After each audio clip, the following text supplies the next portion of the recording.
Alrighty, hello gamers. Hello. Alright, so I have decided. Gonna do some modding progress today and it's gonna be great. So I did a little bit of prep since last stream. So we should be able to get like this whole darkness idea going. I don't know if we're gonna get to that today. I would hope so. Because we have some fixing to do still.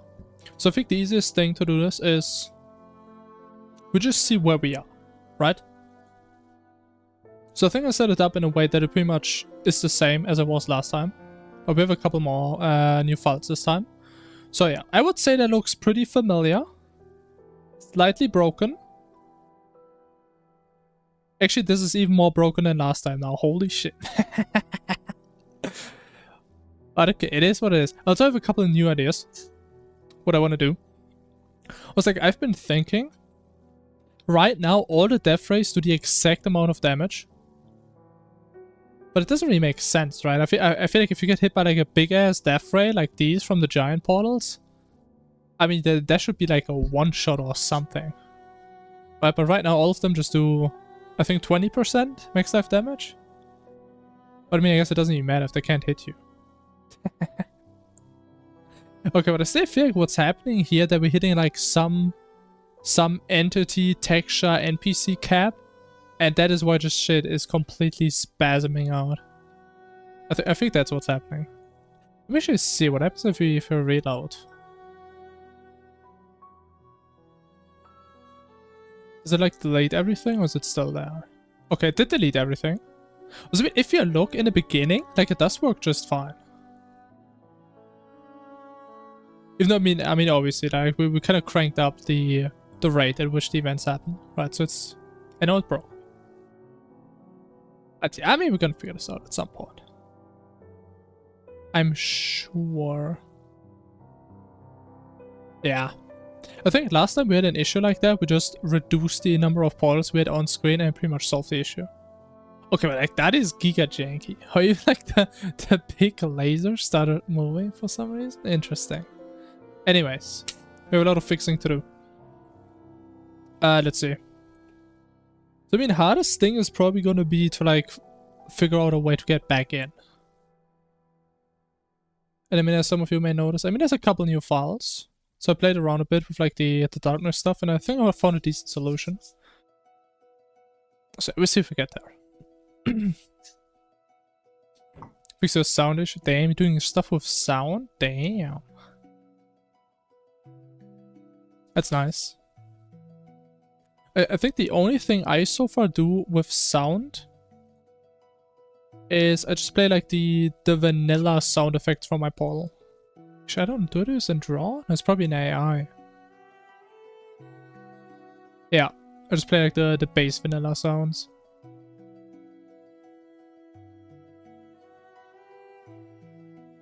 Even though I do want to have like some cool laser sound effect. Actually, talking about lasers, does like the monod laser kind of have a cool sound when shooting?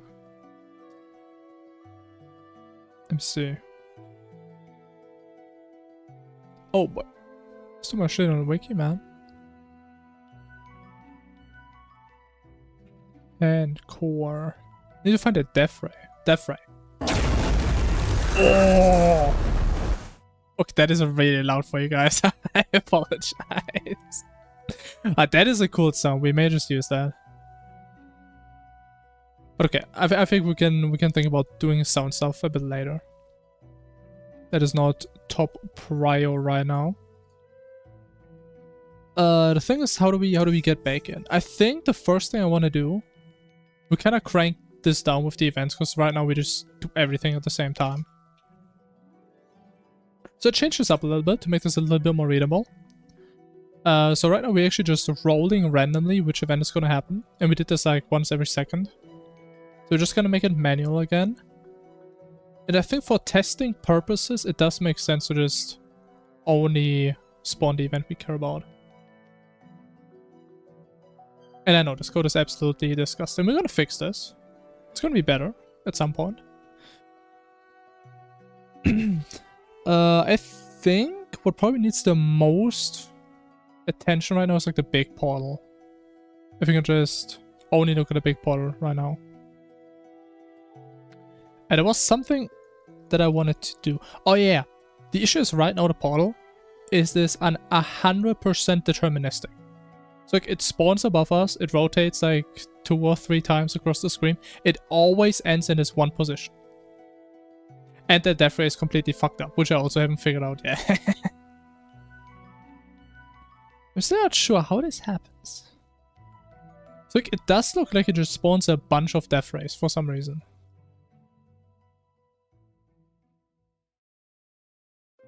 Which would indicate that we call this multiple times. Okay, wait. So initially, we just spawn a portal. Oh, we do. Then it just keeps on hovering. I think the hover is in the... Actually, where do we do the hover? Oh, but it's right here. I'm stupid. Yeah. So while it's hovering, it's just hovering. That's all it does. Otherwise, if we don't have a death ray yet, we never actually set that variable, do we?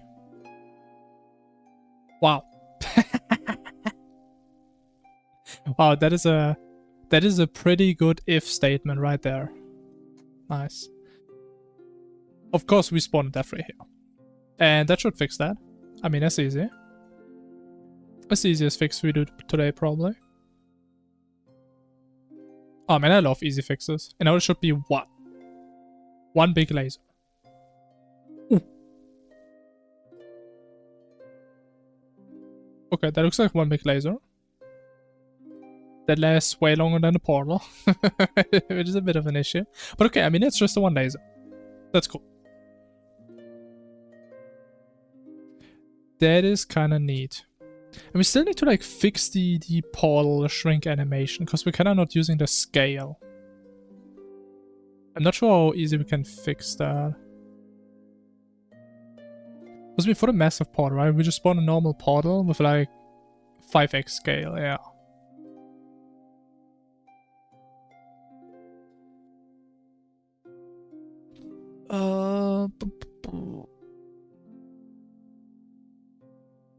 Let me even try to figure out where the closing effect is. Okay, I think it's this. Ah, because the scale goes down from 1 to 0. But it should probably go down from its own scale. Actually, is that a bad idea? Because it's referencing itself? Okay, that may completely break it. So we probably, if that breaks, we just need to set the initial scale as a constant, pretty much. So I think this may completely break. Let's see. What's the worst that can happen? Oh! Wait, that actually looked kind of cool. What the fuck? That was actually kind of cool. Let me see that again. I mean, it is really fast. I'm not sure if we want to... Like, do we want to make the portal take longer to close because it's bigger? Oh, so you guys can see it. I'm sorry. I'm sorry. I'm so stupid. So we see the portal, right?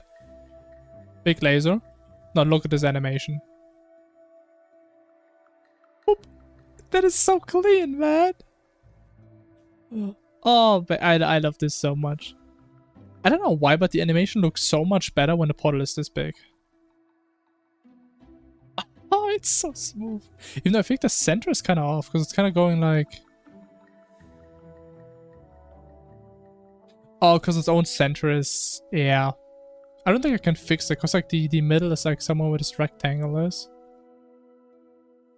But I think it does look pretty good. The Reft Souls, what is that? I don't know what that is.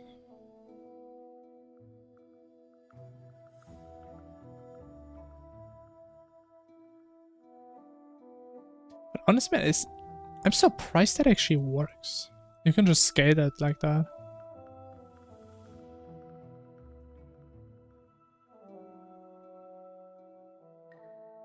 But what is AI2? Is AI2 actually the closing time? Ah, okay. So maybe we could make it longer to close.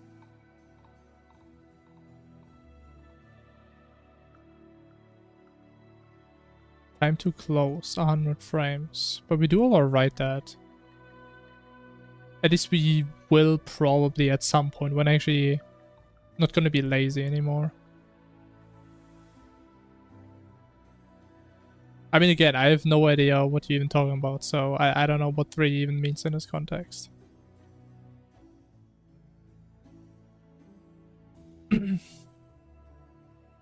No goddamn idea. Unless it's supposed to be like some type of mod pack? Because I've seen like a video title recently where like, oh, the era of Terraria mod packs is starting or something.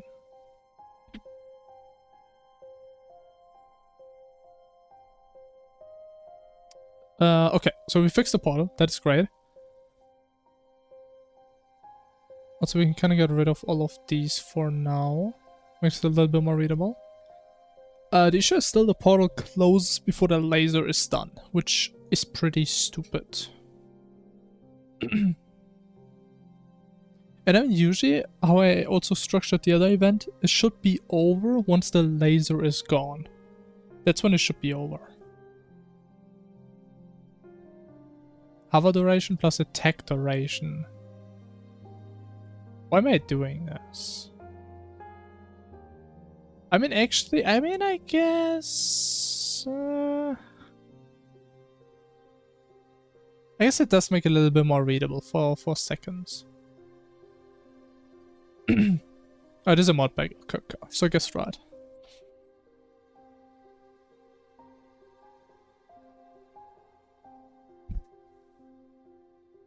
I mean, honestly, I'm not even sure why...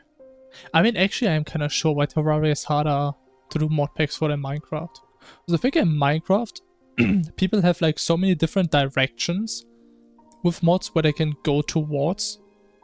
Right, you can go with like all the whole magic and exploration and this and that. But in Terraria, you have less of that. Right, because the main focus is just, you have bosses, you can build stuff, you can explore stuff. Which I guess is similar to Minecraft, but I think in Minecraft you can have more depth. So you're a bit more limited in Terraria, which probably makes it harder if you have more mod packs that go in the same direction to like combine them.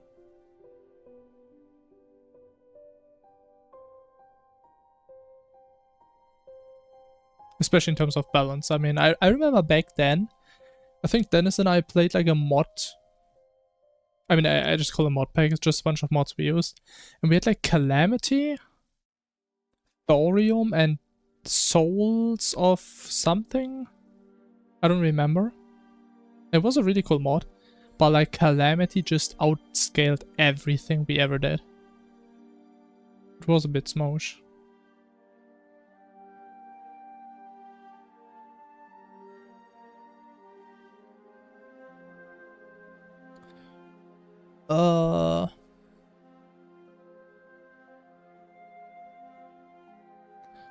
Wait, Death Ray.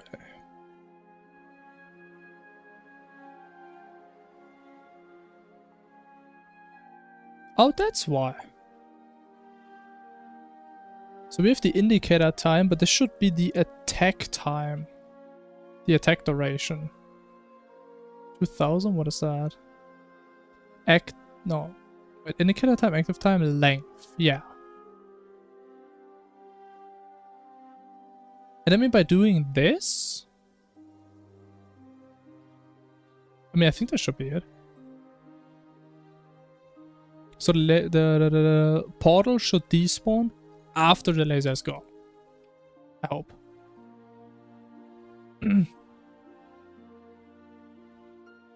Calamity, Fargos. Yeah, I mean, they're like classics, right?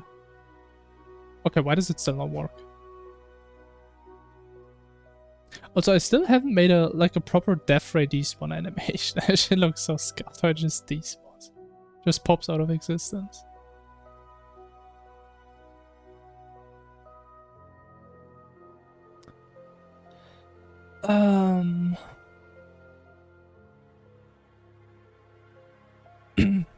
So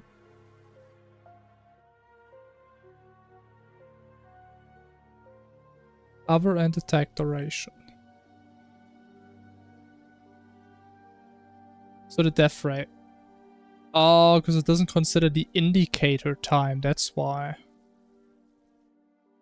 Oh, that makes sense. So if a hover duration, attack duration, and as we also need the indicator duration. I don't know, 1 second.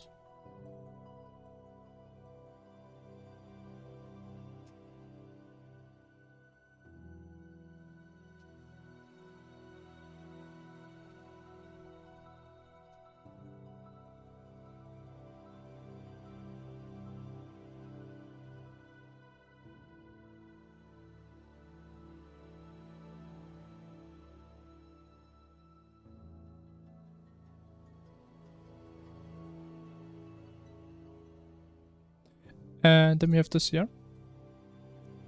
More variables, everybody loves to see that. And then when is the event done? When type is greater than hover duration plus indicator duration plus attack duration, right? Gotta be. Has to be. Watch this perfect timing. Even though I think it was off by more than a second. Okay, this mathematically speaking, this should be perfect. Okay, how is it so off? But it's not even good, bro. We're like 10 seconds off. Actually, let me get a timer. Maybe the numbers make more sense.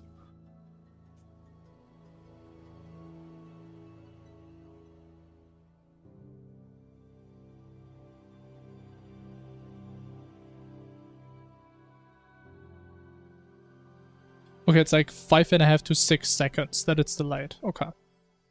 Why could that be?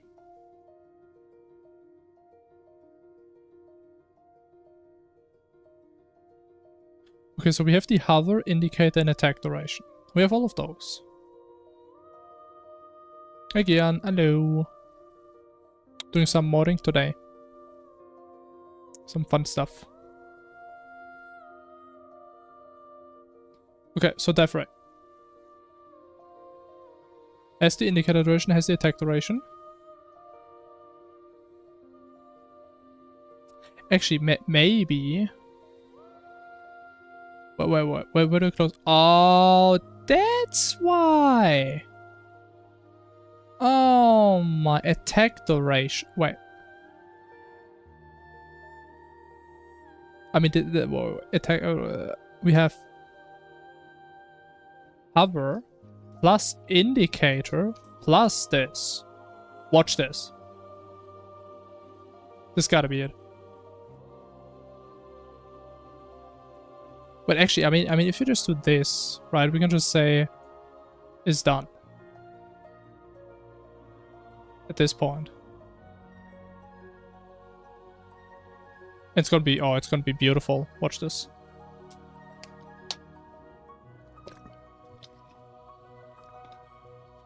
I think the indicator wasn't really indicating, but it's fine. Come on. Okay, looking good. I didn't look. but I think at least it's really close. Going to release this mod. Honestly, I haven't decided. I mean, probably, maybe. Even though I feel like no one would ever want to play this, honestly. But when I'm done, I mean, I guess I can release it. I mean, it does kind of depend though, because I do consider if I want to connect this with my Twitch chat and make it that people can like type a command and something happens in game. And at that point, it would be too specific to be released. But I don't know, maybe I do a separate mod for that, we see. You try it.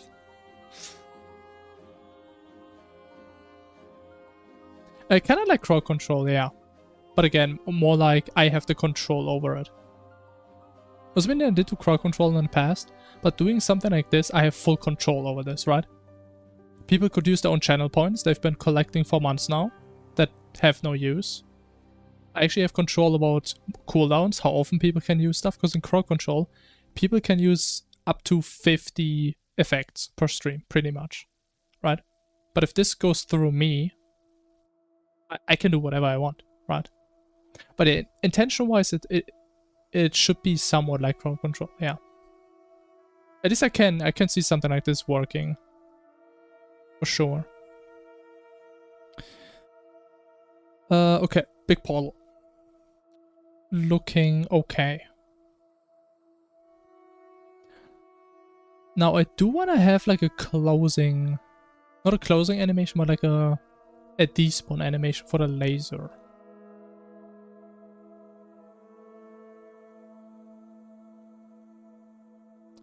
That would be pretty pog.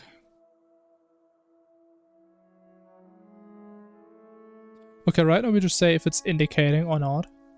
And at some point it just despawns, pretty much. Wait, do we have a constructor here? We do have one here. Okay, okay. I mean, I guess it's not a constructor, but still. Because what I would like to do is having an enum. And we just call it like damage type, I guess. So I would love the idea to toggle how damage is being applied. And I'm talking like current health, max health, or how do you call normal damage? Does it mean these two are percentage based? This one would be normal damage, right? That gets through defense calculation. Normal damage.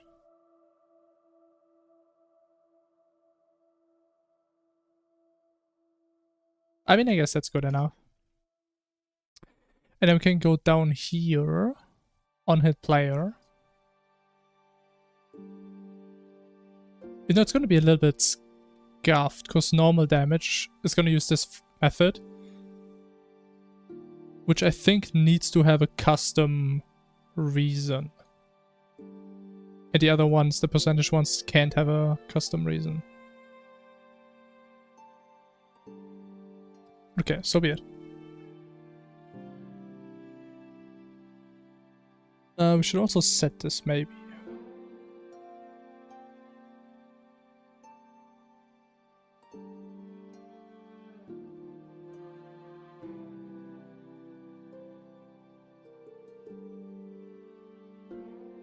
Huh?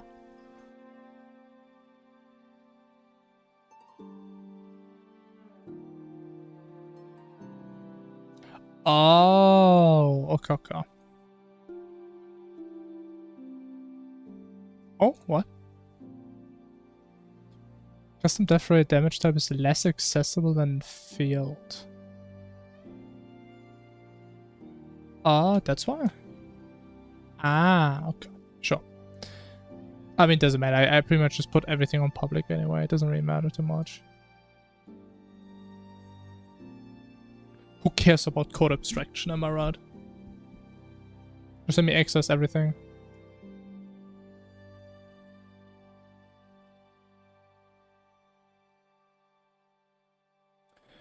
Now, what do we have? We have, current health? Okay, if you have current health, get the current health. And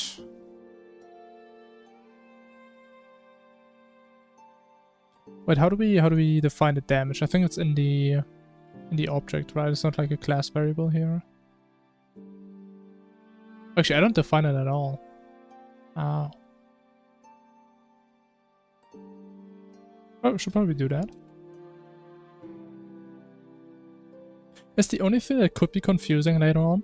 The fact that damage should be an integer if it's normal damage, and it should be a number between 0 and 1 if you take percentage damage.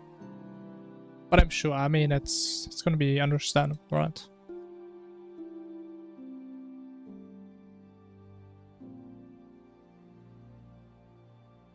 I should probably use this, actually. Projectile dot damage, which is actually an integer, is it not? Okay, we can't use that. That's fair.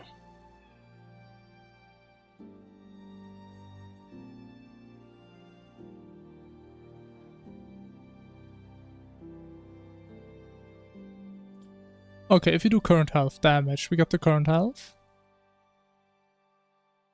And let me do this. Find damage. What is the damage? Just current health. I mean, times the damage, right? Okay, not this. Ah, fuck. Okay, we're gonna need a second damage. Too much damage going on, man.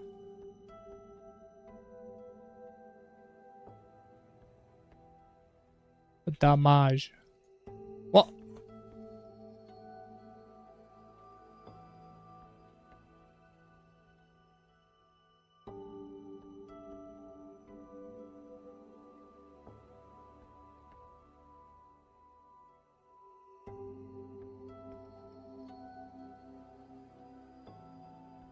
What do you mean local?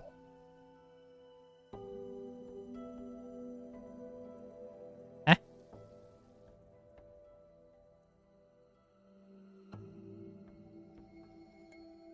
Oh. Okay. But we shouldn't need this. Wait, why do you need... Oh. Why do you need this? I thought you don't need it in C# like that. Was it because I used it here?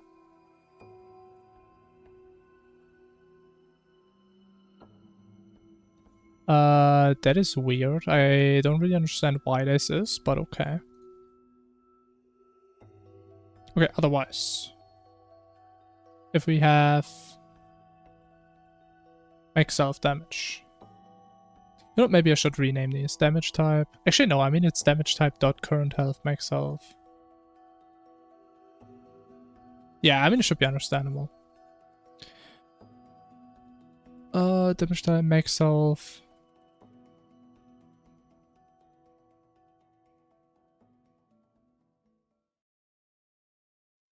Is this right? Wait, current health. Yeah, should be right.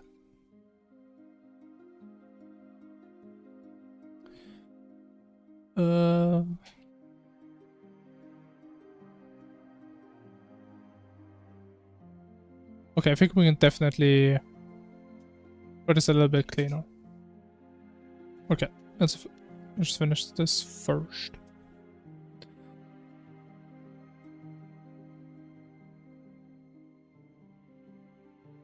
I mean, yes, we can actually. Should we? I mean, should I set defaults? Maybe I should set defaults in here. I probably should. I think that's a bit cleaner than having all of them up here.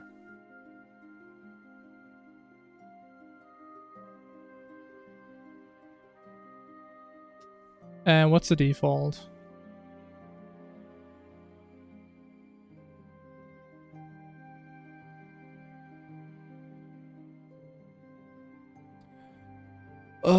Probably just max health, I would guess. Damage would be like 0.2.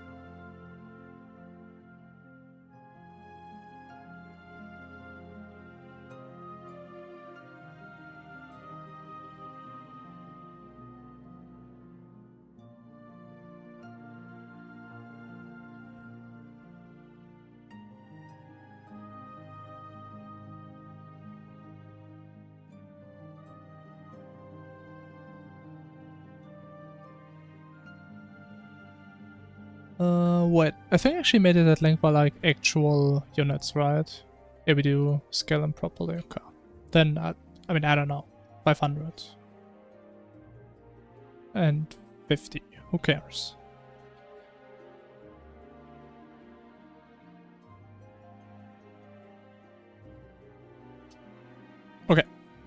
we should be able to work with that, so we don't need these anymore.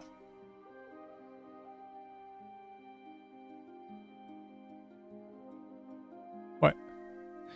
Oh wait, with damage type. Which I should probably define before. It's a little bit more intuitive.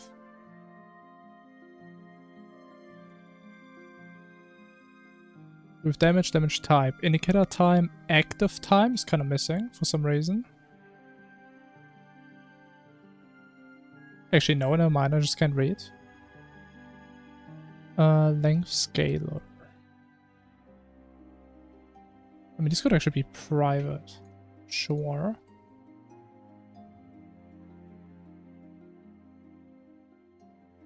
Percentage. The thing is, I'm pretty sure we also don't need this. If I just get better with like the linear interpolation methods.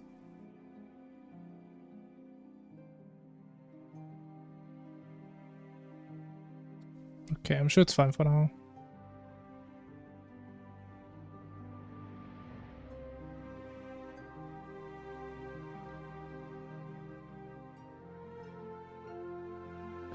Okay, so indicator time, active time. I also wonder what's like the reverse of active time, like deactive time, time to despawn, closing time, death time.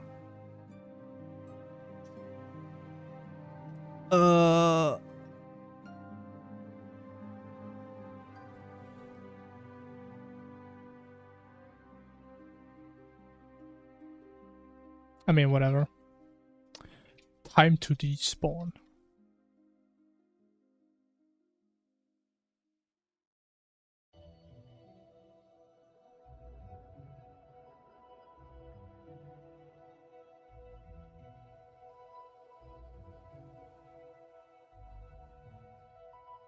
Okay, now how do we actually make this thing despawn? That's the question.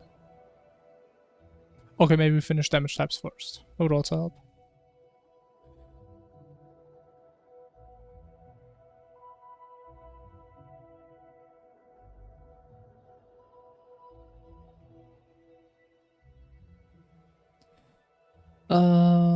Okay, normal is like the only one that's kind of unique. I think these two we can kind of merge them.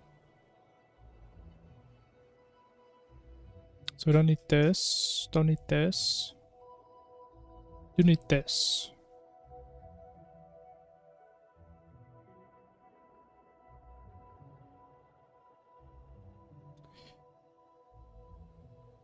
Player death reason. I don't want a custom reason. They're just gonna be inconsistent.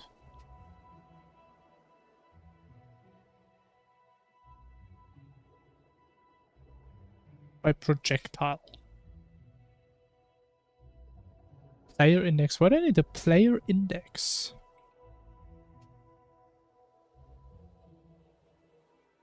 How do I even get a player index?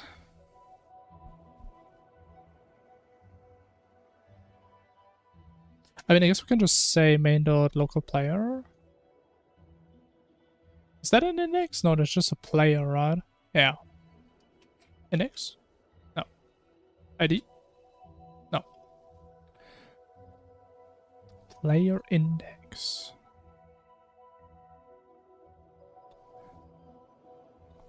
I have no clue.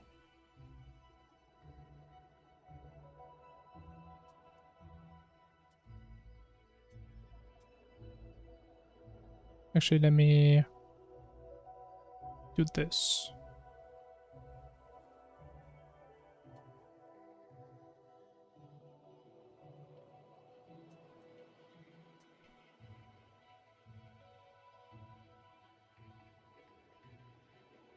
Ah, okay.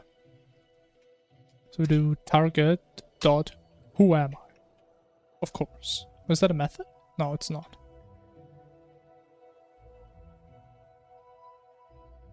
The index of this entity within a specific area. Ah.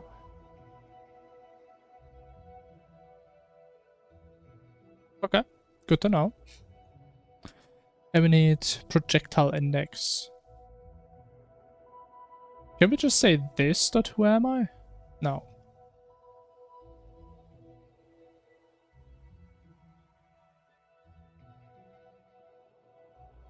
Wait, but we're literally inheriting from projectile. Because it's mod projectile, maybe. Oh, wait. Can we just say project... Oh, we can just say projectile dot who am I, right? Yeah, okay. Makes sense.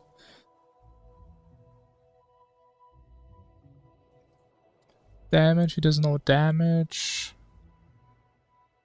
Like, what? Why does he not know? I still don't understand this.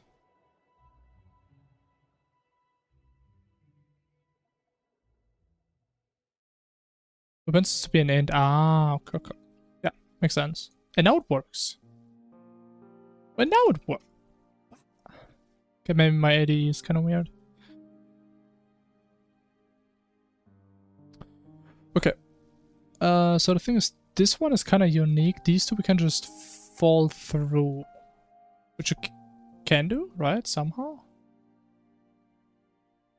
Cannot fall through from one case label to another.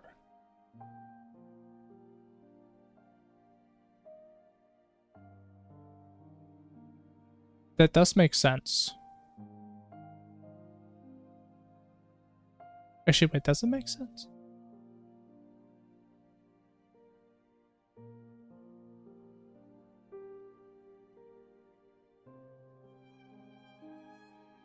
Wait, why not? Does it mean I would like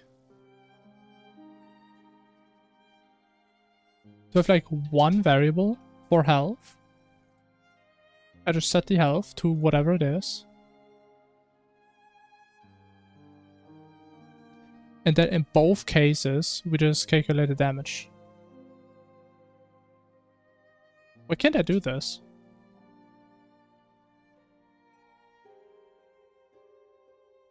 Why is this not allowed?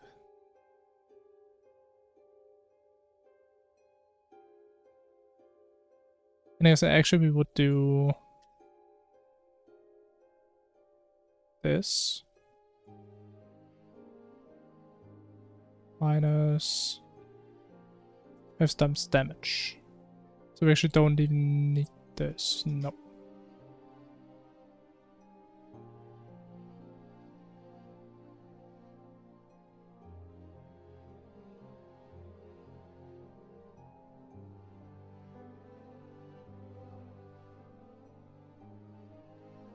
Okay. Mr. GPT.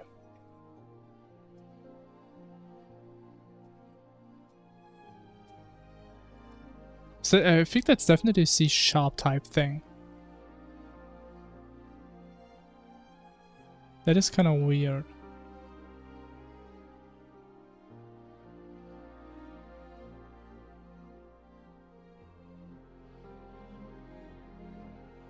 But there, you can use goto, so what? So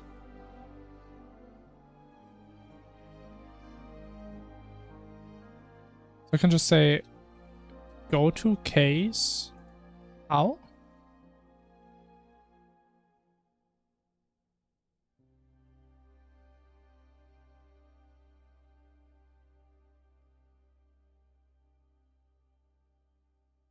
Is this good programming? Honestly, I am not very sure. But it is some programming. Actually, that doesn't work.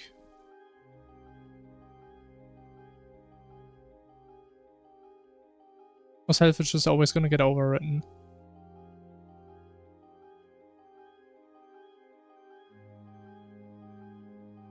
I mean, I guess we have one line of code duplication. I mean, I guess that's how it is. Could be worse. But I mean, in theory, we should have customizable damage types now.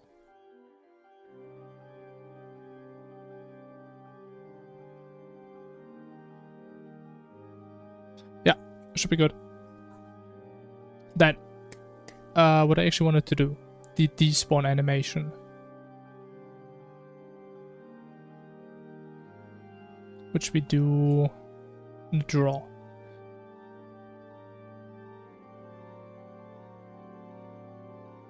I mean, I guess we can just make a bunch of these, right? I think is active is a bad name though. Maybe attack time?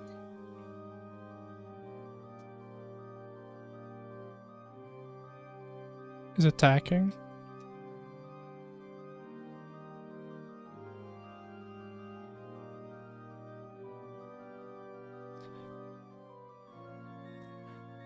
So what is the time? The time should be...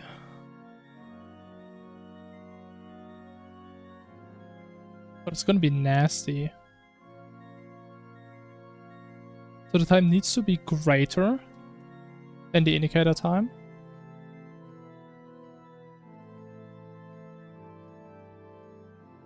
But it also needs to be less or equal to the indicator time plus the attack time. Ooh. Ooh, I don't like that. Then is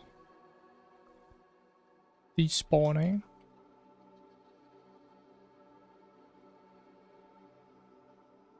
Okay, when does it despawn? When time is greater than indicator plus attack time. Hopefully.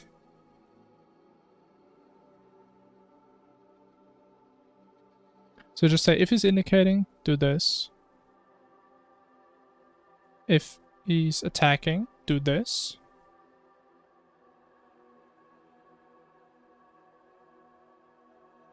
I mean just for readability. We do this. I guess technically we don't need this, but hey. We can read the code, isn't that cool? So how do we despawn the laser?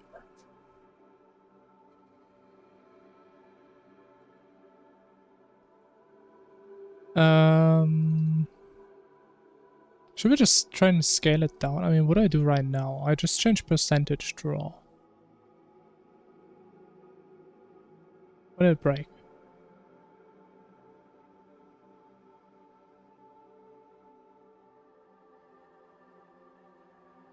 Oh, I see the issue now. That's what I say, why the bracket's so weird.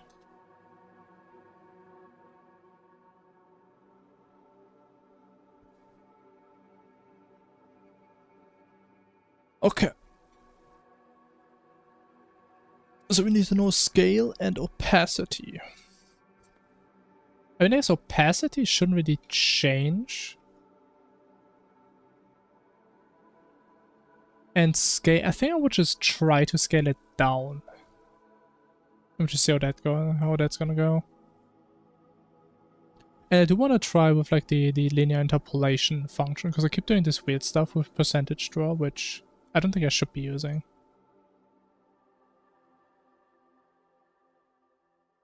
That's not what the cool kids do. The cool kids use the lerp. What's the lerp? Get lerp, lerp.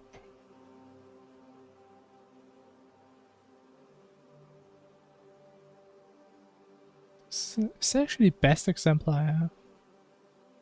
X.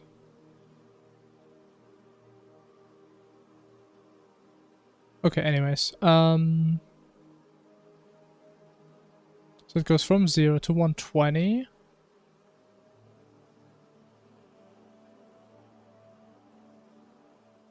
Based on T, wait. Wait, but he needs to know some upper bound, does he not?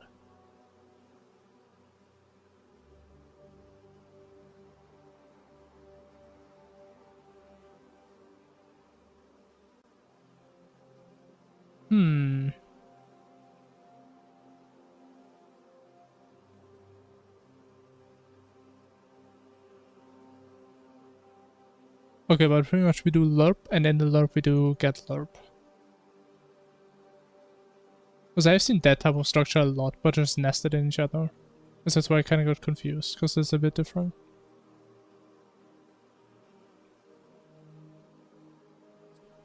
What's it called? Math helper. Nope. And then we have something, something. Utilities. Get lerp. Then we have something, something, something. Now, we just need useful values.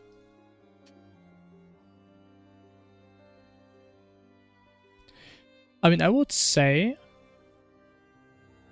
we probably want to go from 1 to 0. I think that makes sense.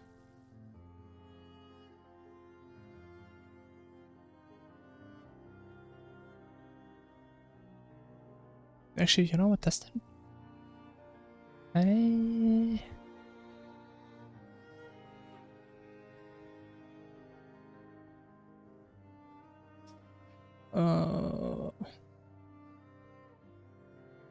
Oh wait, there's an actual description. Oh shit. Value between 0 and 1 indicating 1. Wait, value between 0 and 1 indicating the weight of value 2.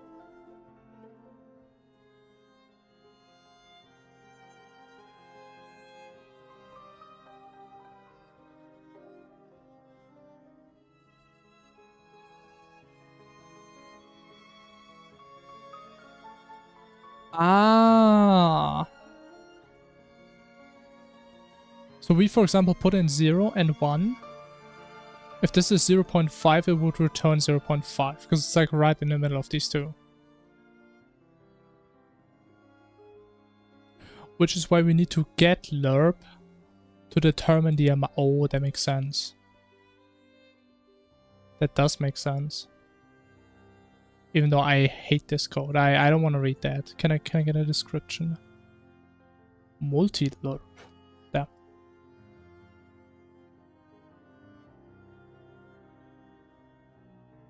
What is it? Ping pong from 0 to 10. What the fuck are these methods?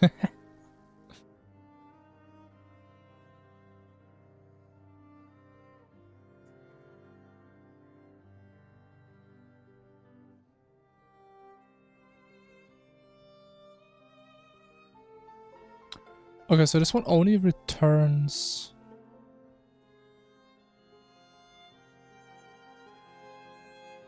Oh. Okay, yeah. So this one would return the amount we need. I'm kind of confused by the zeros and ones. I see.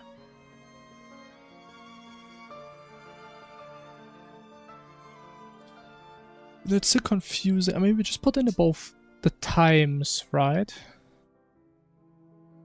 So this would be the actual current time.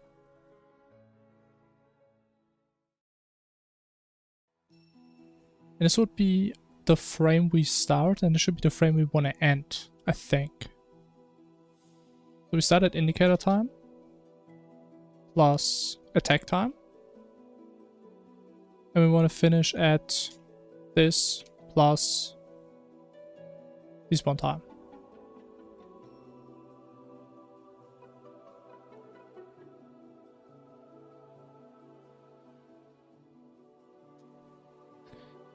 And he doesn't like integers, I guess. Gonna convert float to vector. Wait, what? What do you mean vector? What does he want a vector?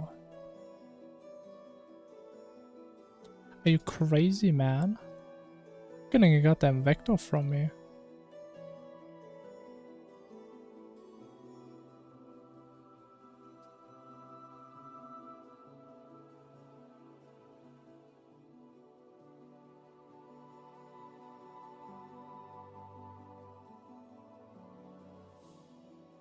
But none of this is a vector. Oh no, because I give him a float, but he wants a vector. Why does he want a vector? What? He doesn't want a vector anywhere. Am I crazy?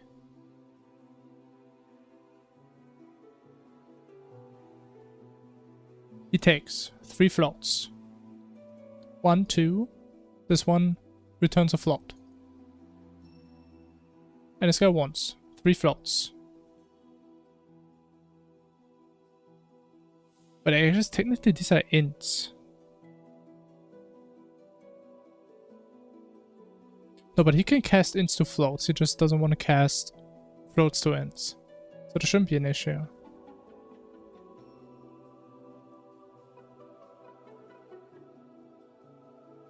What is wrong? Why doesn't he like my code?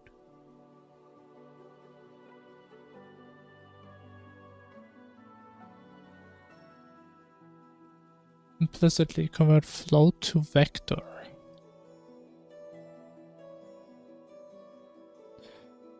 Oh, man, that makes no goddamn sense.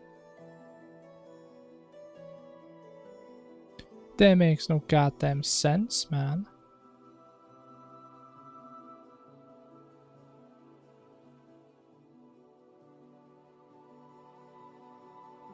Wait. What does this return? Oh wait, this one also returns a float. Wait, scale is a vector, or what? Ow.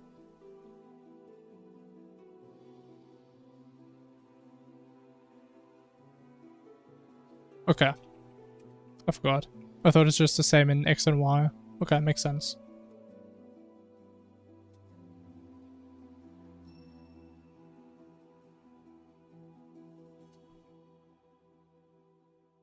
Okay, why is he still bitching about the scale? Unassigned local variable scale.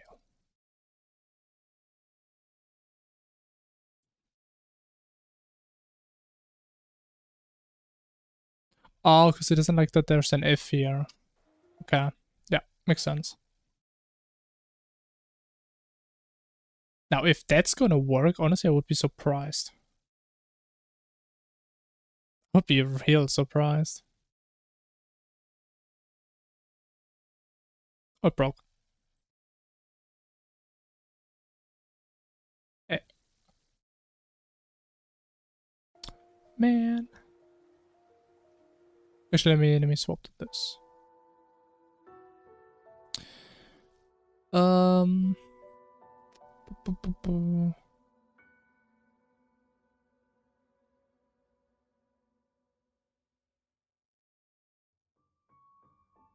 Okay.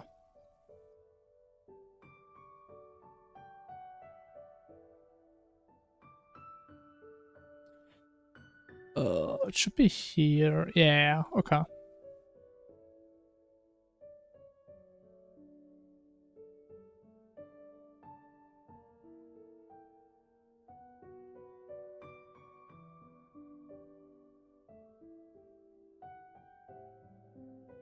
Can I not shorten this?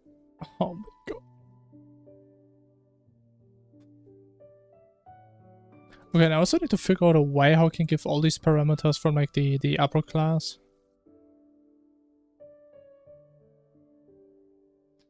I really don't like this right now.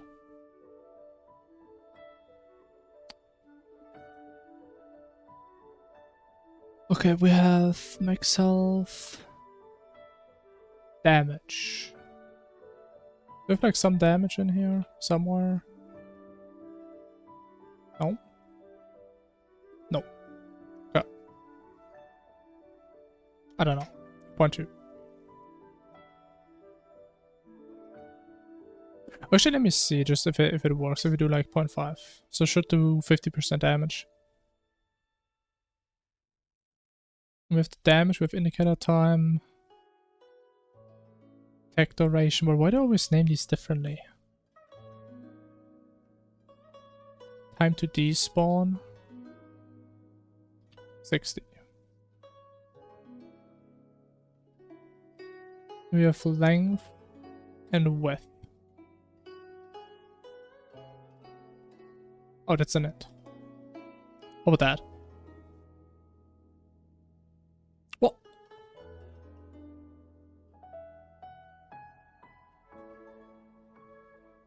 Oh, yeah.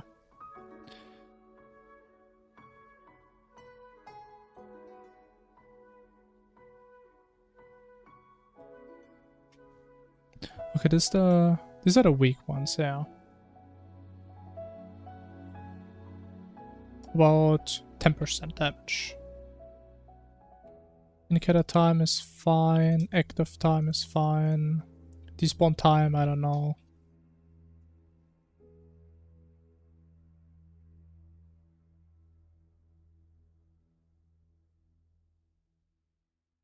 Okay.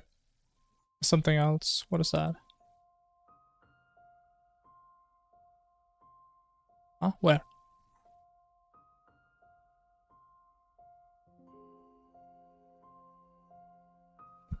Oh, we have two different types of death rays. Oh, yeah. I forgot about that.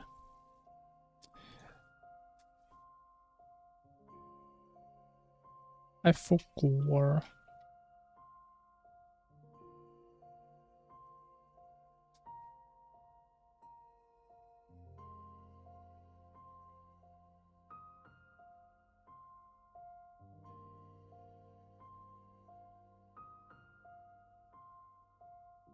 No. What do you think?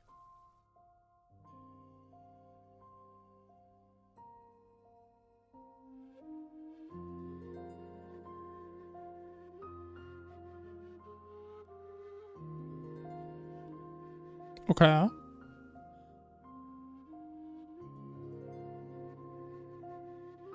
But if this is actually gonna work, I would be so surprised. It just despawned. Shit.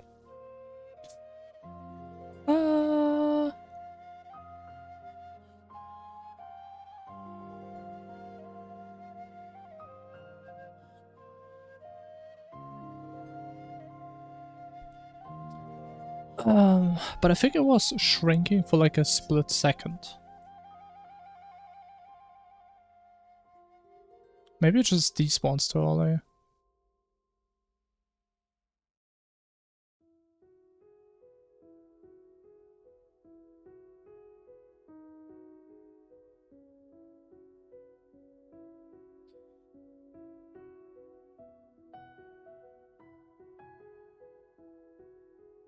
Wait, how do we even despawn this thing?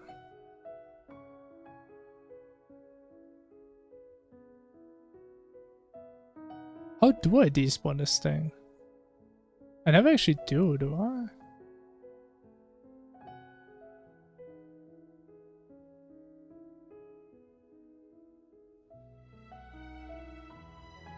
I mean, I think I used to just set the what was it called, like time left to live or something variable. Oh, I do just set it active false maybe.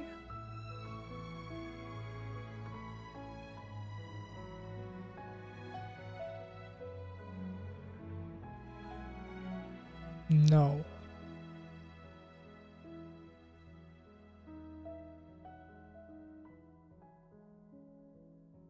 I mean, I should just calculate it in a death ray class, but I don't think I do. Oh, wait, I do. Oh, but it's completely wrong. That's why.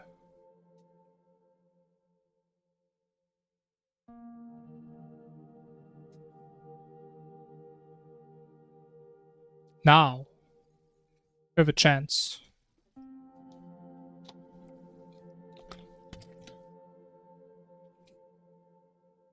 Behold.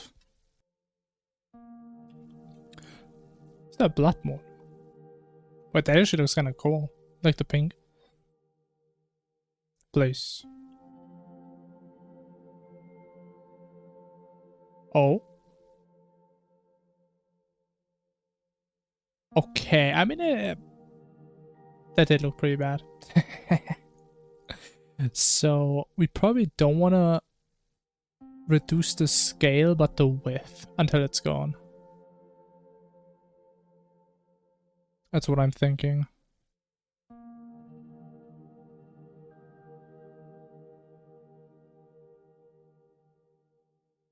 So we actually... we change the scale in X. We will put the paint.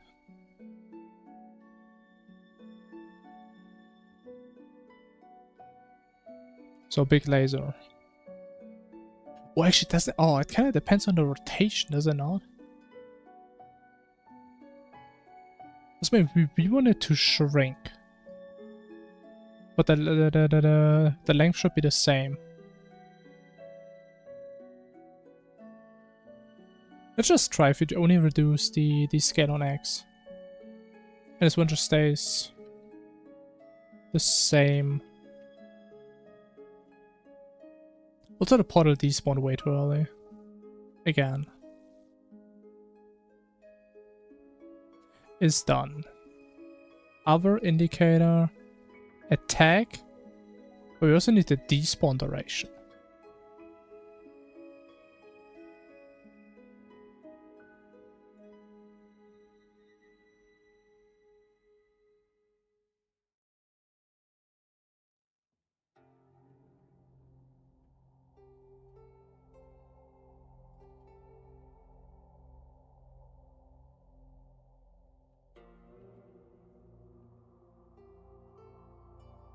So I wonder if there's an easier way to like format it like that, man. It's so horrible to do.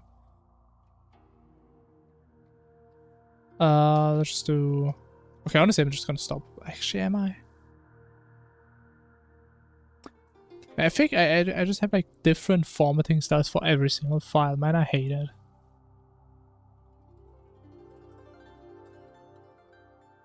Okay, how about that? How about that?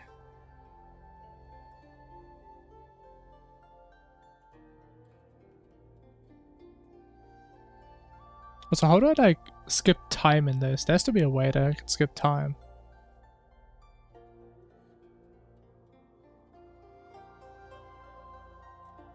Weather time. Oh.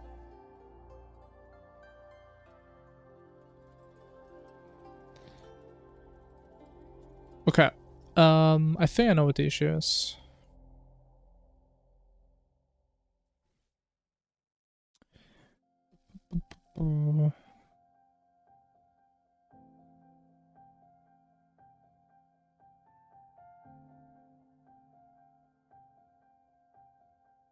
The issue is we start at 1.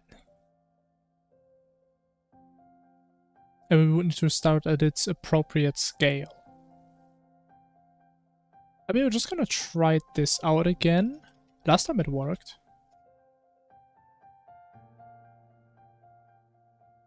Even though I think this could very well just break.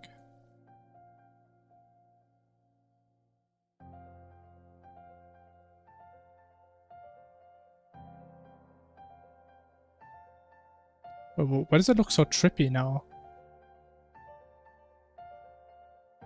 Wait, why did I spawn multiple? Wait, what? Okay, honestly, maybe I should make the durations a little bit smaller while we're testing. Okay, it still doesn't work. Why am I... Wait, now I just spawned 1. Huh. Weird. Okay, the laser just shrinks. Yeah. That doesn't look right.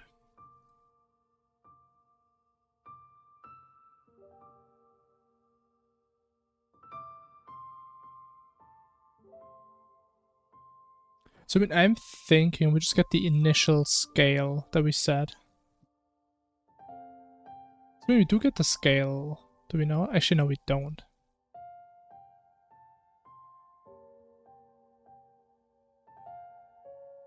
Oh, we just get these scalars for the scale.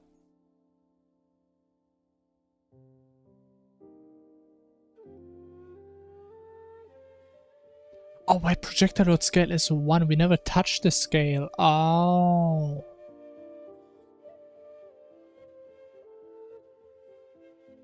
Oh, I see the issue.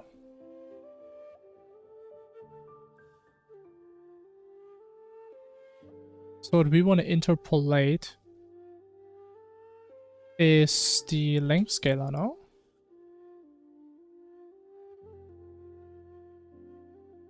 No. The width scalar.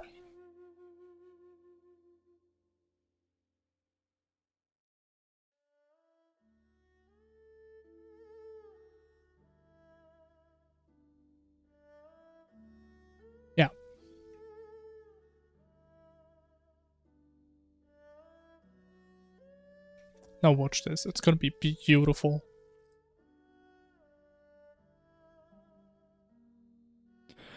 Come on. Come on, Shamon.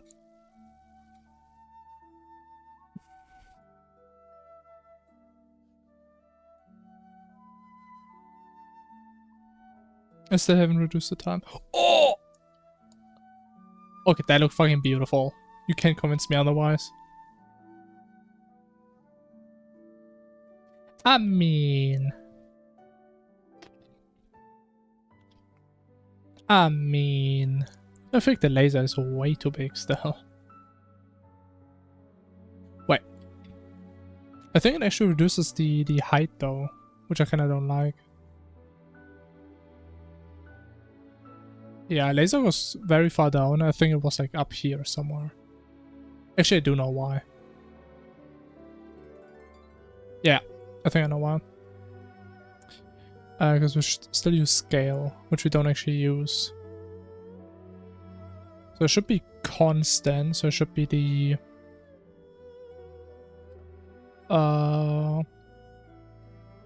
length scalar, which should be constant. Now, behold, the perfect laser shrinking mechanism.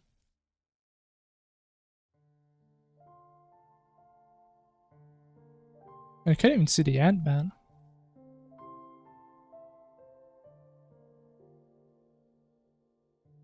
Oh, oh my god, I love that.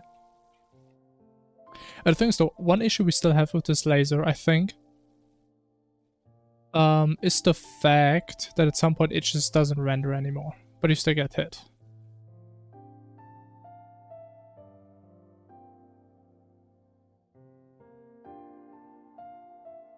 Which I'm not... I mean, there should be a way how we can fix it. I think I've seen arenas of like bosses that are very ginormous that don't have that issue.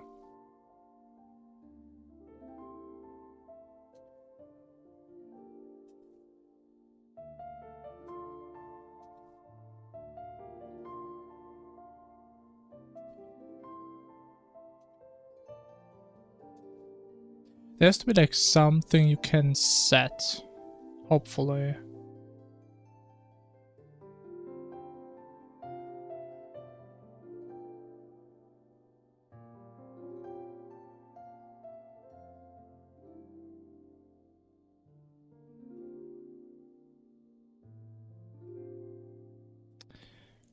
I have to open my own sprite badge, really.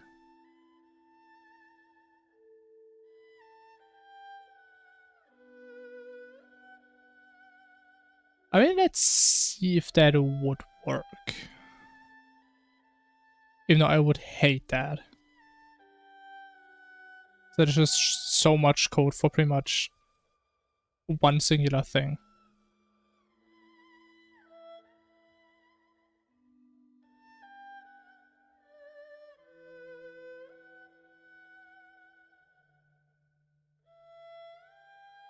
Like, the only thing we really care about, I think, is about this. The fact that we don't cull.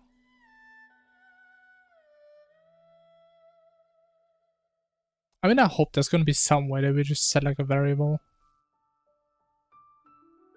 I mean, this whole drawing system is kind of like a state machine, right? Because it's based on rasterization, which I actually know a little bit about.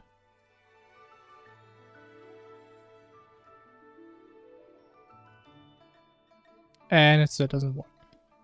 Thank you, Mr. GPT. Glad you always have my back. Wait, why does the laser look... Wait, it looks way better. But are we spawning like... Why are we spawning so many portals again? It should be one. But the laser looks really clean now if it's a lot of portals. But I don't know why it's spawning multiple.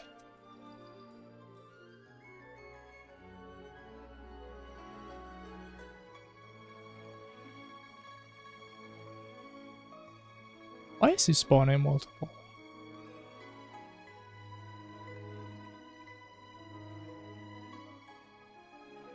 Is he? I mean, now it's one, is it not? Yeah.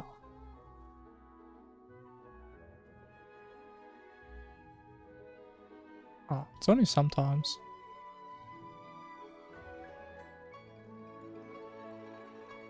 Which... So okay, that didn't work at all. But actually, let me see. That does it actually look different if you change this? Because I don't know why, like the laser looks way cleaner to me.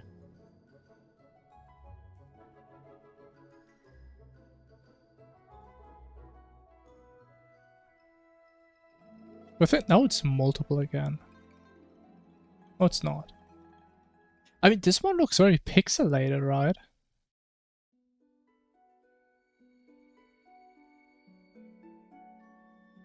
I don't know if I'm going crazy or not.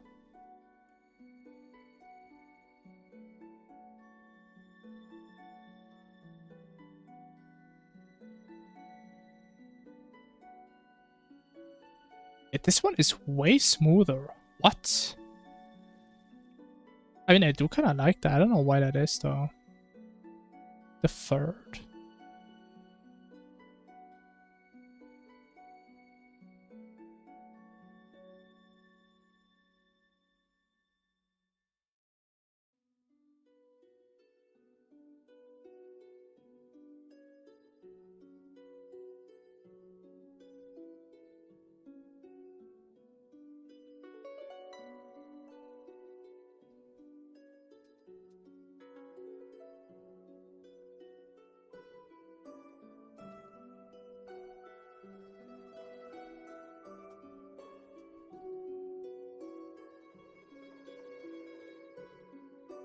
Linear clamp. That's apparently why. Point clamp. But this one is using a linear clamp. But both of them are using it. But what is the difference? We have the third. Immediate. Alpha blend. Linear clamp. None. Cal none. Cal counter. Null. It's the exact same besides the third.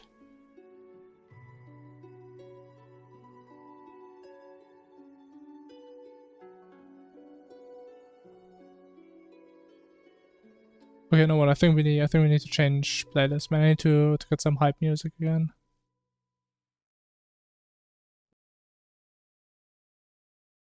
But I mean, what if we go with some good old Super Meat by OST? I need some hype.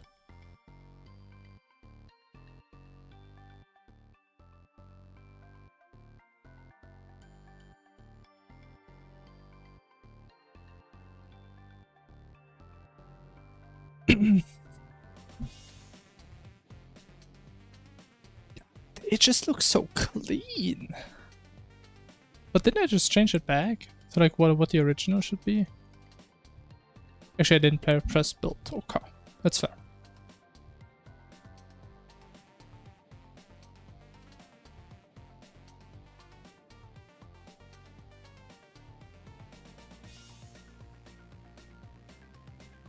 Why does it look so clean? I don't get it. Oh. Oh, I don't think I closed the editor. I'm sorry, guys. Bam, bam, bam, bam, bam.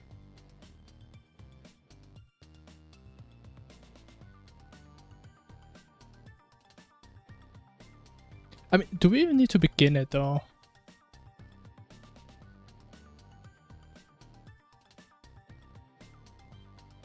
I kind of wonder. I mean, there's no way the game just crashes, right? If you don't start it again. Right, surely. I mean, I would hope the game checks, hey man, did he forget to draw it? Or like to open it again, and then just opens it again. It does. That's cool. Again, it doesn't really solve our issue. It just stops rendering it at some point. Ooh, wait, the texture is kind of nasty at the bottom. Ooh.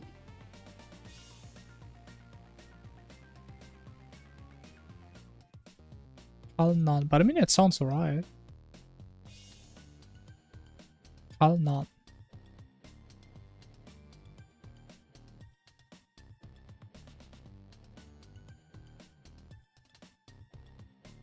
Zoom matrix.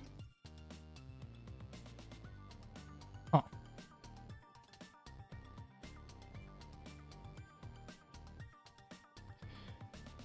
Mr. GPT, please help me.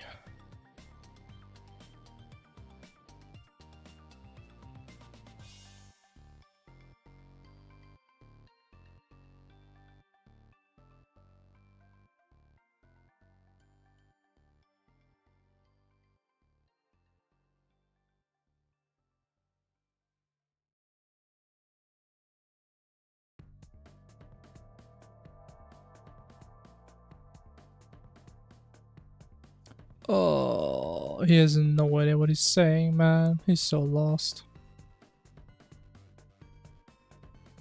But so if you get rid of this though, does the laser look pixelated again? I do want to know that. Maybe I'm just going crazy and it looks the exact same.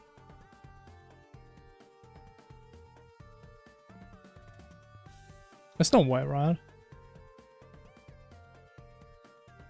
Yeah, this one is pixelated. I don't know why. Okay, we just keep this code then. But I would love to know why. Maybe it's because of the linear.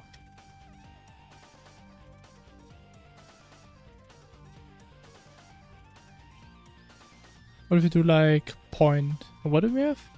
Linear clamp. What if you do point clamp?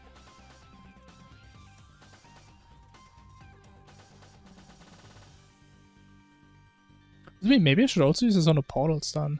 If it just looks better. For upscaling. Yeah, now it looks garbage again. Okay.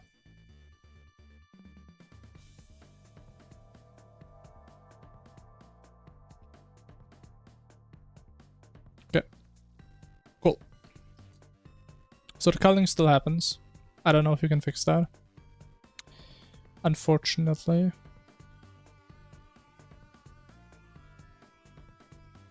Does nothing. Kinda cringe. But okay, Azure, looking fine. It's still too wide though.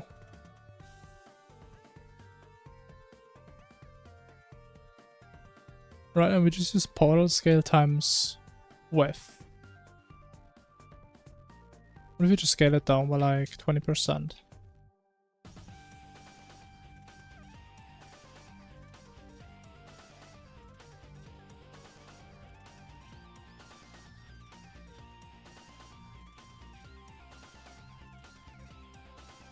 Okay, that looks a bit more reasonable.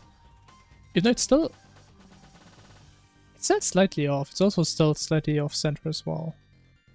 It's still too big and off center. Where do we actually need to move it though?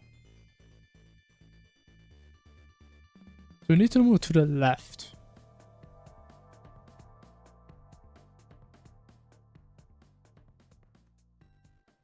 Whatever that means in the code.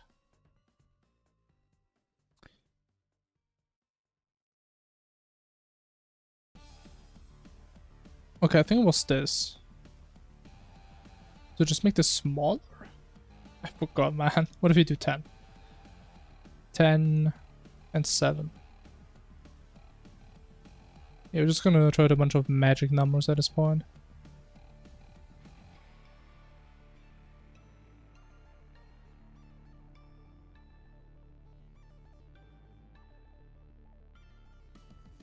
That is completely off. Okay. Wrong direction. So definitely want to go for like 25, 30. Where the fuck am I? This was 20, right? Yeah. Or 25.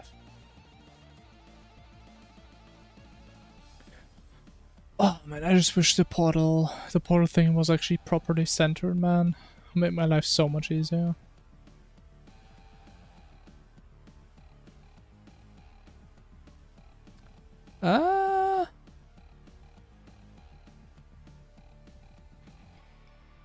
I think that's not too bad.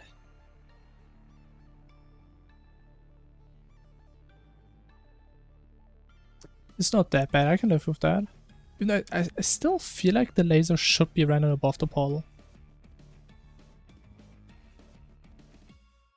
I'm not sure how you would do that.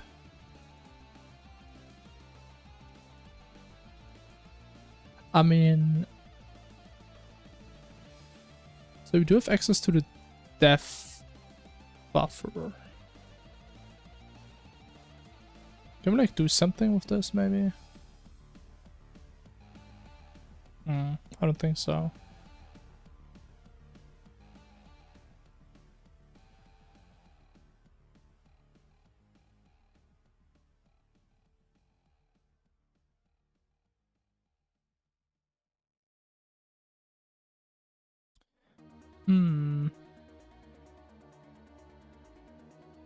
Yeah, I'm not sure. Okay. But the portal, for the most part, it works just fine. So what I want to do now, I think I also wanted to do this earlier. Right now we have a bunch of magic numbers, right? We just define how things do stuff. And I kind of want to have like a decent framework where we can easily put in the numbers. And the game just grabs the numbers that it needs. I do want to have something like that. So what I'm thinking, what makes the most sense, like every time we want to spawn an event, we call a method that's going to check for game state.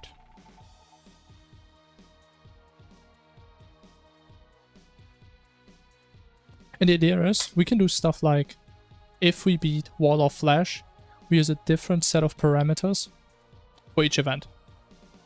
That's kind of what I'm thinking about. I'm just not sure how we want to structure that. I mean, maybe we just use a dictionary and just pass a dictionary to each class. That could be a decent option.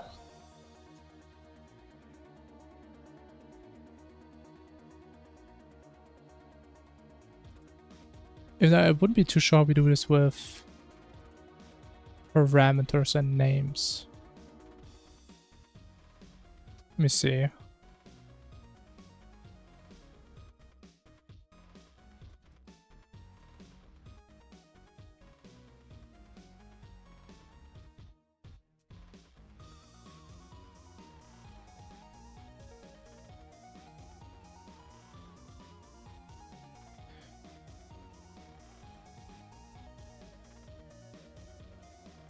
Do a flip? I don't think I can do a flip, man. Actually, I can do the best possible thing that's closest to a flip. Hold on. That's my special trick. Bam. That's a wrong flip. Which one was it?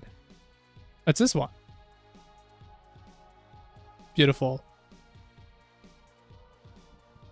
That's all I can do.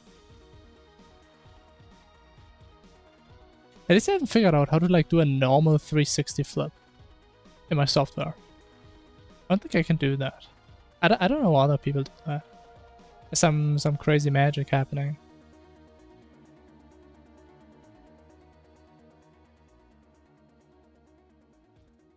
Ooh, there's some nasty code we have to write, but okay, it's gonna be so efficient though.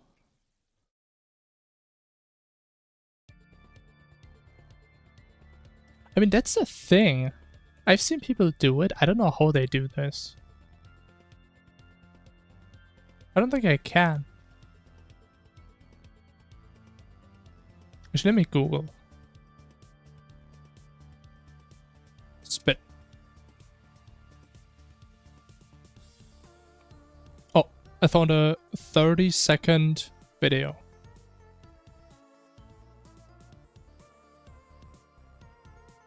Okay.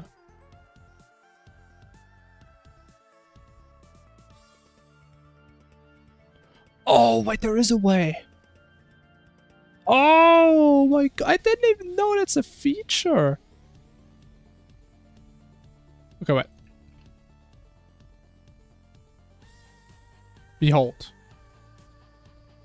So we spin. Bro, I actually didn't know you could do that. Or like how you do it. Woo! Okay, that's kinda cool, man. I had no idea it's a thing. Why would I ever press control though? Okay, I mean, now we know. That's good to know. Now back to copying and pasting. Bam. Programming.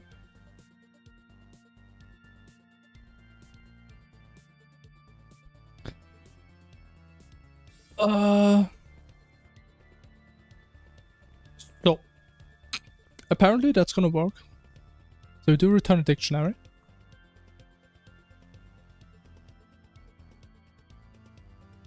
Obviously.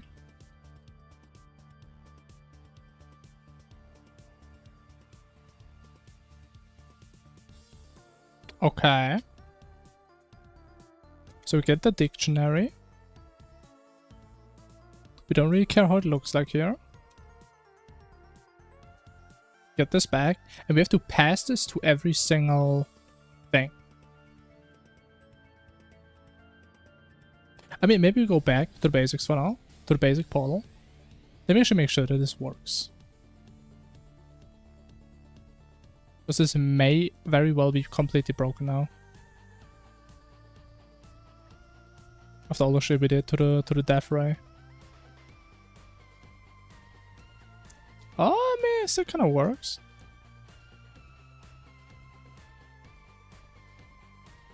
Okay, I still haven't implemented the fact that we do both rays. We're going to do the prediction race right now, which is fine.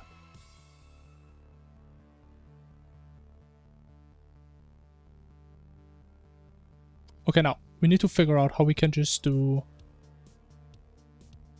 this. Now, if that's gonna work, that would be pretty litty. That would be pretty sweet.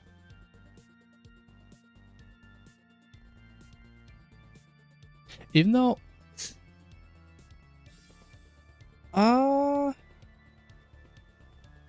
the thing is, though...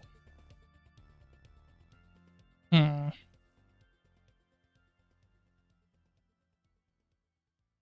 mean, if we have this dictionary would need to include all parameters for all possible events.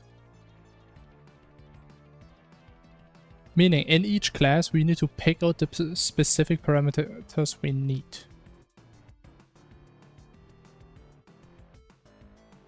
There's also something else with fields. I don't know what fields are.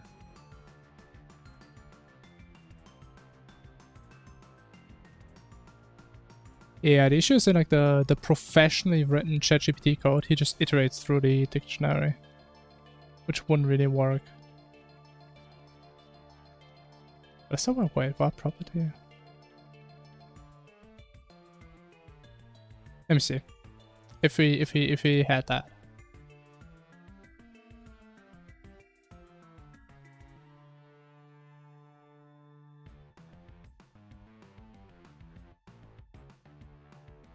Hello world, that's a good start. Even though, unfortunately, we can't do this here. Or at least it looks a little bit different.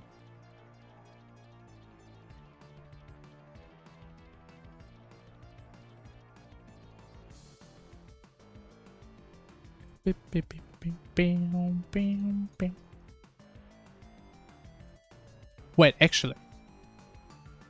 Oh.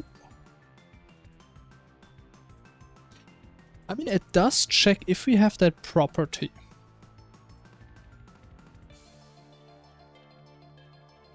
So I guess it wouldn't be too bad if we had too many.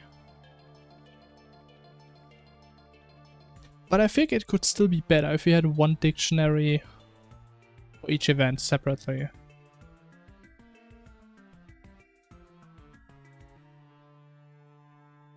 I feel like that's better, yeah.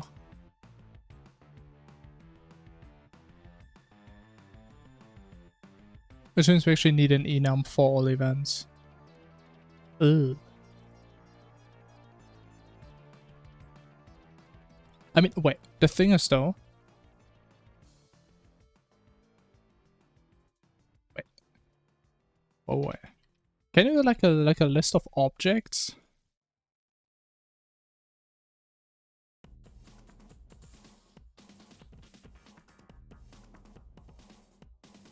And then you just put in like the class names without instantiating them. Is that a thing? No.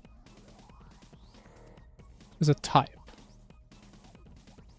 I don't think that works. No.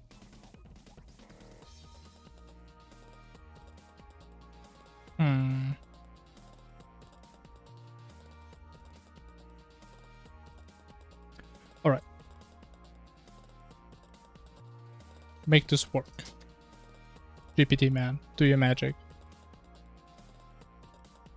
Type of. Okay. Hey. Okay. So we could have this. Wait. Yeah, we could use it for two things. First of all, we can hopefully just pick a random element from that list and easily instantiate it. And we can check it to check which event we're doing. So we wouldn't need an enum. The question is, can we actually say A at 0 and make a new one of that? I don't think that's gonna work.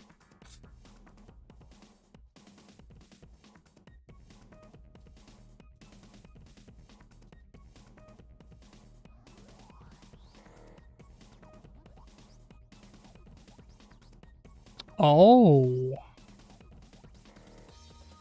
that actually does work. So we need the activator and make an instance of that. Oh.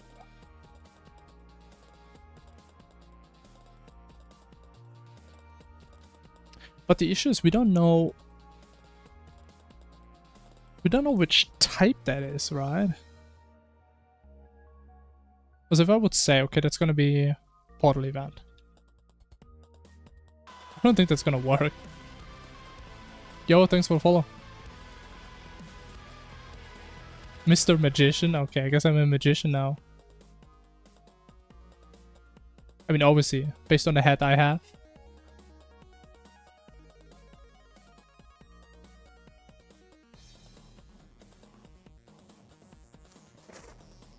Ugh. I mean, there's no way we can cast this, right? You can cast that. Wait, but we won't need to cast this into the... How do we... I feel like I'm trying to do stuff that you shouldn't be doing in object-oriented. On a scale of 1 to 10. Honestly, I don't like that scale. Usually I have a scale from like 1 to good. And I would say it's going pretty good. It's my preferred scale.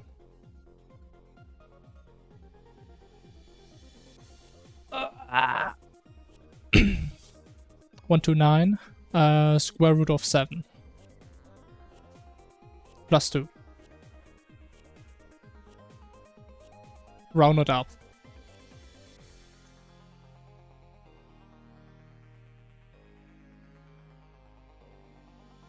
Yeah, I would say I'm doing pretty good.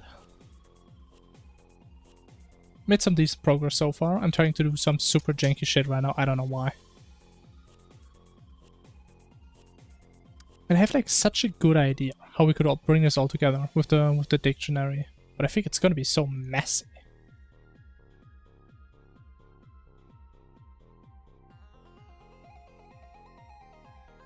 How Donny am I?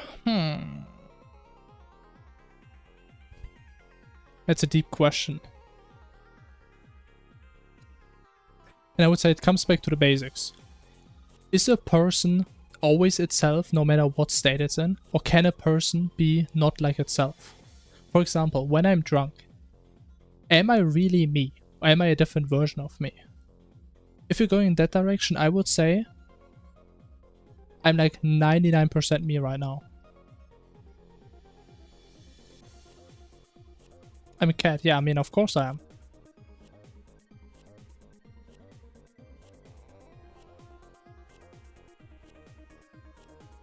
I mean, what else would I be?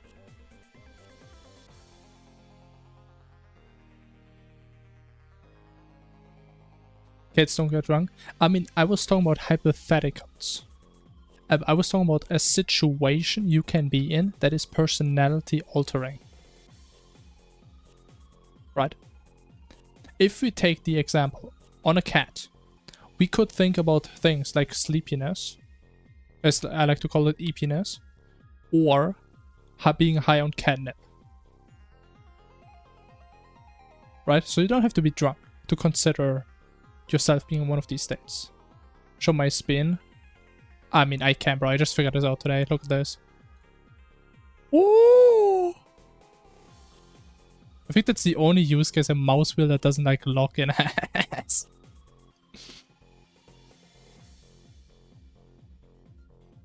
Maybe I like need to make a chat command that you guys can make me spin on command. That sounds fun.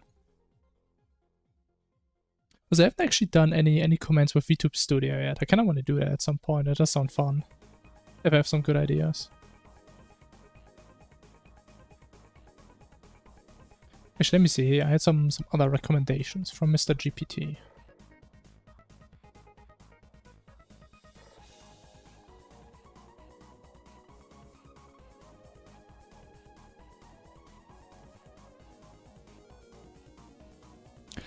Oh, you can also pass argument. Ooh, but I do like that.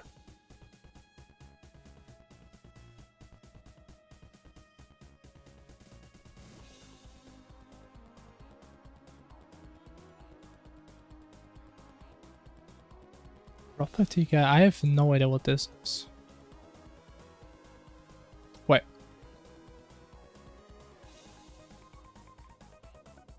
But so I have two options of doing this? Wait, I'm confused. Bro, I don't know this fucking language, man. What are fields and properties? Do we have any C# experts in the chat? What is the difference between these two?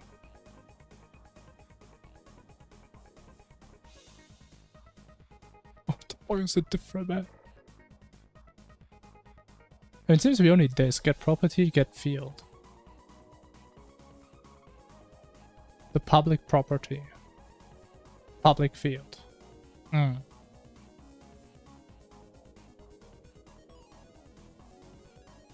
It is a bit delayed on YouTube, yeah.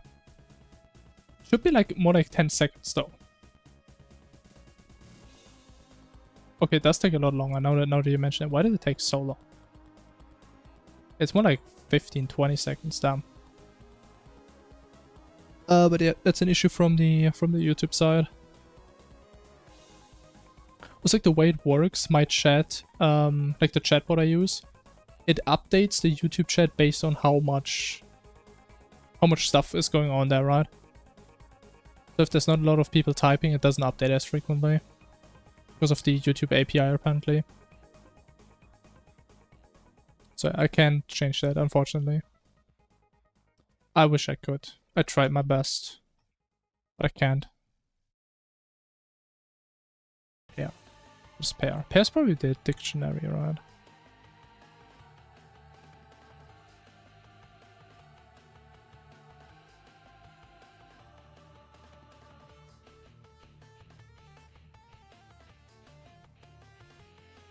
Or pair and... Ah, that's what he calls this thing. Ah. I'm stupid.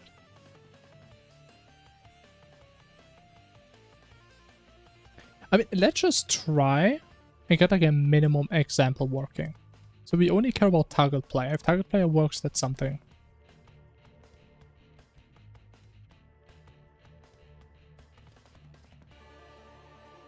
Let me just do this, so it's extra scuffed. We just want to get our dictionary. Just watch string object, I think.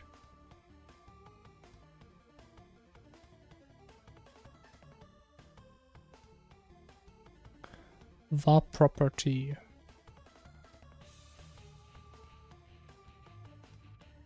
Okay, I mean, prop. Sure.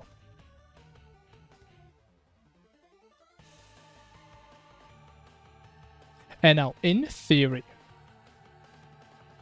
if we just say target player, and we set this to player 0. Wait, do we even update that? We do update that. Okay, perfect. And we don't care about the rest for now. Actually, we only need one for testing. Okay. So we call this, we get this. We have it right here. We just put it in there. And everything is kind of broken. I mean, I guess we don't need this anymore. We can just get rid of all of this. Okay, now. If my game doesn't crash, that's a huge W. That's a massive W. Okay, it doesn't work. I don't even get an error message. That sucks. Okay, let's do good old printing debugging. A.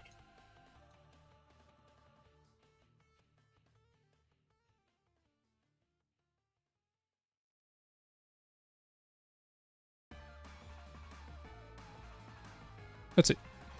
Why are we getting stuck?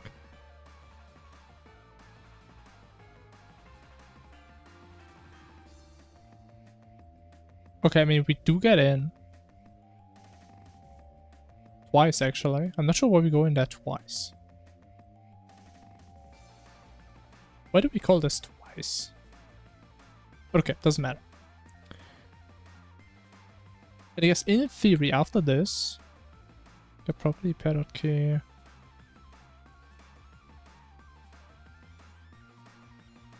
I mean, I think this should work though, no? Like a player. Should be our player. And that is all we should need. Oh, wait. Actually, let's just try it real quick. I think I couldn't know what the issue is. Okay, it didn't work. I know what the issue is. So I think Mr. GPT lied to me, and that doesn't work.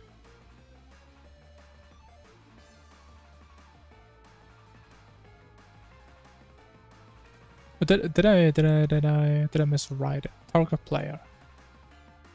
Target player. Okay, and he gets a player. Yeah.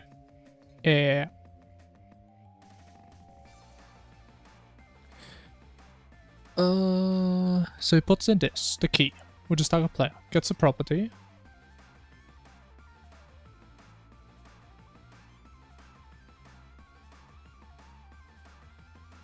Type of current instance. Why do we need that?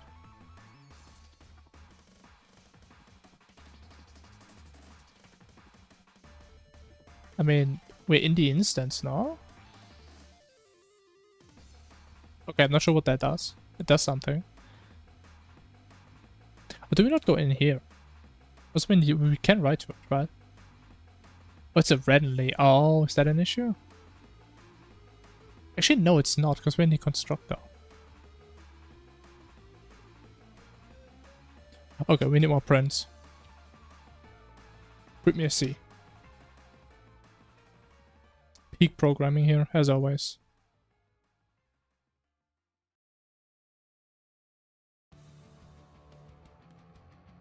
Oh! Okay, It does not work.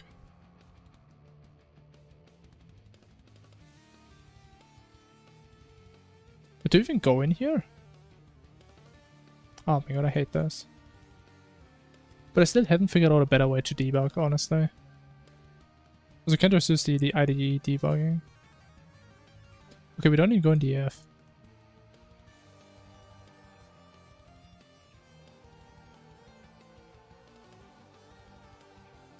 Hmm.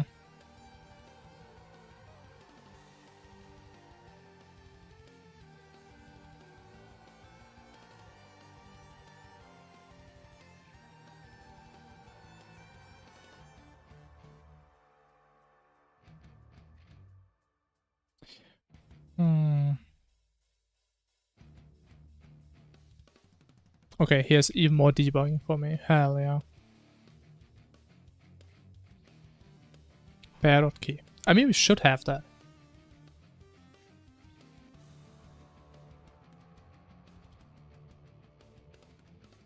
Target player. Yeah. Obviously. Oh, man. I just want to set the parameters, man. Is it that complicated? I don't think it is. I don't think it goddamn is. At least it shouldn't be.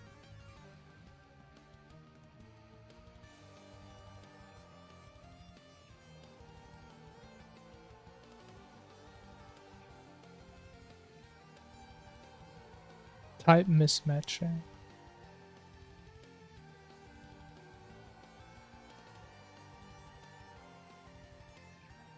Wait. No, it's player. And this is player. Yeah.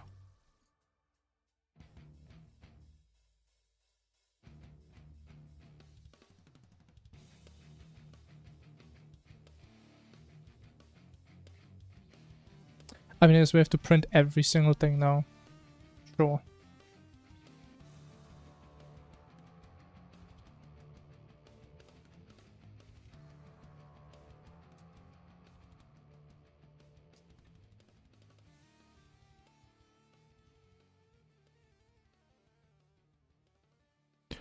Oh, you know what? Maybe the can write is false because it's randomly. You know, technically you can write to it the first time though. Maybe that's the issue. Wait, what?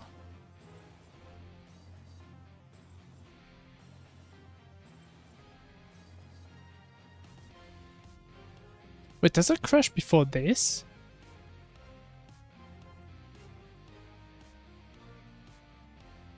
Looking for wait. Yeah, we get the looking for property, we don't get the other one.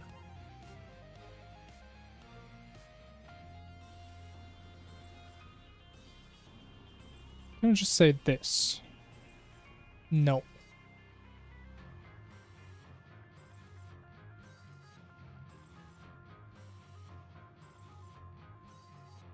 Okay, so tell me that is the issue now.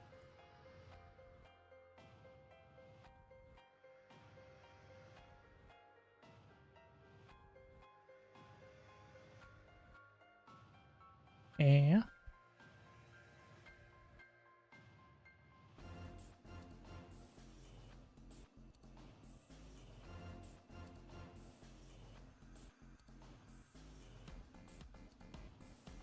I guess it's not the issue. What?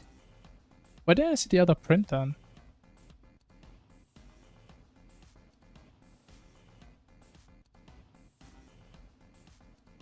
But actually, wait.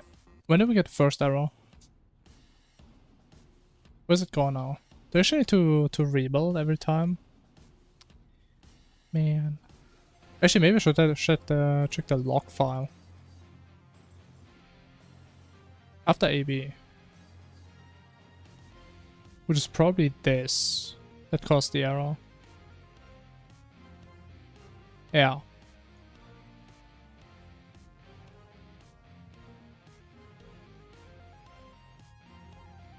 What even does this convert change type? What do I even do? I don't think I even need this, do I? Because I put the right type in. Maybe he's like trying to cast it here or something? Oh, that. How do you like that? Oh, but he still doesn't go into the if, right? That shouldn't really change anything. No. Okay, let me check the log file.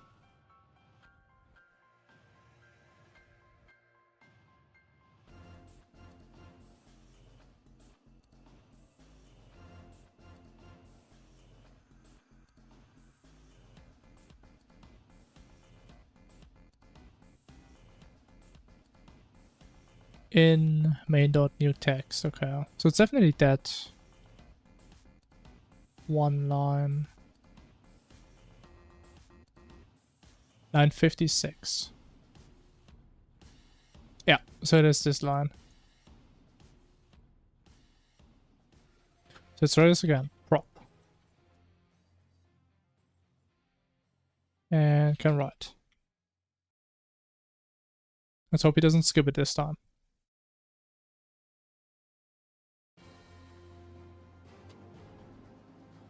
He skips it. So like, is this also throwing an error or what?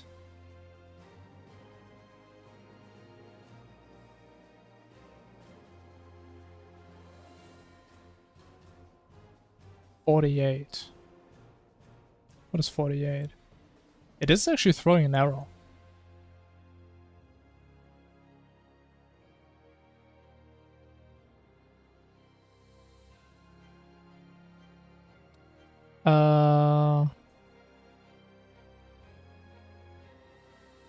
Why?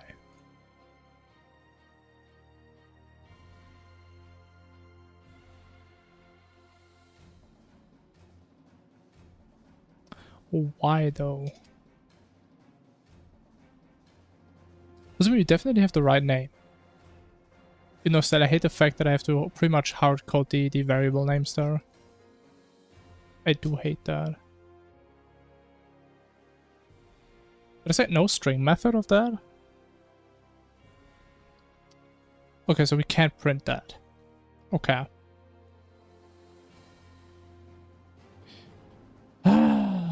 Okay. Just a good old copying of the entire code.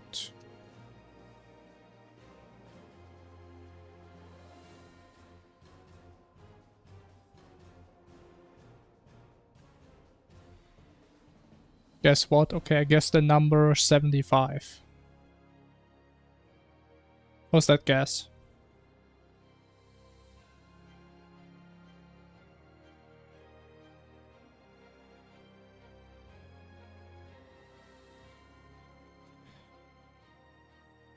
Oh, what I want to ask him again? I just tell him if don't work. Of all event constructor.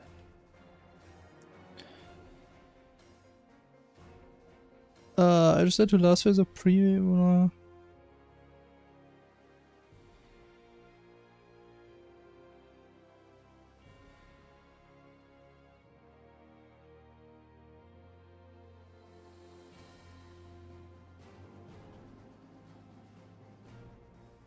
Okay, sure. Pre-moon or Yaron? I mean, I can definitely see the mage weapon from Sandshark being a decent choice. You know, isn't Yaron a bit too fast? But I still don't have a lot of great options at that point.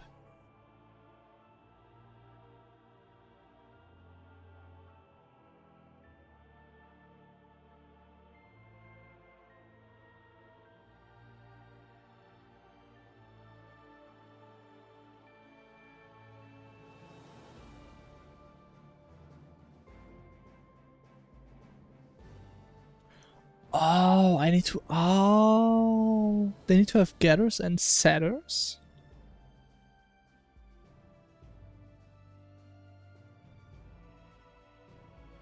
Use get field instead of get property.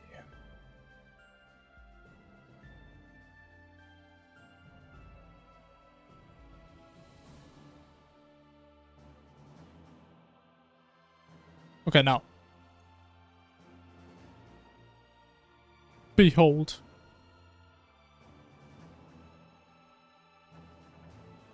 Oh. Oh my god, it works. Oh my god, it works. Oh my.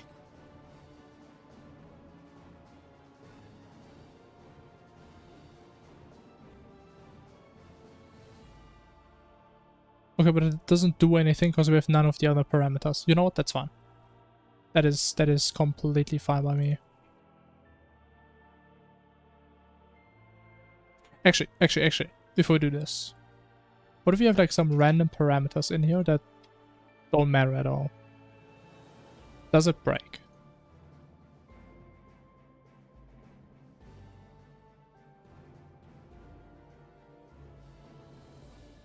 I mean, it doesn't seem like it's breaking. Okay.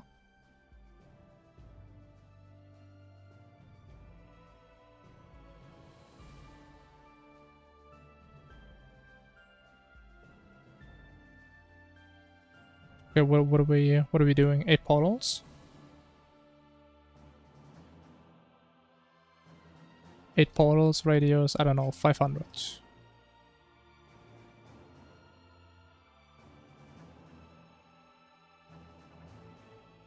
Okay, if that's gonna work, we're actually onto something.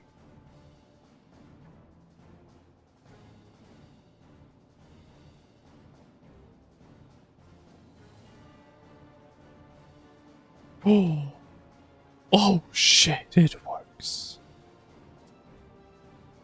Okay.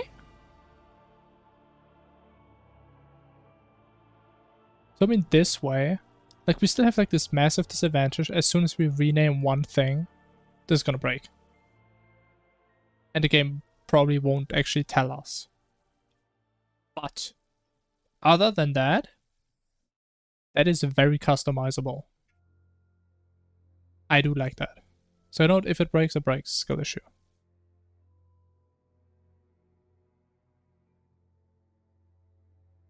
Now, what would be cool...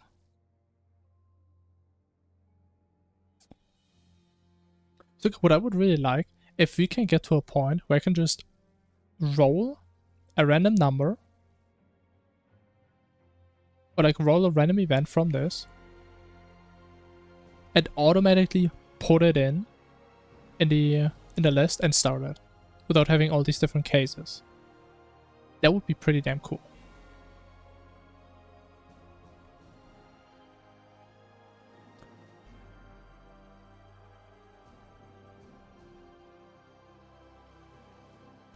We actually had that code earlier.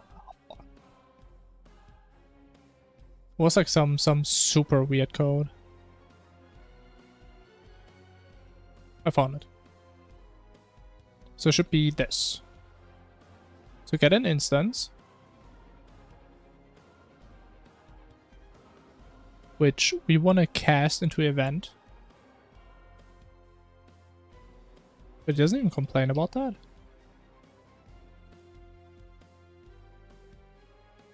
It does work. Oh, that makes me so happy. What language is it? This is C#.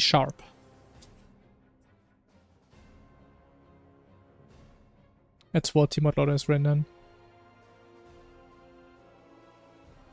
So, very close to Java, but a little bit different.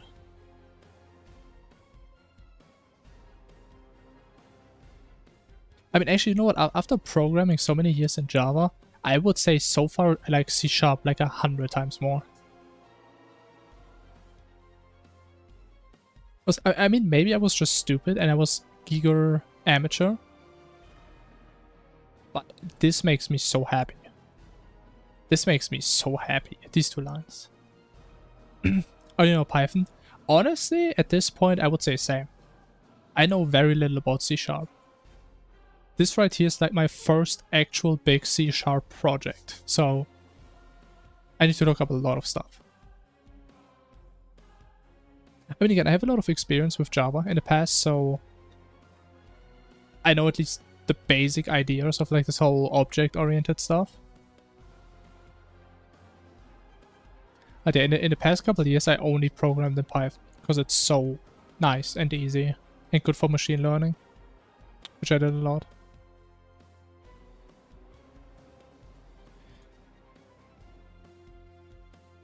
Okay. So, what I'm thinking. Right now, we just take the first element, but we pick an element from A at position may not rand. Next, from a.count. So we should pick a random event from this list.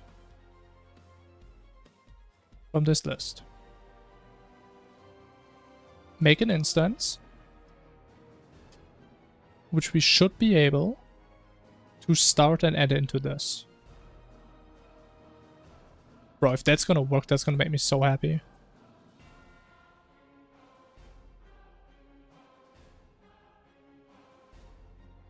And then we don't need any of this.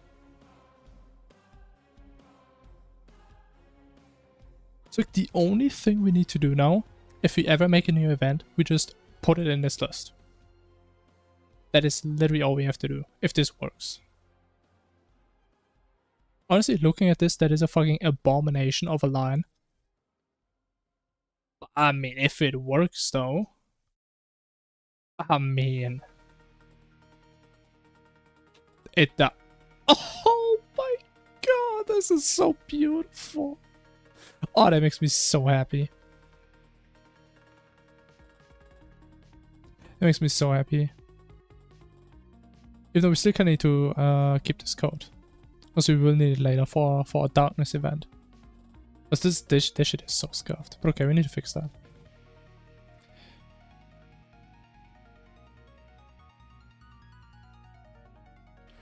Okay, and that means we also don't need this. Yeah, don't care. So every time we make an event, we check our game state, we get the dictionary with the parameters of our current game state that we should use. I should call this new event. We create a random event. Bro, honestly, man, these 3 lines make me so happy. Okay, now we can pretty much write everything into this one dictionary.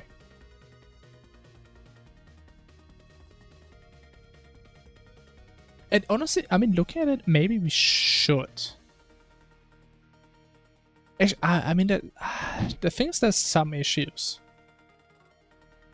Also, something like target player, we have that in every event. We need that to know where the player is. The issue is, what if there's going to be another event in the future that has a radius, and we want to have a different radius? Then just going to write this to both. And if I forget about it, that's going to be a nightmare to debug.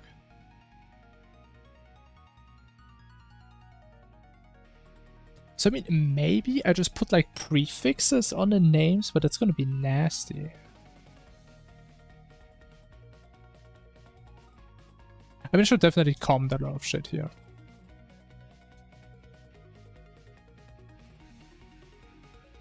So we have like general properties, which probably will only be the player forever. Then for this, I think we have pretty much everything here. Can keep this.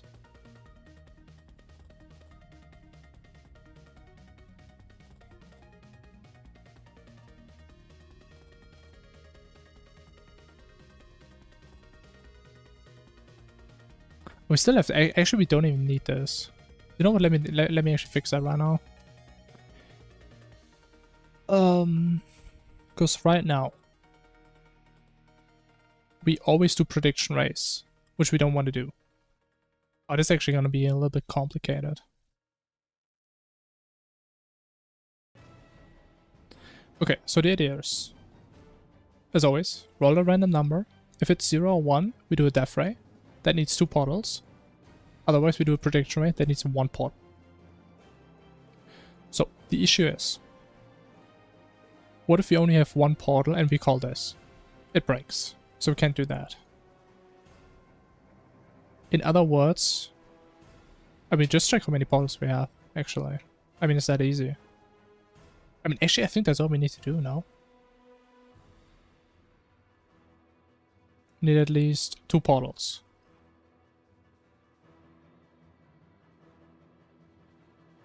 Wait. But is this a method or a field? Wait, what? It's the number of elements contained in the list. Would I keep using this like a method? Wait.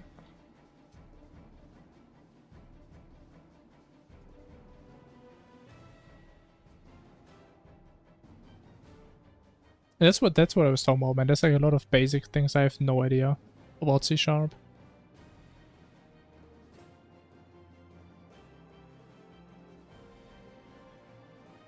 Ah, okay, so the function is like more general and works for most, or like for everything, but count is like a field is only for some. Okay, so I guess we only use normal count then,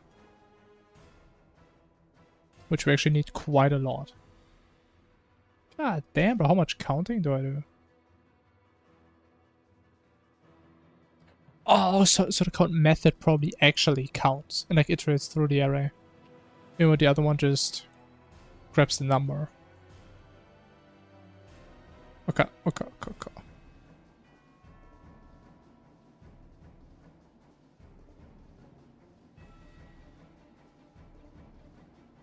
And I mean, in theory, we should have both types of death rays now, I think.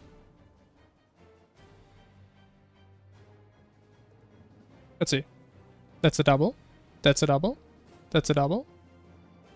Actually, I need to move. Okay, I can't really tell if I don't move.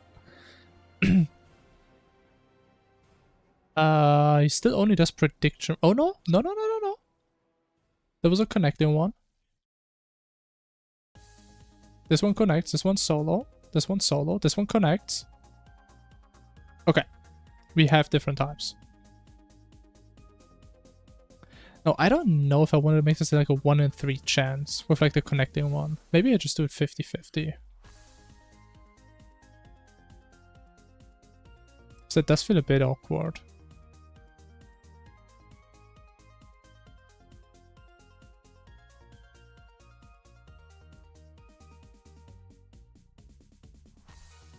Oh man, it's so beautiful when stuff actually works for once.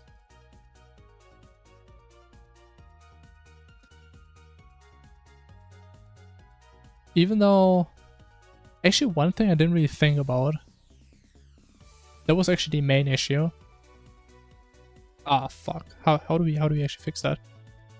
Because the issue is, we're like in the middle, right? And we have like all the portals on a circle around us. Hey, shut up. Let me draw, man. Alright, we have all the little circles, the little portals. Let's do it like this if we have 8. And usually, for example, we select this portal.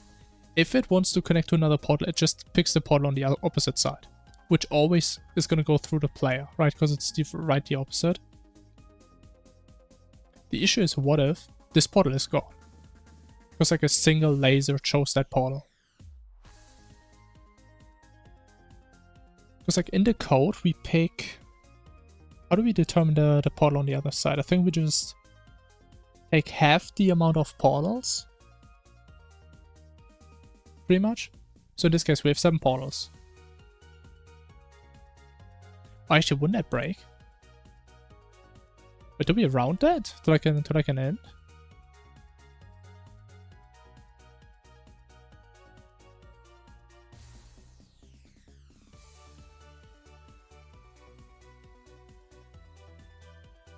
Oh, it automatically gets rounded because it's integer division. I see. So if you have 7 portals, in this case, 7 portals, divide by 2, 3.5. Integer division makes it 3. So we'll pick this portal. So it would shoot this.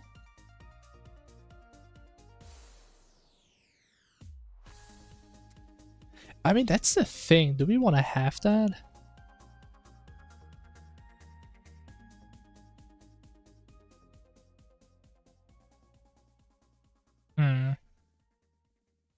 Does it mean this one just can't hit the player if the player doesn't move?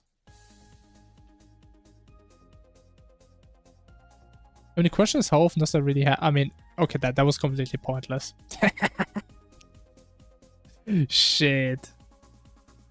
But that can happen. I mean, what we could do...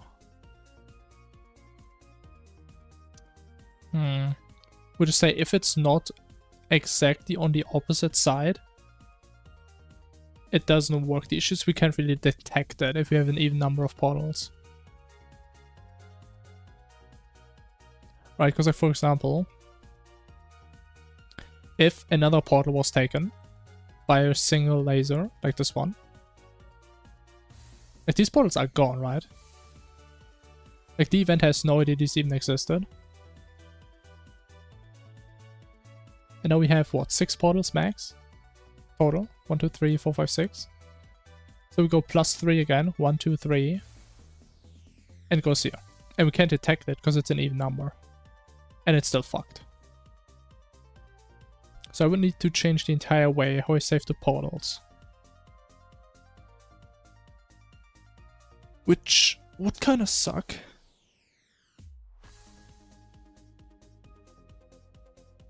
Maybe I should have thought about this earlier, before I made 2 types of portal attacks. Because I do want to have both of them at the same time. I think the issue is if you have them separately, one of them is going to be harder than the other one. Because I think the ones that go right through the player are not that dangerous. Because I mean, you just move and you just dodge them. But that is an issue.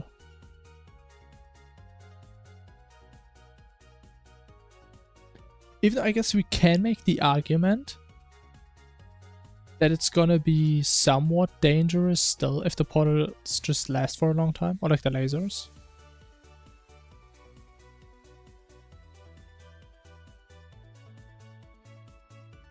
You know, oh bro, that is so trippy. If they like randomly swap from prediction to like connecting. It's so trippy. Oh shit. Yeah, honestly, I don't know what like the best call is here.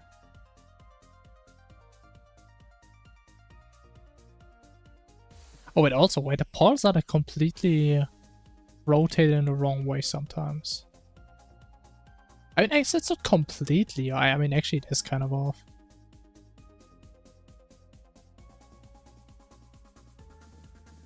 I mean, I guess we like manually just rotate them towards each other.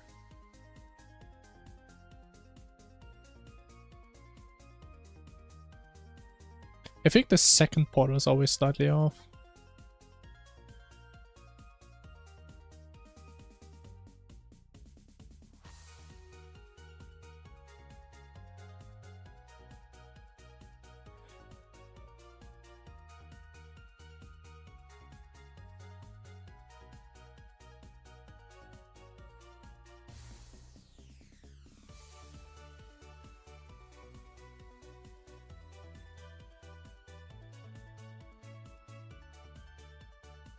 Actually, no, it should be an update, right? Oh. Yeah.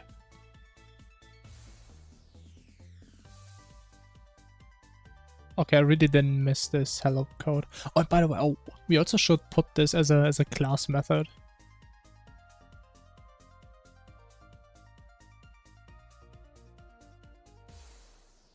You should put this as a class method and not make this bound to the player.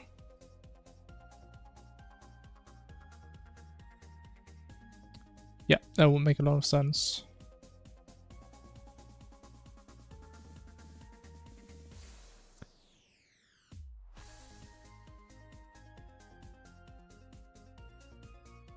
And we don't need this, right? Because we know that. We just want a vector of the target position pretty much.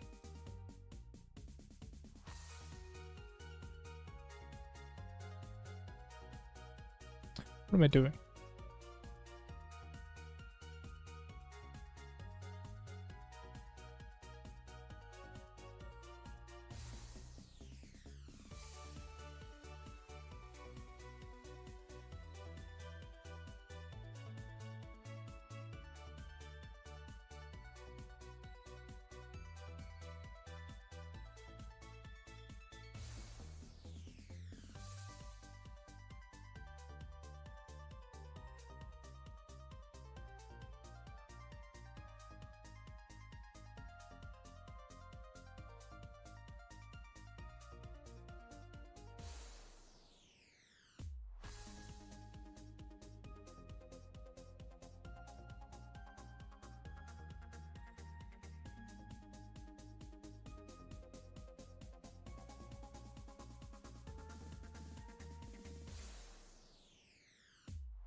Okay.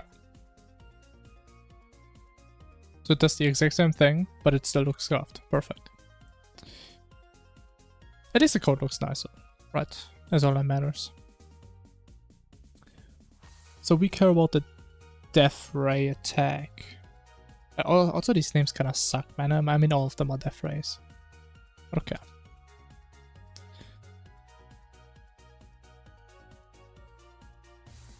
Oh, but I also still need to change this stuff. Yeah, we still have all this nasty stuff in here, which shouldn't be here. Ugh. Ooh. It's gonna be so annoying to change because I just set bulls here and I actually need to put the methods in here as well. Gee. Okay, the issue is when they're firing, they're not properly oriented.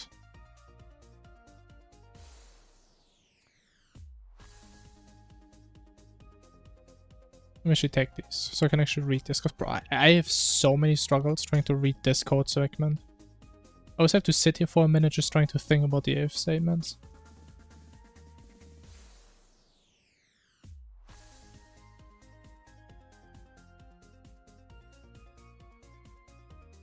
Okay, so we care about when we're done with indicating. So just gonna assume portal 1 is fixed. That's fine. And we're just gonna change portal 2. So we orient portal 2 towards portal 1.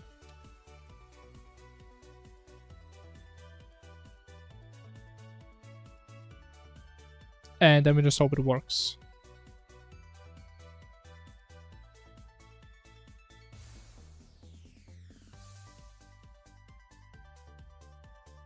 Come on. Does it work? I'm not too sure. Oh, you know what? I kind of need to orient both. Yeah, I do need to orient both. Because I can't be completely off if there's no other portal. I mean, I think it shouldn't matter, right? Because these only change rotation, but not the position. So we can rotate them towards each other. Or at least orient them.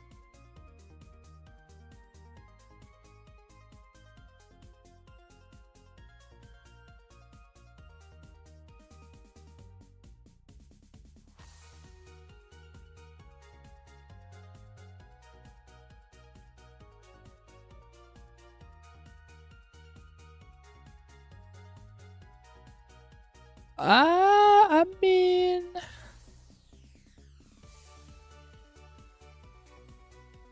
So the idea works. The issue is still that the center of portals are just not what the actual center is visually.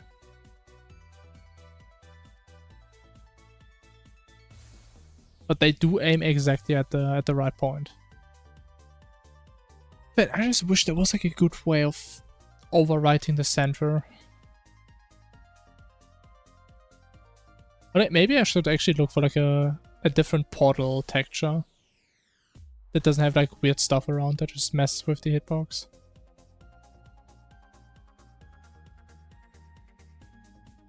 But I think that's good enough. And we still need to fix the timing. For some reason the portal's still just close before the lasers are gone. Starting to look promising? I mean, kinda, yeah. The thing is still, what's really triggering me is like the center of the portals, man. Because I have to put so many random magic numbers in. I mean, fucking look at this, man. I hate stuff like that. Just because the stupid portal texture isn't centered.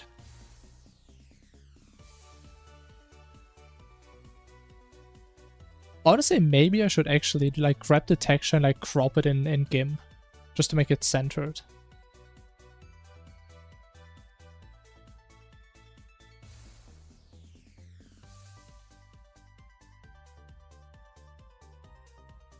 But I mean, the issue is, if I make it centered, there's like so much stuff I would just cut off. Or maybe that's a play. I also don't know why this looks so different than my portal. This looks way cooler. But I deleted like most of the vanilla code, so that's probably why.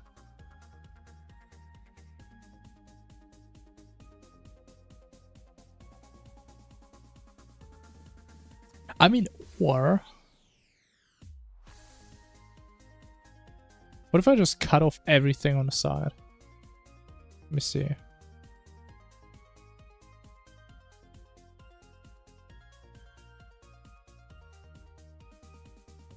Does this work?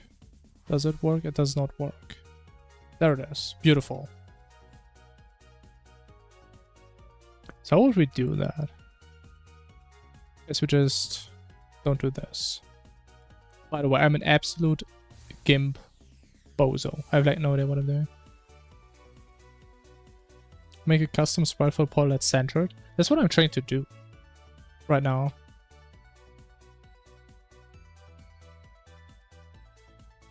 But the issue is the normal portal sprite is... which one was it? Crop.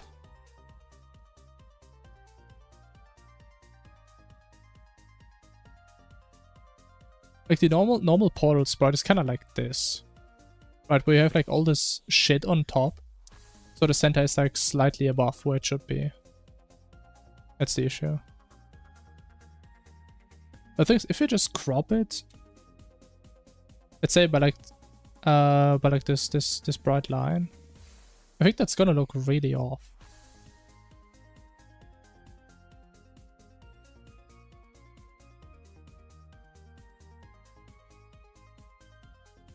Especially because it's just gonna be a square. I mean, actually... I mean, how bad does that look? Like, totally custom? Have you tried? I'm not sure what you mean then.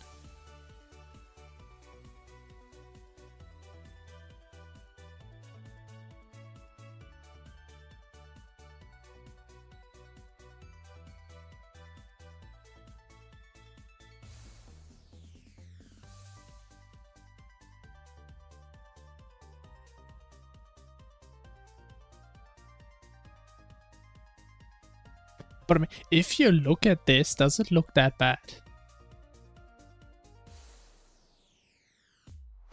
I think it doesn't actually look that bad. I mean, ChatGPT tries to... oh. I don't know if you can really cook something like that. I can try. If I still have my free stuff today, which I probably don't have. Oh, maybe I do. What's like the portal size roughly? Wait, let me do this. Oh, I have so many layers now. Shit. So portal is 140 by 200. Let's just do like 150, 200 to be like consistent. can you make me a custom portal, a pixelated custom portal texture is similar to Terraria's Old One's Army Mysterious Portal. Should be 150 by 200.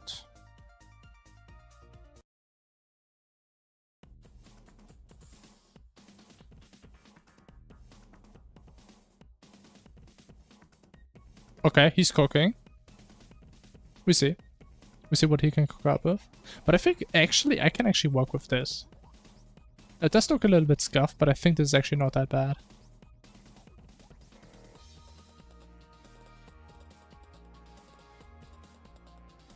Fuck. I always forget how do you crop this? Crop the content? There it is. Beautiful.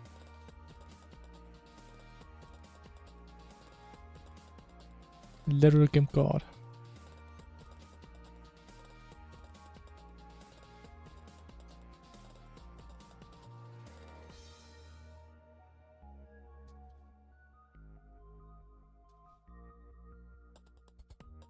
Okay, still cooking. There's a lot of people making images. Maybe people are lonely at this time. They want some AI waifus or something.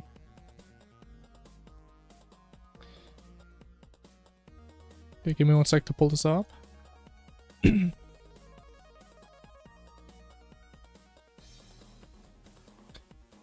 Where did I put it?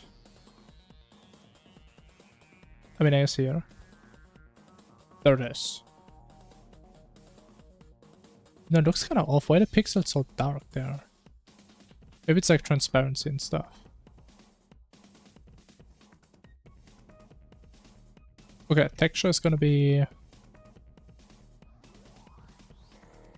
I mean, I just copied the base path. I always fuck this up somehow.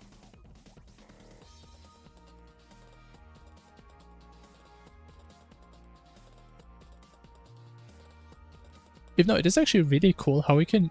how this path like starts in the mod directory, so you can actually access assets from other mods. That is actually really cool. Because I would have expected it starts like here in your mod directory, but it doesn't, which is pretty nice.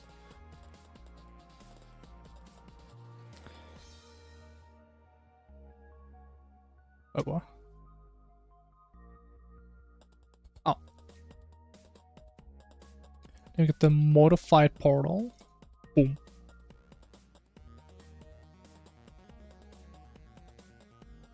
Okay, I think it's gonna be off, definitely. Because I did some manual shifting before. Okay, ChatGPT did cook something. I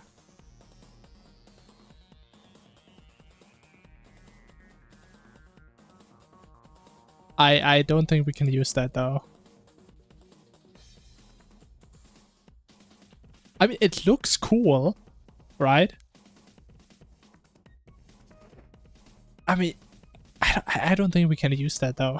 I feel like if these fly around the player, that doesn't really work.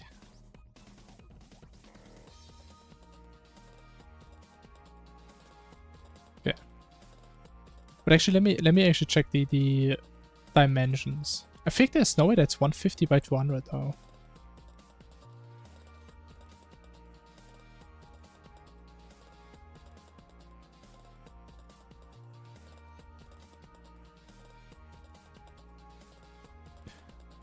It is 1024 by 1536.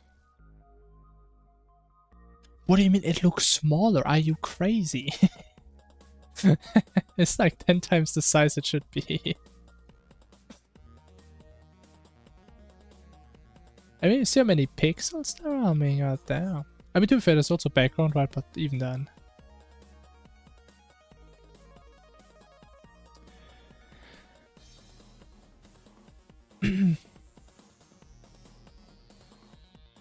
The mods are written in C#, yeah.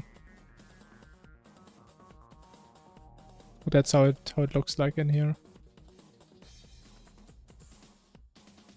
Okay, this looks great. It's the wrong dimensions.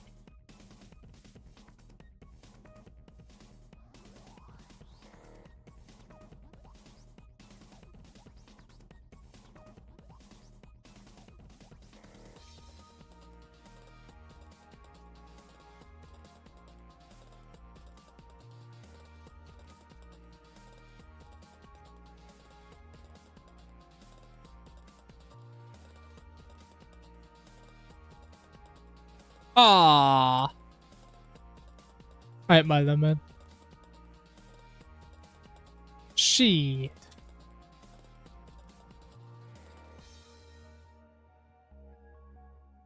Oh, wait, actually, wait, actually, maybe not. Wait, what was it? With 150 by 200. Ah, fuck. What's this?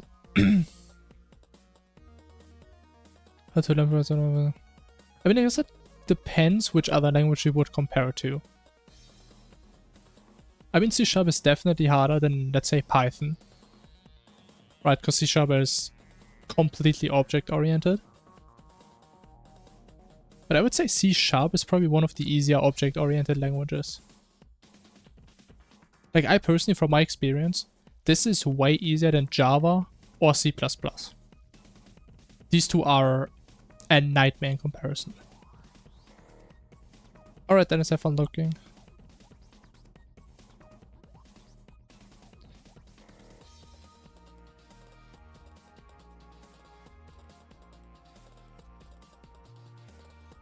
Should have pixelated and be similar to...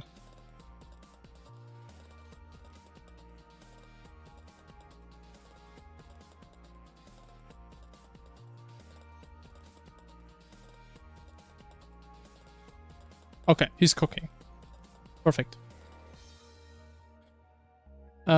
Use C++ a little. I mean, I have to sometimes for like university assignments, and I'll be honest, I don't understand half of it. That shit is...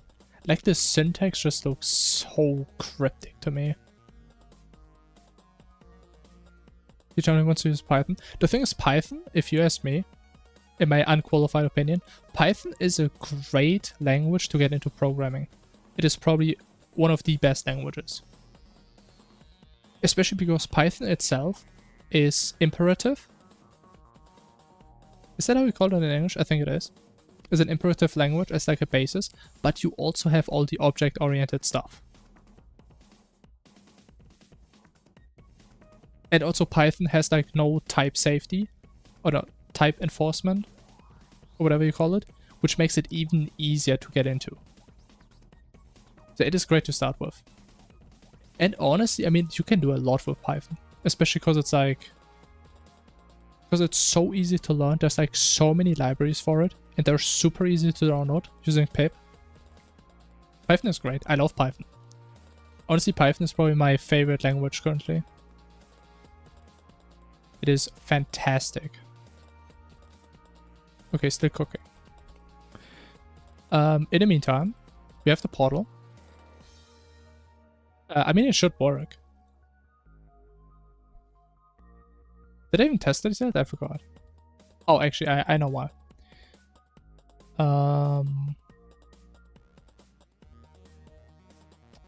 I think I just copy-pasted the wrong path.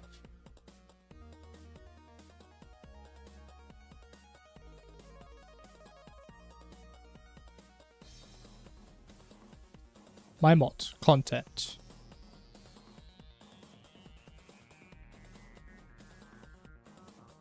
NPCs. Where's my mod at?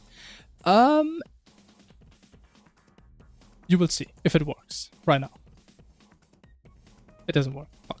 Oh, actually, he disabled my mods, I think. But the idea is, what this mod should be doing is it should add a bunch of stuff to your game on top that makes everything harder.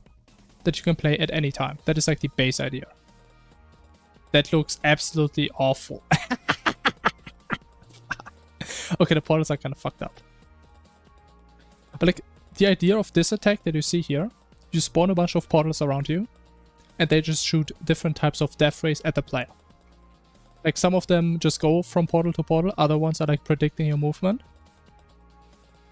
Okay, it is like a connecting one, but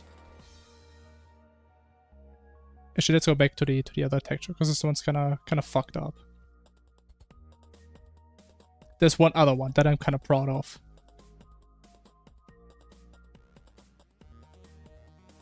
Which we haven't added here yet. How do I hardcode this in? That he always does the one I want. I mean, actually we can just do it like this. Just say new event is the massive portal event. Actually, no, I actually can show you it. Because I changed my structure. I think the boss will drop an item that does a similar thing. What do you mean? I mean, the thing is, a lot of people get a misconception. I'm not trying to make a boss. Like, this is not going to be a boss. The idea is that these are random events that happen while you're fighting bosses. So these things happen while you fight a boss. Any boss. Because I want more stuff to put on top when I play Infernum Calamity. It's just a movement check? Kind of, yeah. But again, I see like the difficulty in dodging boss patterns while also dodging these death rays. Right? If you only have the death rays, I mean, it's not that hard. It's not that hard to dodge. But if you also have a boss attacking you and shit. But I mean, you can easily dodge them just on your... I mean, if you actually try to dodge. But I mean, some of them are kind of hard because they sometimes swap between predicting lasers and not.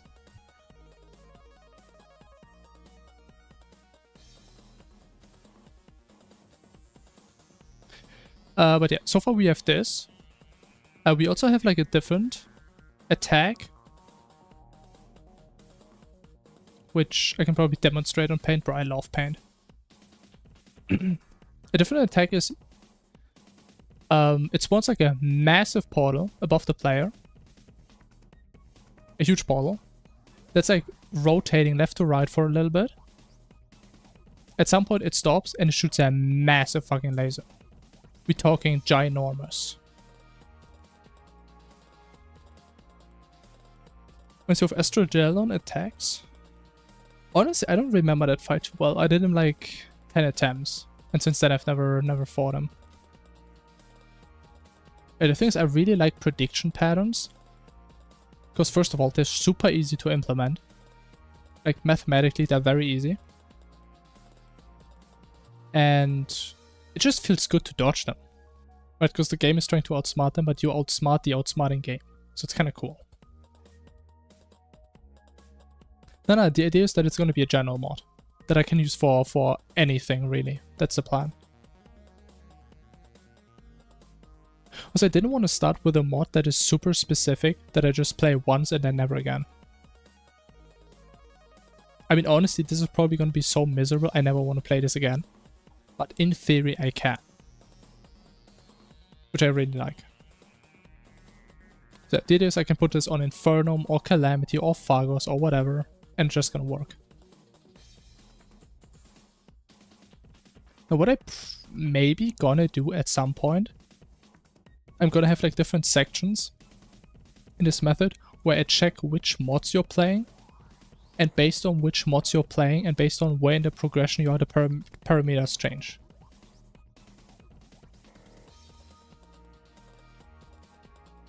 So I may do something like that.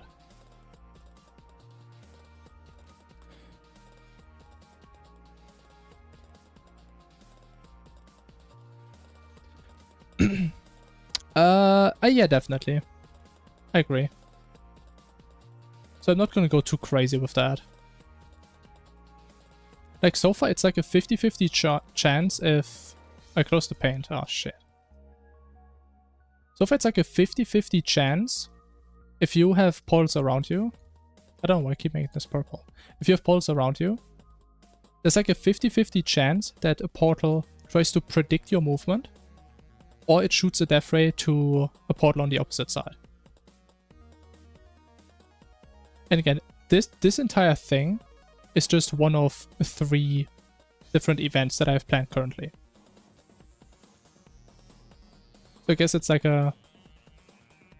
I mean, you can't say it's a 1 in 6 chance, because you have multiple portals, but it should happen, it shouldn't happen too often.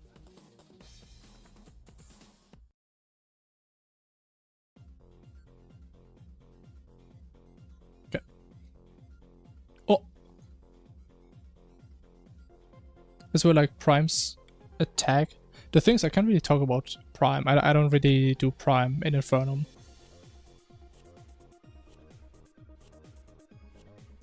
So I can't talk too much about them. What other bosses are there?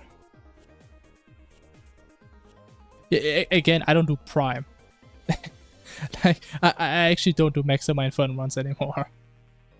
And before I did them after Plantera, so... yeah. Moonlord is a good example, yeah. With like the eye dashes.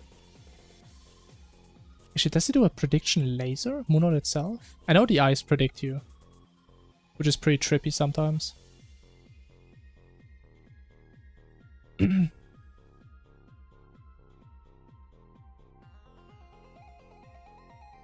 Where's the lasers are straight and don't move?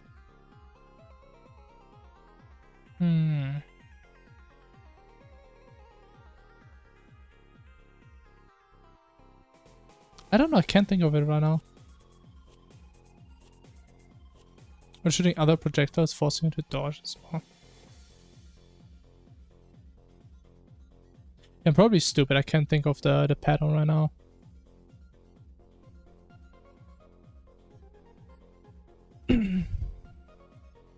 One with his head eye? I don't think this one's predicting though. I mean, if I remember right, if you have Moonlord, I don't know how the fuck is Moonlord built. I mean, something like that, right? And you have like the eye up here. If I remember right, isn't he just shooting pretty much... I mean, just shooting like a bunch of stuff at you, right?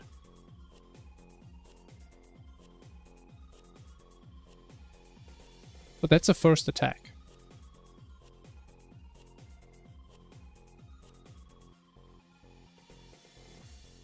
Yeah, I'm not sure. But honestly, I also kind of like Inferno Moonlord. I like him in general. Even though I'm pretty bad at it. It's the one that shoots kind of in a starish flat laser. Oh! That's what you mean.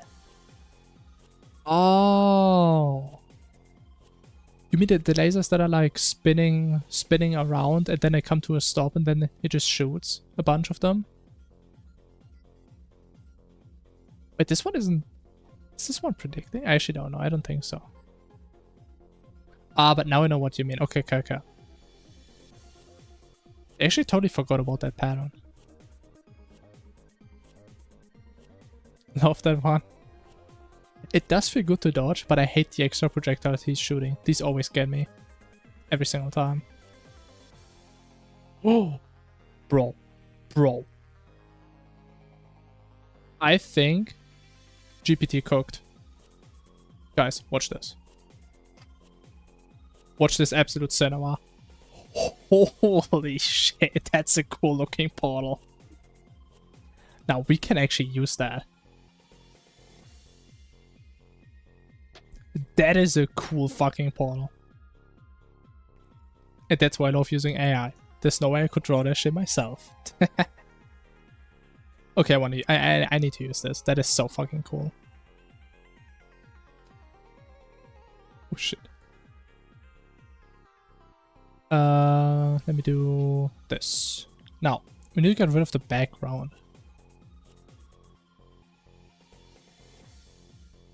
Oh, at least it didn't use like a bunch of different pixel values. That makes this way easier.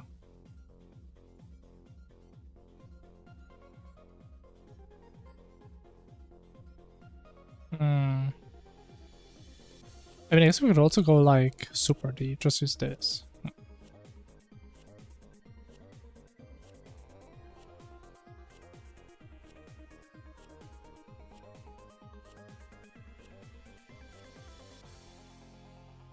Actually, he did use a bunch of... that's why it's so weird.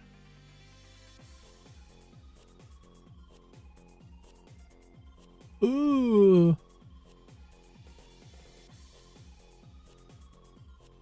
And to make the effects over shiny. The thing is, I'm not really making fancy effects so far. I just put lighting on it, and that's pretty much it. Because I might be honest, I have like no idea with effects in this game really. With the mod loader.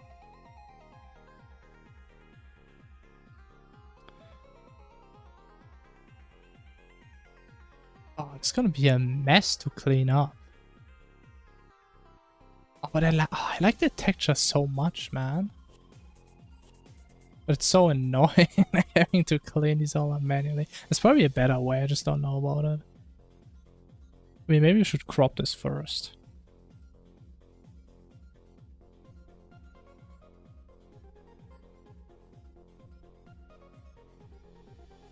It's going to be like Forest where it's less fancy, more just called yeah, kind of. So things for me personally, like in general in programming, I want to make a cool program that does something cool that doesn't necessarily look cool. Because I mean, I suck at designing. That's just it. I'm just bad at it. And I'm not creative enough. So yeah, that is exactly what we're doing.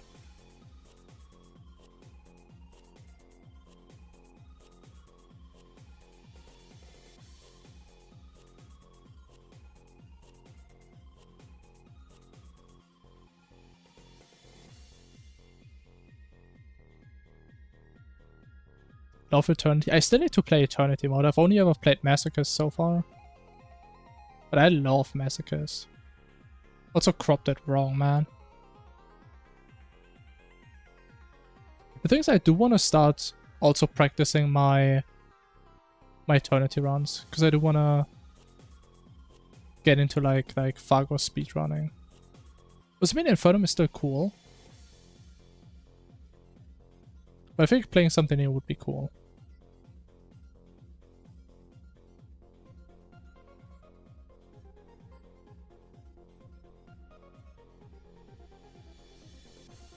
Also doing Massacres right now. Oh shit. Are you doing Legendary or normal Master mode?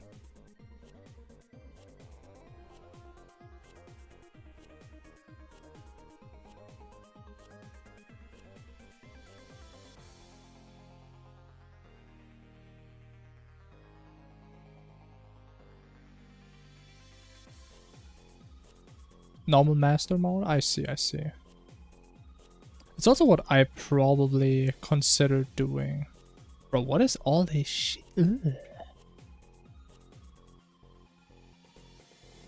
Ugh. Like, do I actually have to like do this shit manually? Oh wait. Not this. Oh!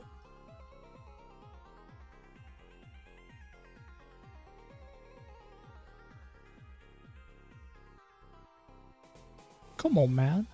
But there's no way I have to do this shit manually for every single piece. Wait, how big is this even?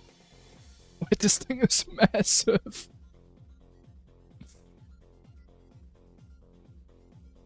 Okay, you know, before I do this fancy, I guess I could also make it fancy off stream. Let me just get this going and see how this would look in game, even if it's rough. Things I actually don't know. How do we make transparency? Can I like select this again? Make this... Ah.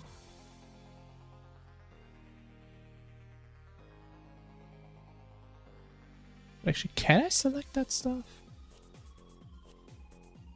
Oh, it's going into pixels. I messed up. Oh.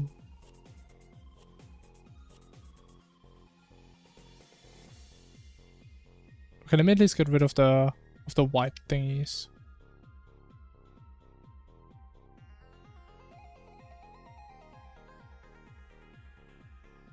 Okay, I mean, if you look at it from this perspective, it doesn't look that bad.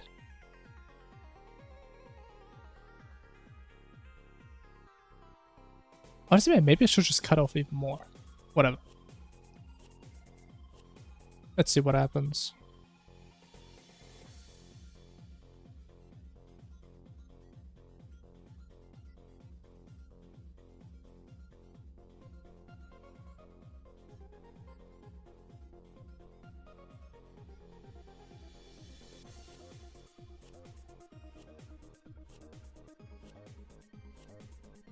Portal 2. Okay, let's try again.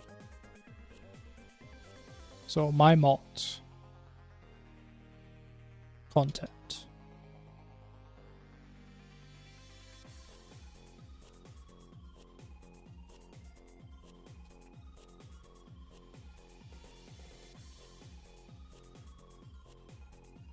Oh, you know what? I know why it got fucked up, because the width and height are wrong.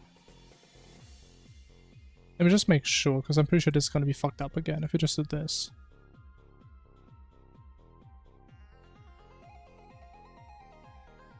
Meh. Content.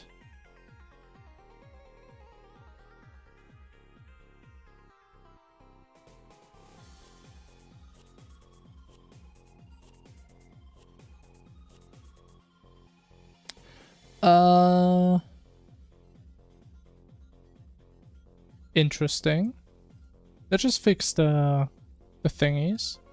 I mean, the ports are massive, so maybe we just render a port where nothing is.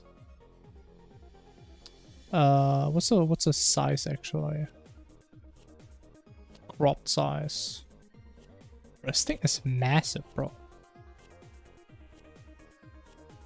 1024 times 1536. Perfect numbers. Definitely not triggering. And these things are gonna be huge. Oh my god. Yeah, they're a bit big. Also, oh my god, you see the noise around them. Oh. That does look trippy though. I do like that.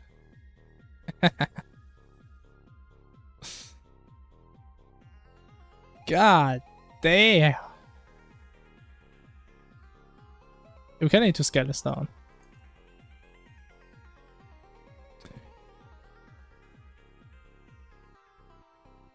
To scale this down by a big amount.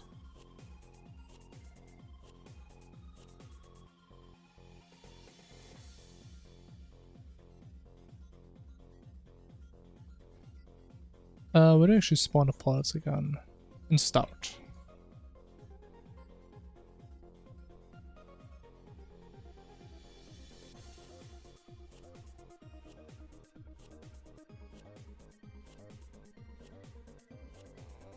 Okay, what's the scale?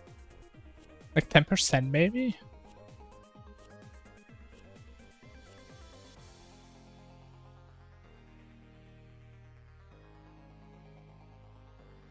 Okay, the hitboxes are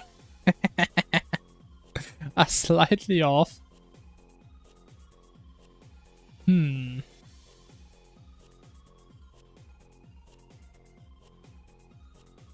I mean, actually, it shouldn't be too hard to fix. But honestly, man, I mean, honestly, it actually doesn't look that bad. But the thing is, though, is this actually centered, though? Wait. Wait, did I not crop this?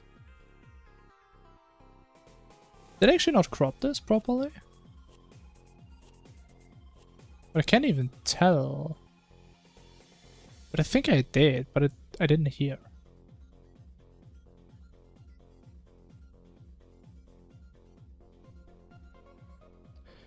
How do you make the outlines again? Filter tool. Guides. New guide.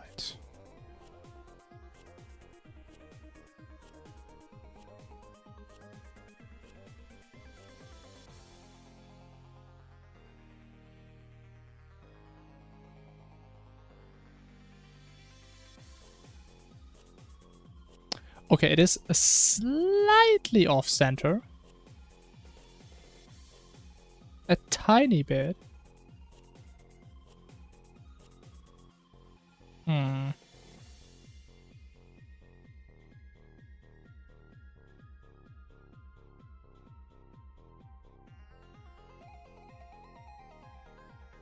So I think this would be the center. We kind of need to... Ah, fuck. Ah, shouldn't have cropped that. Is there a faster way to make the guides, man? I always forget where they are. Vertical. Horizontal. Okay.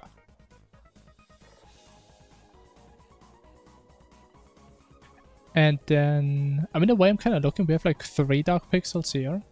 This is kind of like an egg-shaped, right? So it should be in the middle of those. Which I think is here. It looks like the middle. Oh, wait. Oh, wait, you can use arrow keys. Hell yeah. Yeah, it should be the middle.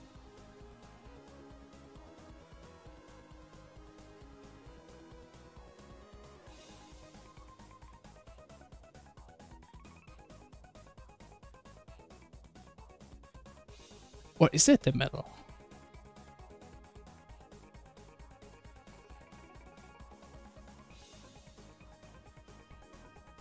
I mean, it feels like it, but it also doesn't feel like it.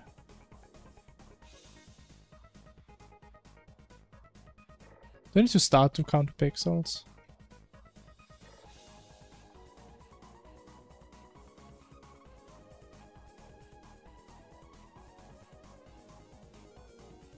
Maybe I have to. 1, 2, 3, 4, 5, 6, 7, 8, 9, 10, 10 and a half. 1, 2, 3, 4, 5, 6, 7, 8, 9, 10, 11 and a half. What's the bottom? Was it 10 and a half? Fuck.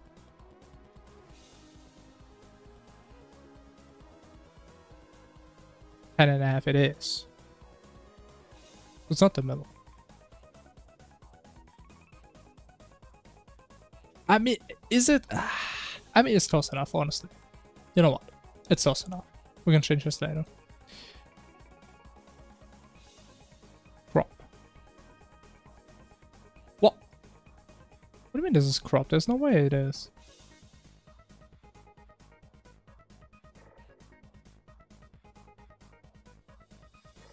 Oh, selection. Oh! What'd I do? But why doesn't that work? Why does it work now? Okay, that's fine. Replace.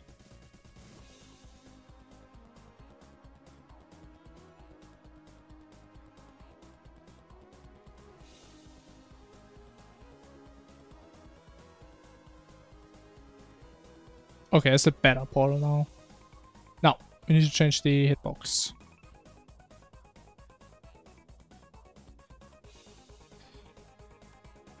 Which is in the draw method. Should be. Yeah, right now we do the frame based on width and height. We should just scale it, right? Then we good.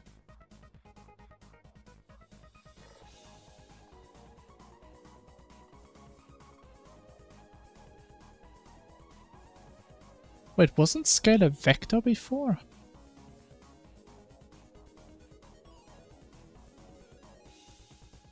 Ah, weird.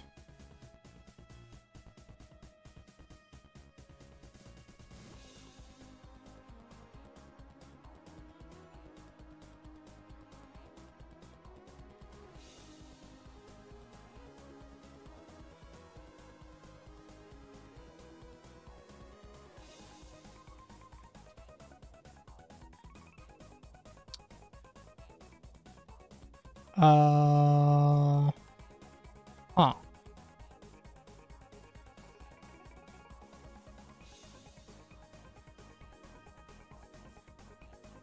Okay. Maybe I should check the dimensions again.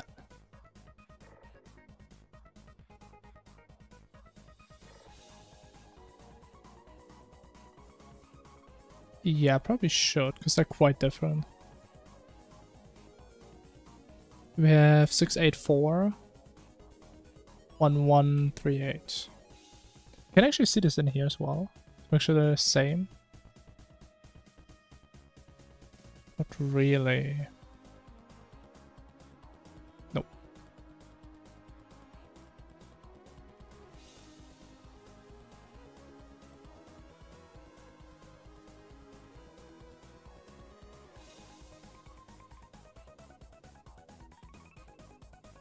Why is it broken now? What did I do?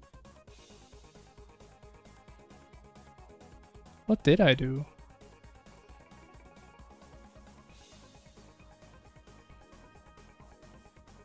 I mean, it still looks ugly because it isn't like all the noise removed properly, but I mean, it's there. I don't know what the issue is. But is it like not... Oh, maybe it doesn't like the fact that I scale it. Maybe that's the issue.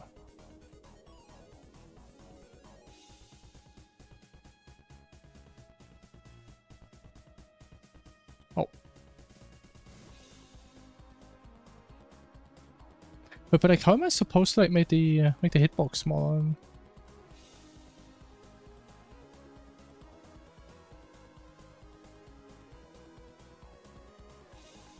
I mean, it has to be somewhere.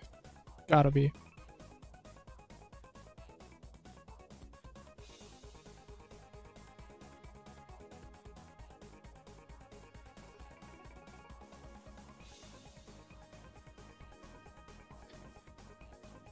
How do you...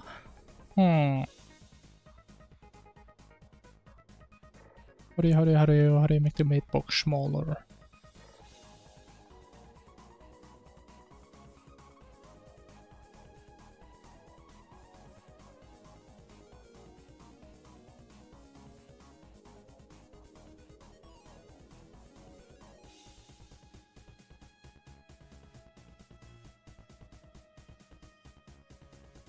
The hitbox is defined by width and height.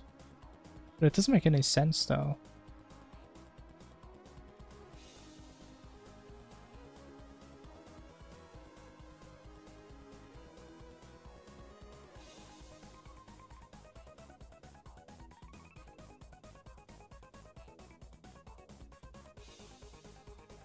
Are you telling me... I mean, there's no way I should be doing that.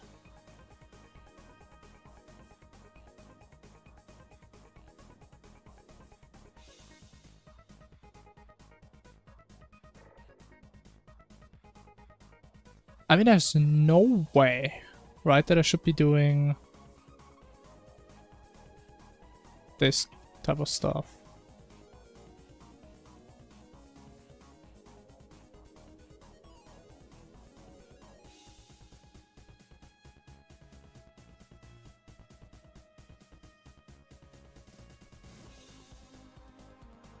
I feel like there is no way I should be doing this. But I mean, let's just see what happens. I mean, it can break, right?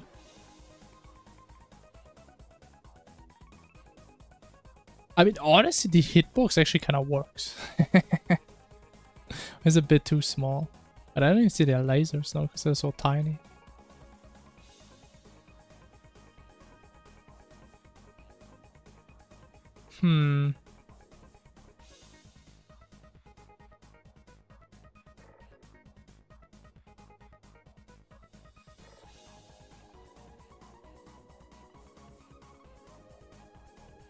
But it's actually a debug tool that you can set. So it actually draws hitboxes. Interesting.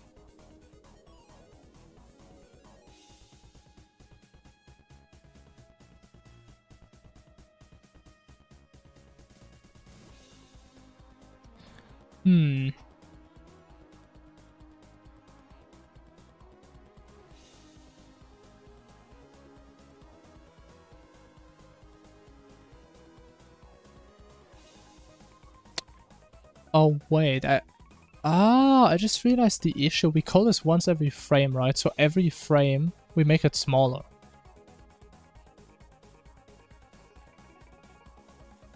Yeah, that's probably an issue, isn't it?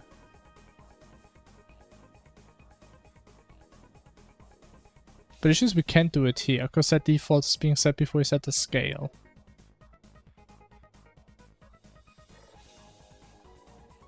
It kind of sucks that you can't call a constructor from one of these, because you have to spawn them so in such a weird way. I mean, there's probably a way, I just don't know how.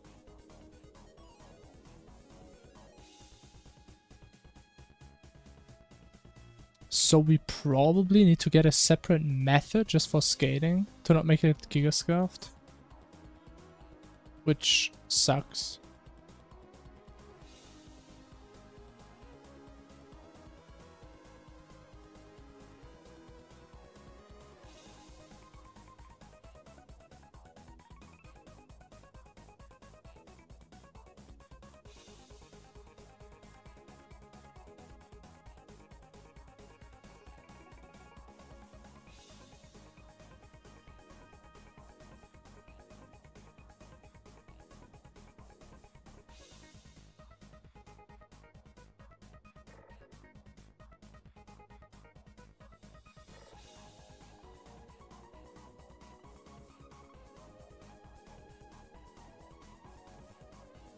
Now, behold my genius.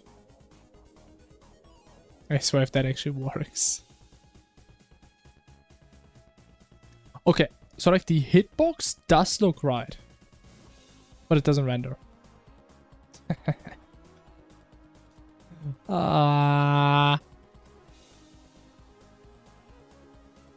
Why?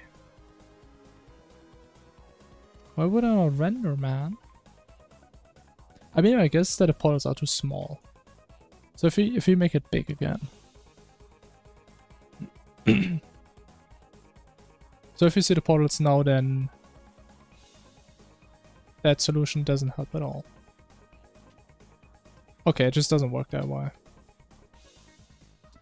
Oh my. Maybe we go back to like the initial portal that I just cropped. This one is that at least has like decent dimensions. Was it this one? I think it's this one. Let's try this one again.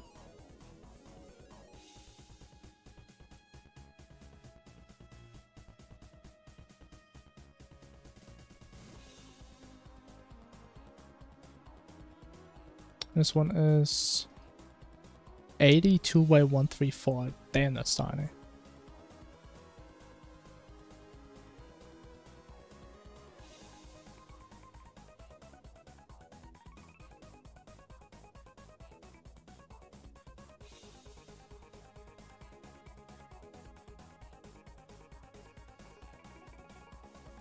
Okay.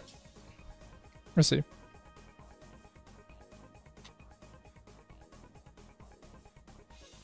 Oh, it is so blocky though. Like you see, it's like a perfect rectangle.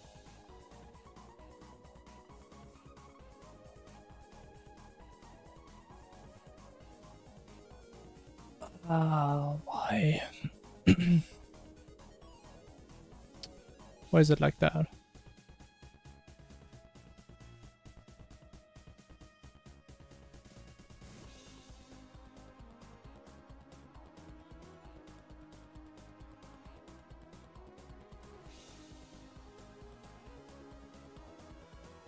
Wait, is it? Wait. How do I do this properly? I guess like this. I mean, I figure it would actually be good if you just cut out a lot of the stuff on the side. I think that's actually the best play here. It's gonna look very bare bones and scuffed. But I mean, at least the lasers are gonna be properly centered and everything. What mode are we making? So basically the idea is every like, let's say 30 seconds, there's gonna be a random event happening. Like, for example, let me disable that. You have like a bunch of portals spawning around you that shoot like a bunch of lasers towards you. And some of them predict your movement, some of them just shoot a laser between each other. And that type of stuff. And the idea is that happens again every like 30 seconds, no matter what you do. So when you're in a cave, that happens. When you're fighting a boss, that happens. Or it can happen. So that's like one of the events that can happen. There's like a couple others that we're also working on. That's like the idea.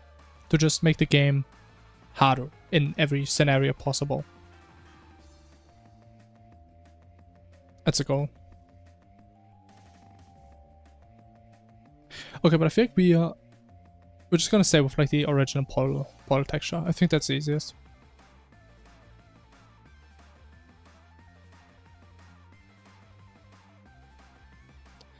Which means we hopefully... But actually, do we need this? What was this for? Oh, there's so many magic numbers. I just forgot where I put them.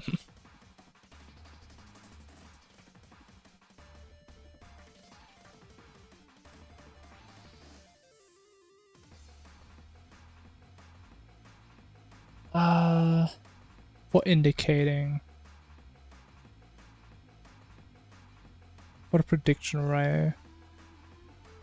What did we make this?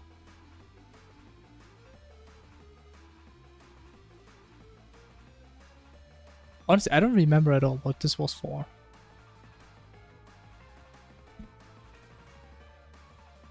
We take the center of the death ray, which is in the portal. Actually, no. We calculate it by taking the portal plus this times scale.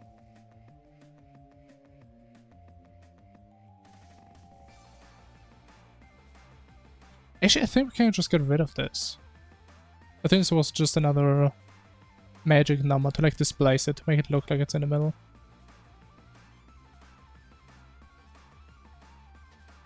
Right?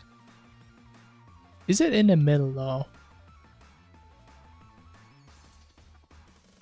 It is straight up in the middle.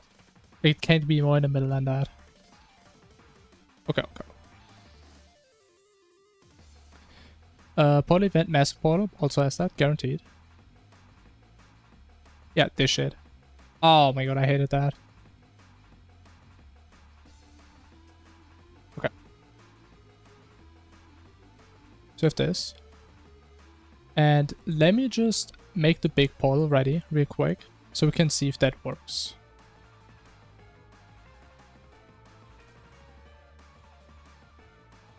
So we just need all these parameters.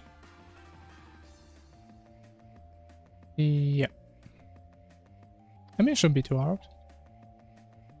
Portal event.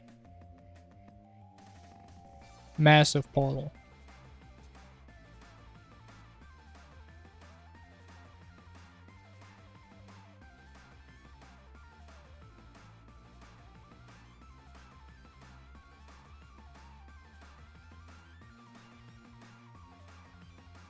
Why doesn't he like this one?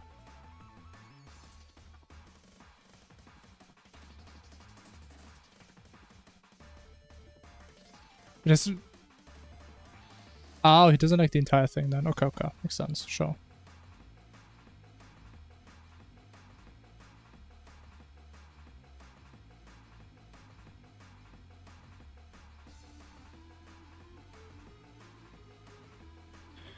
We have 560, 160, 1060, and 1.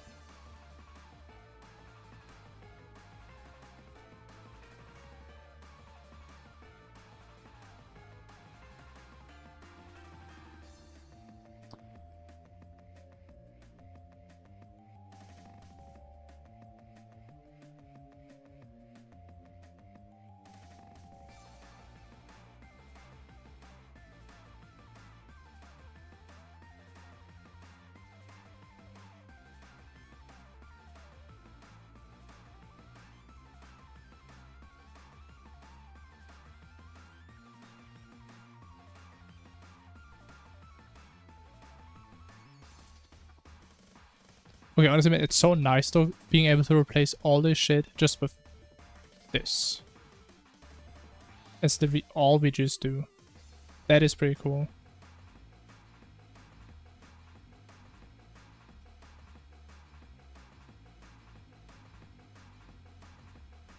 maybe I should give this proper name this time.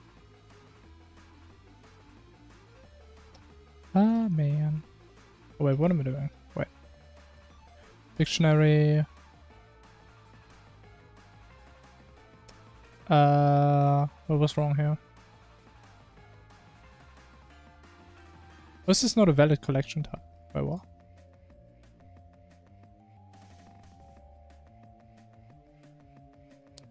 Am I not allowed to call it that? We can call it params. Oh. As we call it dictionary then, who cares?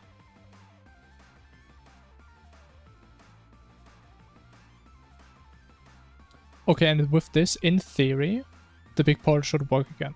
It's a 50-50 if we get it. Now, imagine it actually works. Bro, imagine it actually works. Oh, that doesn't look good. That does not look good.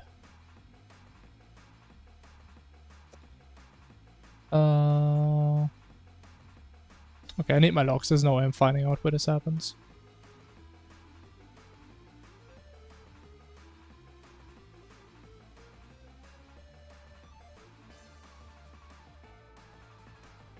Okay, it happened in Massive Portal 85. In 85?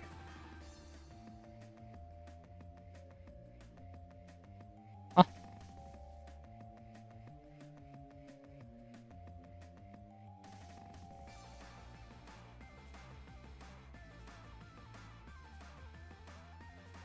'85.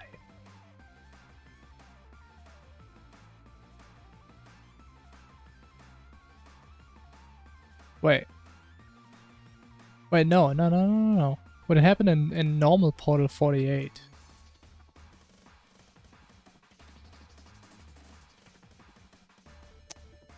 Oh. Wait, so is it actually crashing? No, wait, but it did work, did it not? This means I did test it, and if there's a field that a class doesn't have, it just skips it.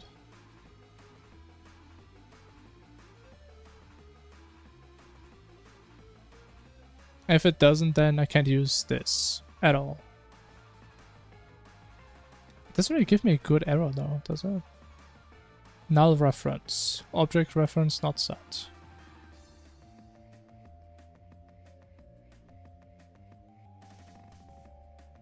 Portal event 48. There's a fucking bracket here, man. But I guess it means the error is on this then.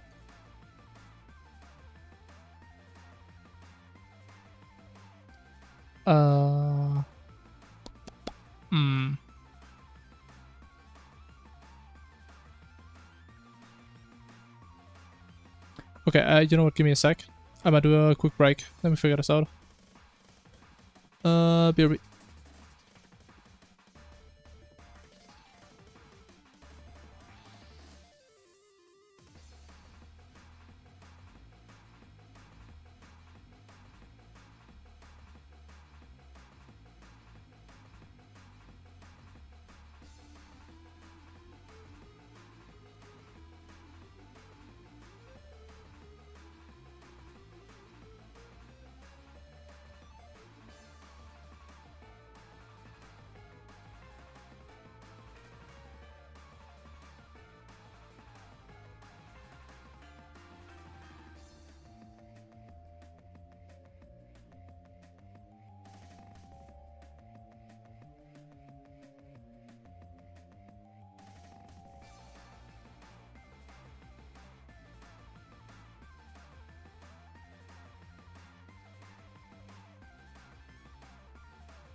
Yo, yo, yo. Alrighty. So. What's the issue? Oh yeah, I remember. I feel like we're gonna have to print a bunch of shit to try and figure this out. Yeah. Hey. Back to printing. What do we print? We print the pair. I'm pretty sure we can't print a prop. I think I tried this out last time. So just print a pair.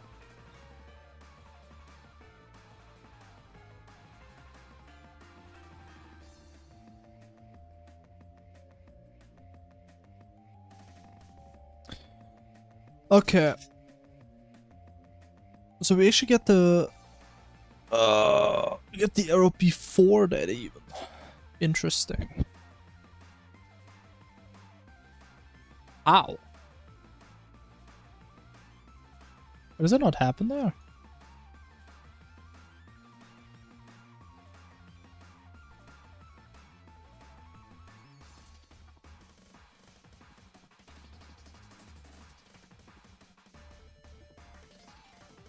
Wait, now it's in a massive portal one. Wait, what?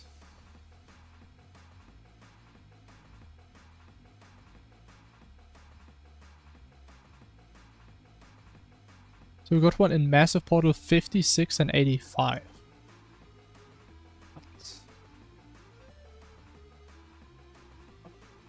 We don't even spawn a massive portal, so why do we get arrows there? Shit, what did I say? 85, 56.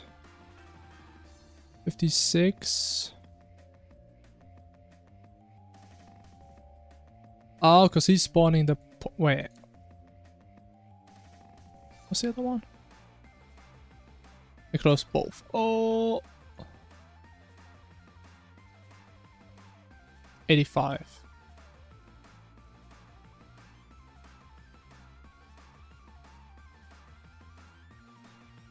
Okay, so my assumption would be that he doesn't have target player. That's like the only connection I see between these two.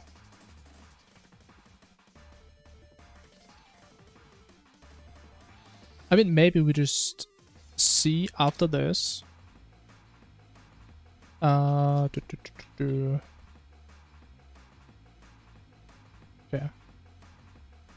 Massive, does he have target player? Then we do the same over here. Does mean both of them should get it. Normal. I mean, that's like the whole point, right? We put it once in a dictionary. And every class gets it that wants it. Okay. No error. And here's the reference.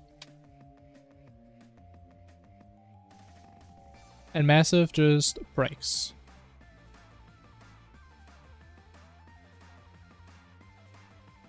Ow. Ow.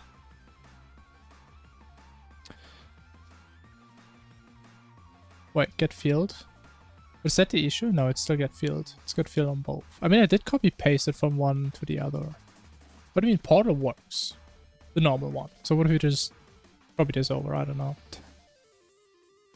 It's the exact same code. Fuck. Why doesn't he get target player though?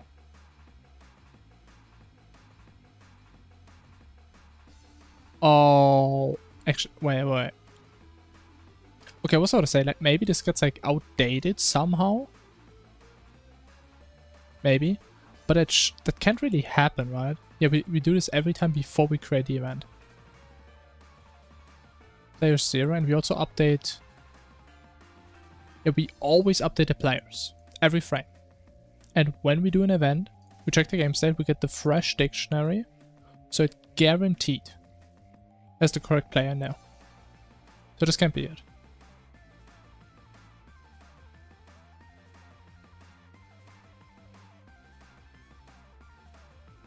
Oh, okay. Hmm.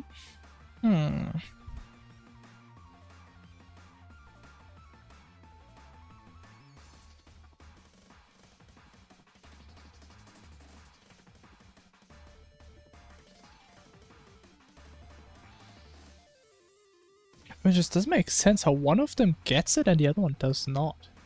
I just refuse to believe that. I mean, they're the exact same pretty much.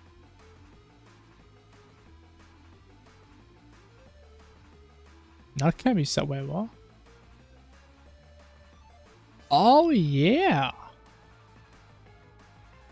But I think they have the same syntax in Java. I forgot about that. Cool stuff. Anyways. Oh, wait, I pressed that again.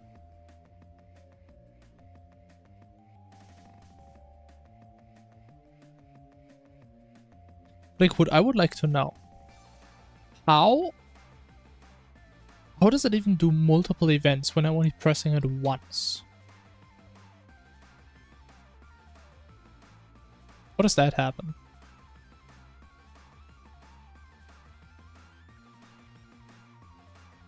If we press R and colon is 0. Or once we press R, colon is 60.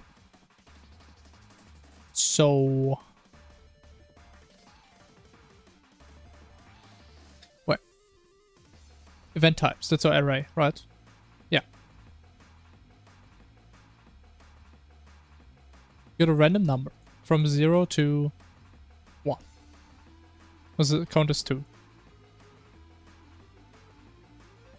How do we get multiple events?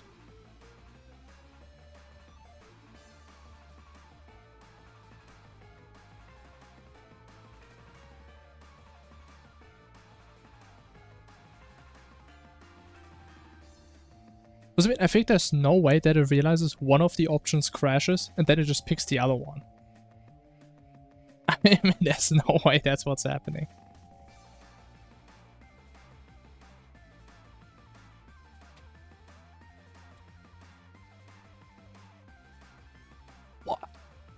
What? Oh, you know what? I know what's happening. Oh, that actually makes sense. So we go in here, right? We try to make the instance, but it crashes in this. So we crash out of this method, and then he calls the method again, but the event colon is still on 0 because it gets set down here after he crashes. That's why. So in other words, he keeps on crashing until he gets the event that doesn't crash. That actually makes a lot of sense. But I still don't know why he crashes.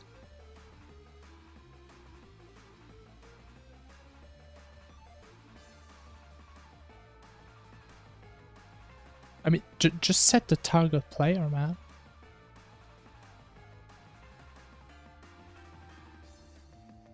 I mean, it is literally that easy. Unless it's crashing somewhere else, where there's no way. But I think I checked the log for like 15 times already.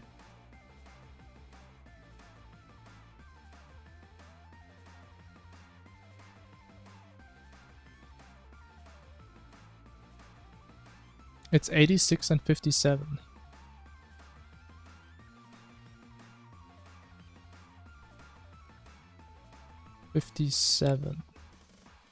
Spawns an NPC, needs target player.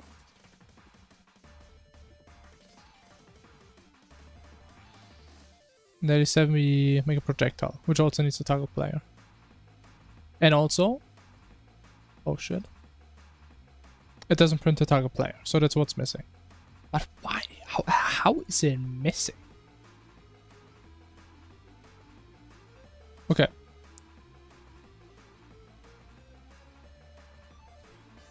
To just, I don't know, print me the entire dictionary at this point.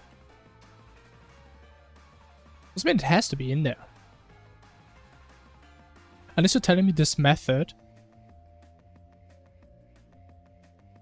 I mean, there's no way it just grabs it out of the dictionary. There's no way. But I mean, even then it wouldn't matter. Because we keep on making the dictionary, like we keep generating it every frame. And we don't do multiple events per frame. This is so weird. But at least when we figure this out, we're gonna have a pretty solid system, I would say. It doesn't have a string method. It's so unnecessary, man. Yeah, we just put it in here, got it. What is a dictionary? Like, how is that not properly printable? What? Maybe I'm too used to Python. That's why Python is the best language ever made. And the slowest. But it doesn't even matter. But everything is there, man! Just grab it!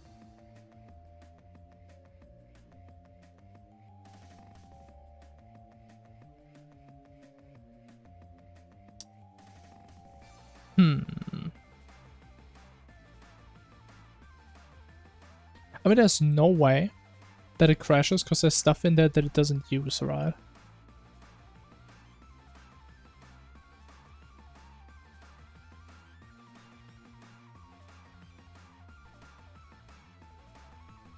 So I'm pretty sure I tested that. Nah, it still crashes.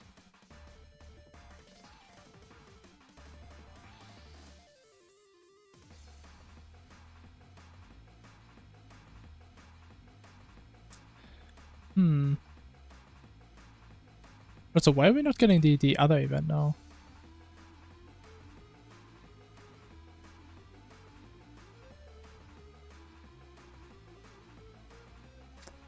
Huh, interesting.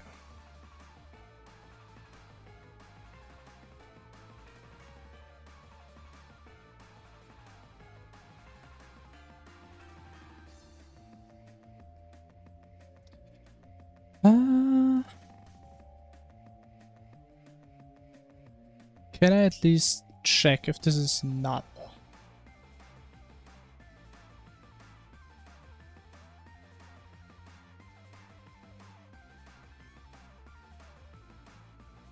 It is null. Okay.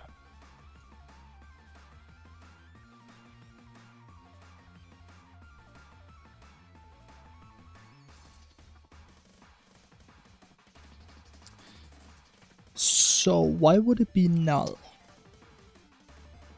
I mean, obviously because this doesn't get set. Makes sense. Things I don't really know what prop is. I mean, it's property, of course, but what is it? What is that? I guess it's like a reference to one of these.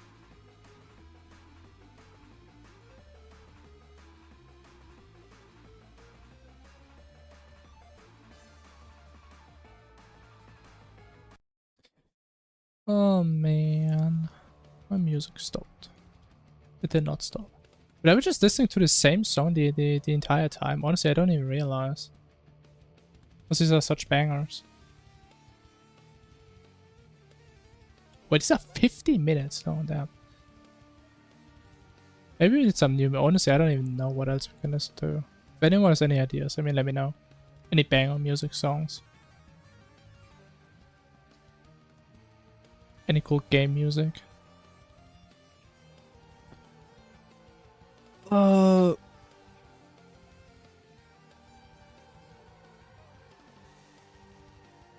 I really don't know.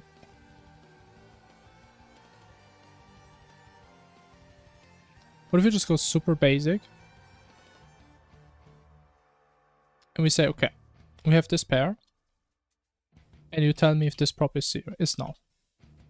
I think that's a start.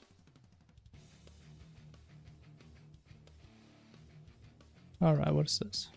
Or would just be like AI Gregas. That's Isaac. I don't know, does Isaac have good music? I guess we're gonna find out. Never really listened to that.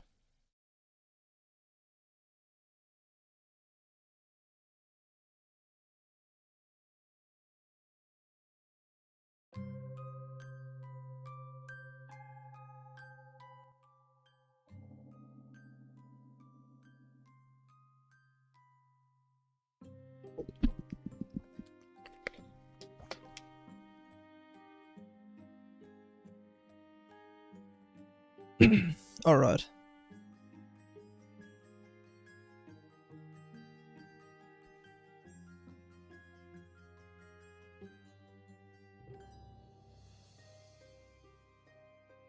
Wait.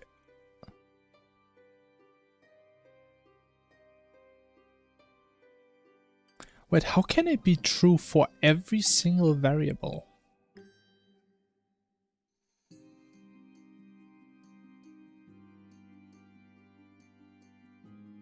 Wait, can this thing set variables that technically that I haven't even written down? What do you mean? It doesn't have a number of portals. Like, that's not a field it has.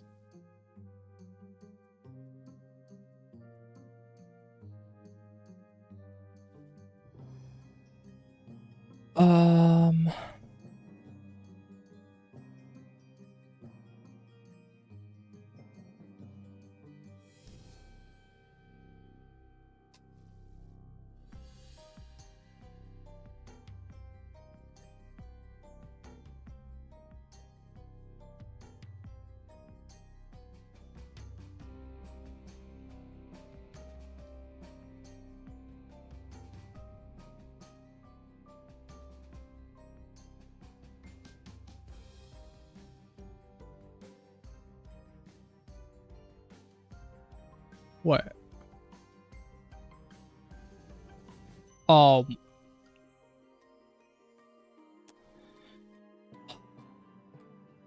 Please don't tell me that's it.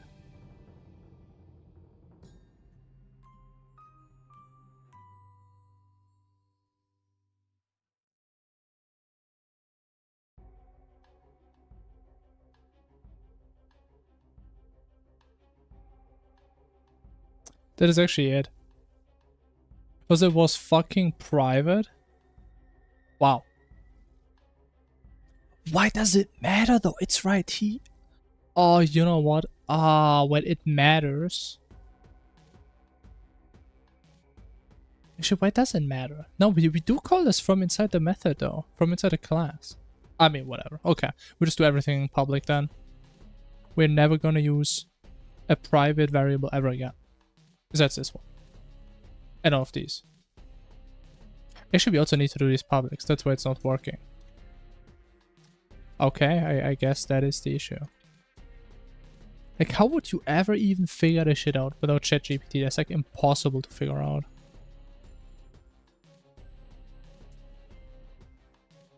Okay, I believe now we could have something working. Hey, it's back.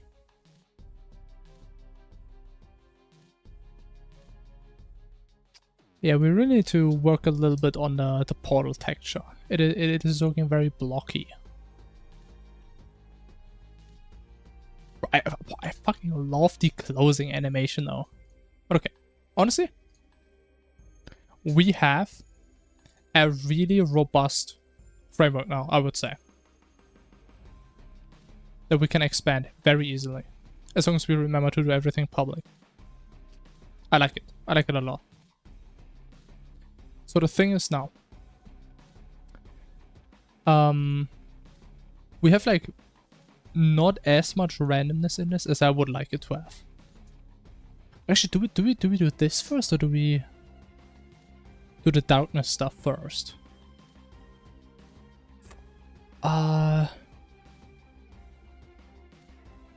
Actually, let me see how far we can get with the other event. So I did some prep off stream. I mean, I was talking about it in my run yesterday, if anyone was there. How I worked on this for like hours and I couldn't make it work. It was like the idea I had was very simple. Let me find like an empty spot on here. So the idea I had is, you're the player, right there. That we have like two different types of events that can happen, right? One, you have a circle.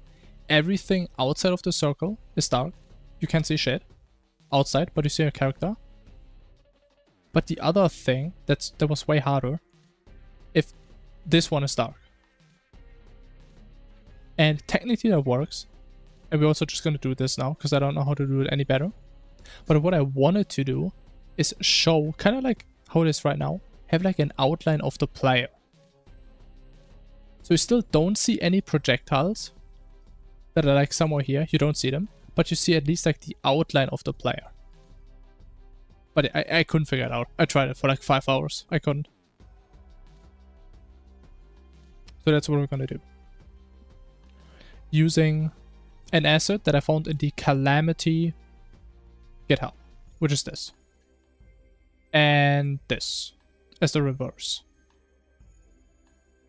You know, the reverse looks pretty wrong now that I look at it. Because this one is black and this one is white. But I think it works. I think I tested it. And it should look roughly like the inverse, pretty much. And that's pretty much all this code down here.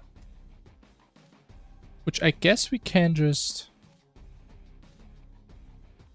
do once and see how that's gonna work.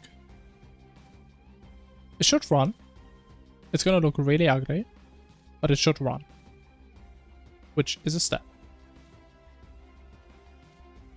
Yeah. It does something. It's not beautiful, but it does something. And we probably want to start with the easier one. I don't even know which class. I have like 15 classes of this because I was trying so much shit out. So this one is useless. This one.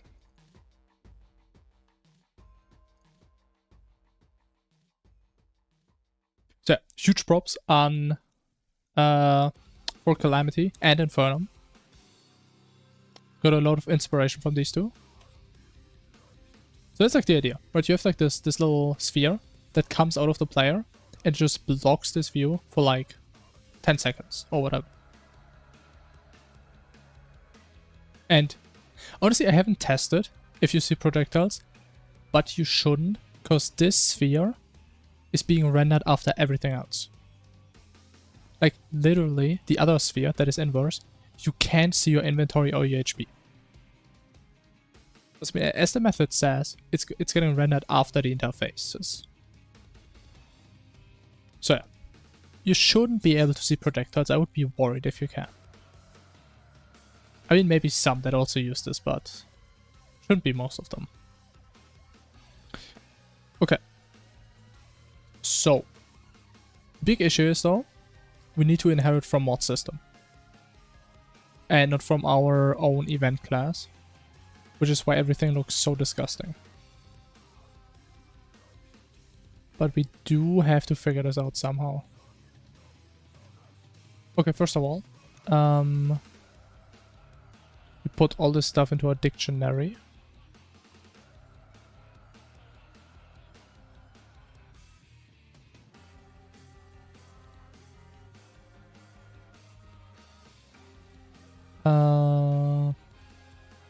Down here.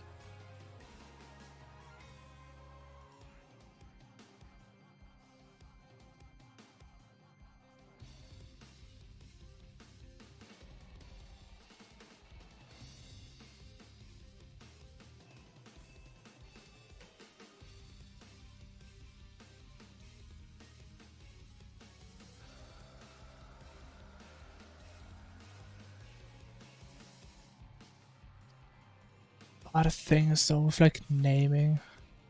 I think radius is, yeah, radius is too generic because we also have radius there. Darkness radius. But the thing is, right? Oh, a radius is gonna be really hard to implement actually. Ooh. Okay, it's gonna be a way.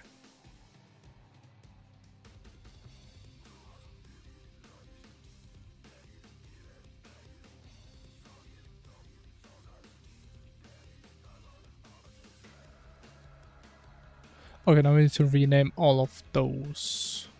But I copy duration.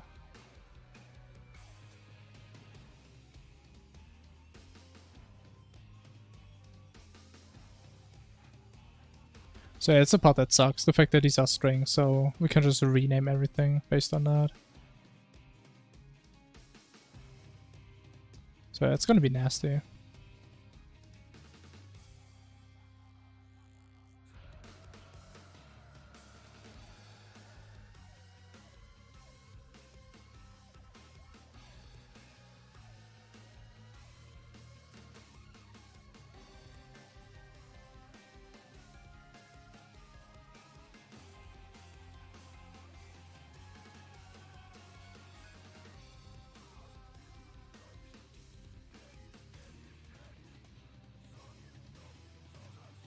And honestly, we could actually hardcode this. If we just say always pick 2. Right? 0, 1, 2. Yeah. Okay, now how do we get this to run? First of all, wait, you know what? Actually, there's one thing I do want to try before. I mean, right now, we are copy-pasting pretty much the same code into every single constructor. I wonder if you can put this into a method. I mean, again, technically, we call this from this constructor. I have no idea if that's gonna work. We're gonna see. I don't know. Let's call it something generic. Read dictionary. Man, I know that doesn't exist, man. Calm down. Thank you.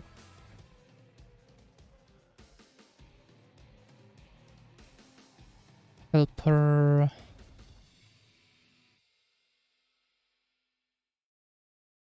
I don't know.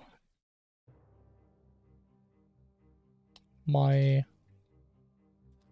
general helper.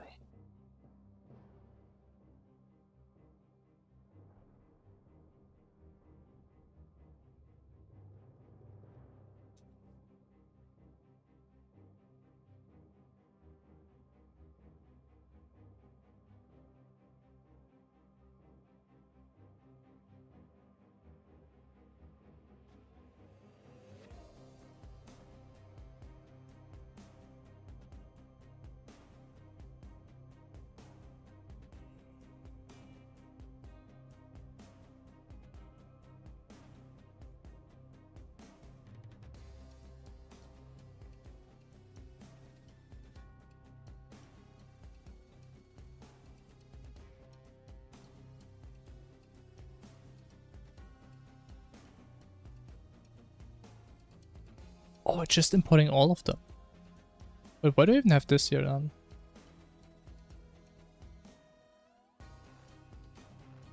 Oh. Oh, because it doesn't work otherwise.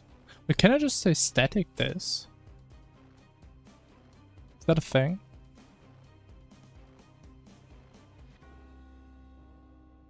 No. Nopers.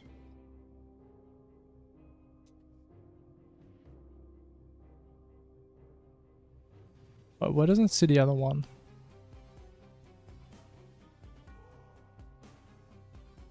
Why not?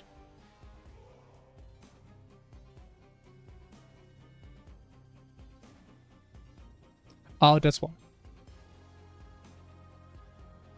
Yeah, a lot of C# stuff I'm not too familiar with. Boom.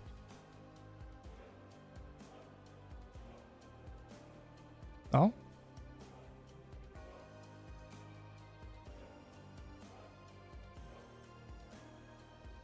What do you mean, man? He's right there.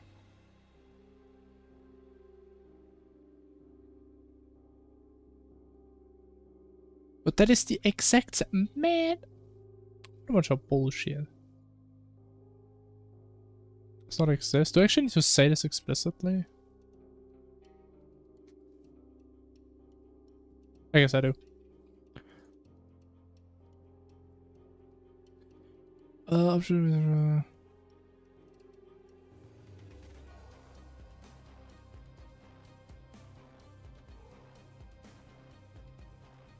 But did I make these static?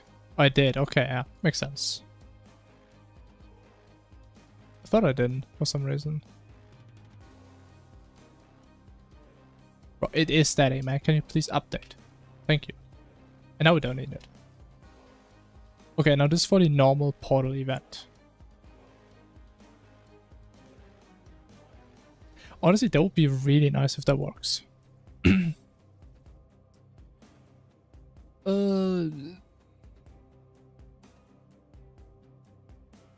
Yeah, I don't think that works.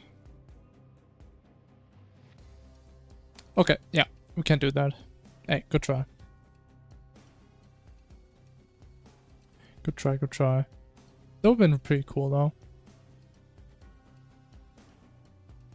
Okay, I guess we just have this block of code we just copy paste into every single constructor.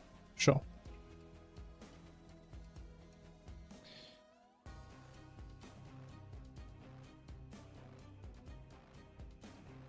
Which honestly is better than having like 50 fields we have to overwrite every single time. Or set every single time. Even though I guess if you would do that, you can actually see what's happening. Meanwhile, this year, I mean, you have no idea what's in the dictionary. And so you know where the dictionary is.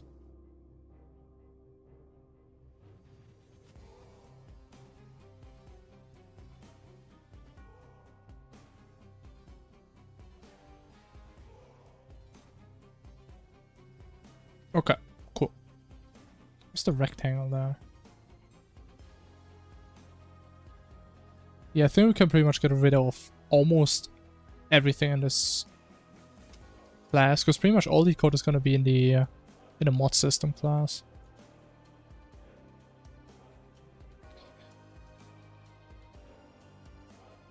Event draw. What the fuck is event draw? Okay, that is pretty much what we care about right here. Yeah, I tried out a lot of different stuff. Honestly, lighting is actually kind of cool. I think I'm going to keep that for now. It just makes a bunch of light around the player, which is pretty cool.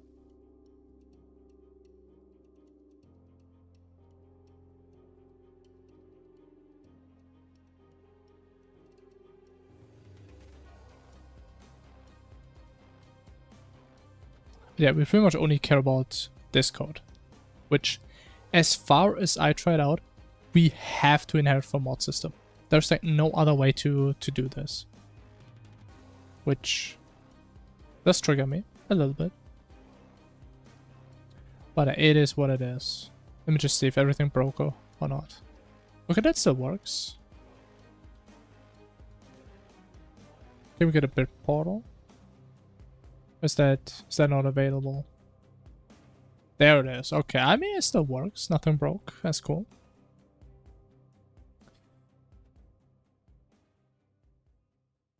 Okay, so right now we just set everything here. What we probably want to do, just set this in the start method.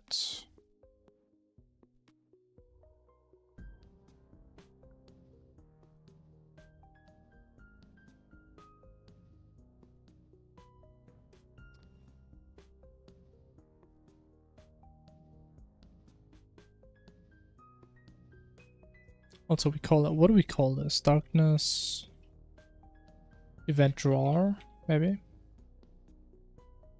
Was it just the drawing, I suppose?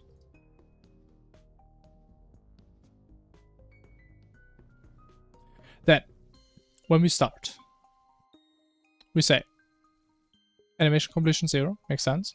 Target player, makes sense. That was more for like debugging. This we update time.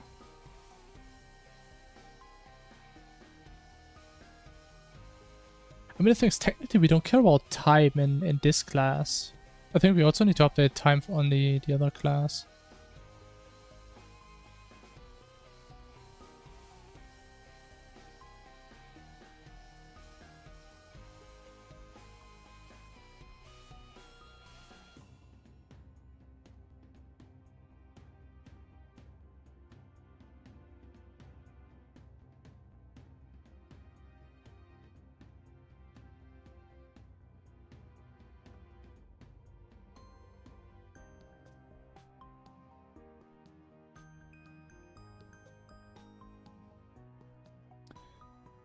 Okay, and then get rid of this. Done when time greater darkness duration. Seems reasonable.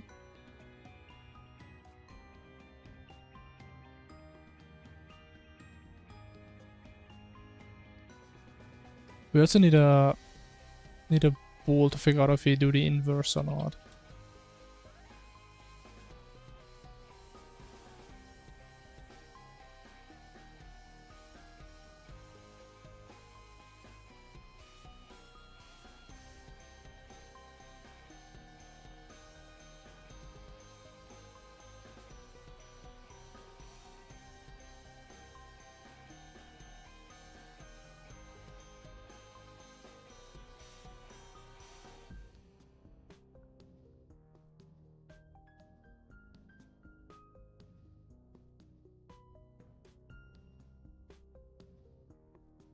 Okay.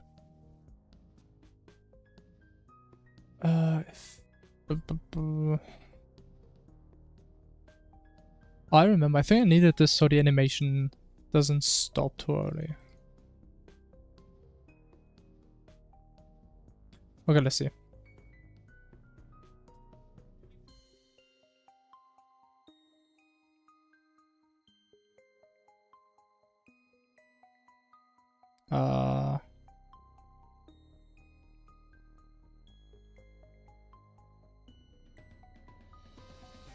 Maybe we hardcode that we just get the right event. At 2. Should be 2.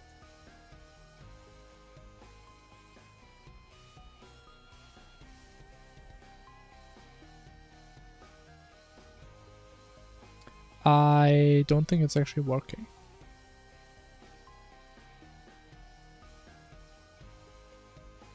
Who could have ever seen that coming?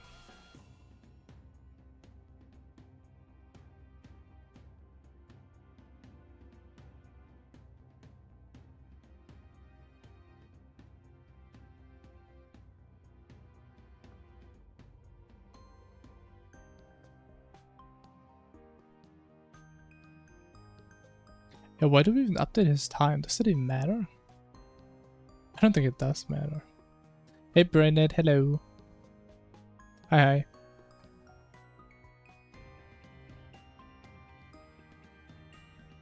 We're currently trying to figure out how to draw a black sphere around the player. I mean, technically we already figured it out. We're just trying to figure out how to make this a bit nicer and somewhat functional and expandable.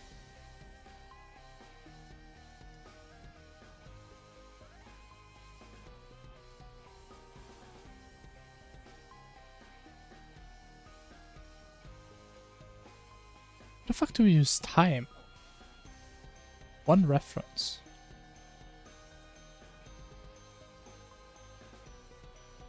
Oh. I mean, technically he doesn't care about time, does he?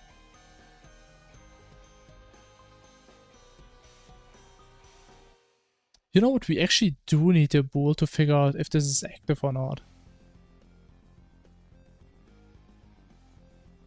And then while it's active, he just keeps counting up. Yeah.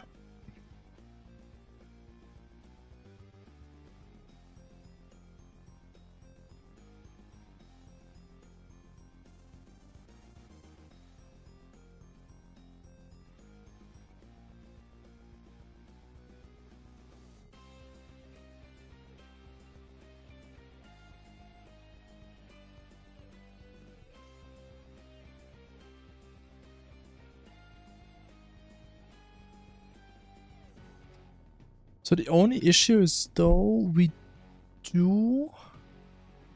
You know what I should do? I should have like an end method that I just always call before I actually get rid of the events. I should do that.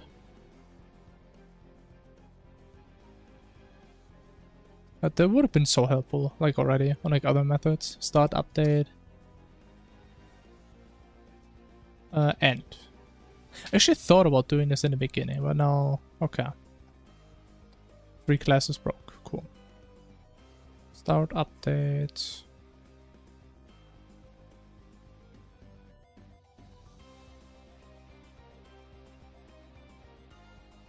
End.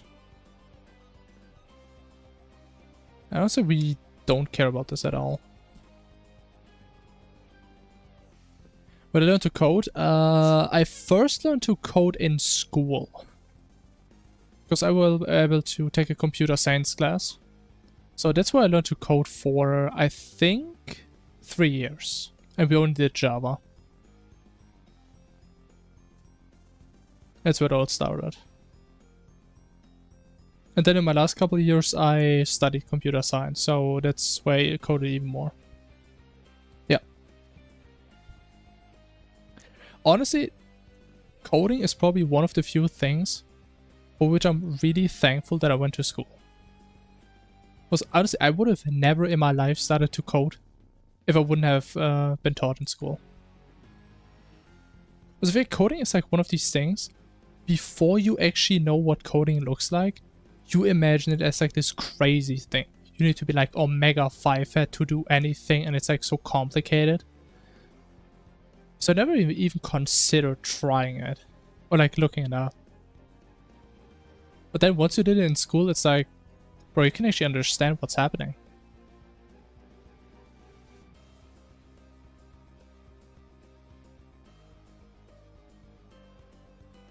It has been a while.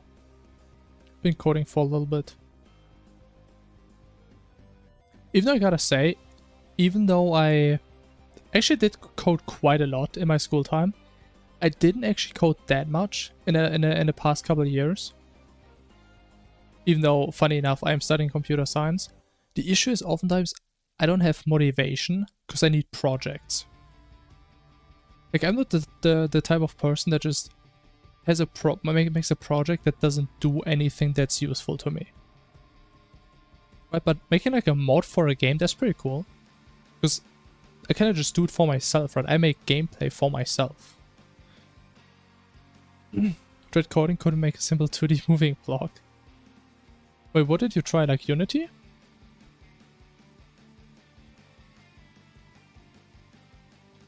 I mean, honestly, that is probably a bit of a leap. If you've never coded, maybe you want to start with like normal coding and not like game engine stuff. Or just the Python. Oh, okay.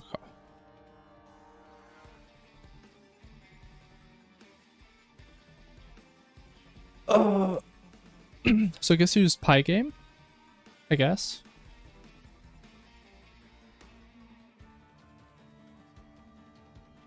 I mean, the thing is, if you're getting new into programming and you don't just ask ChatGPT to teach you, I mean, it's kind of hard to get into, unless you just want to watch hours of tutorials. So we don't need this.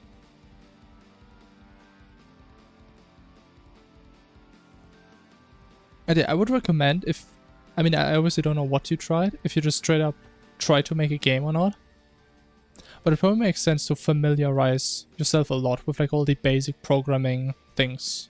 Again, I don't know if you did that, but I would highly recommend doing that before trying anything crazy.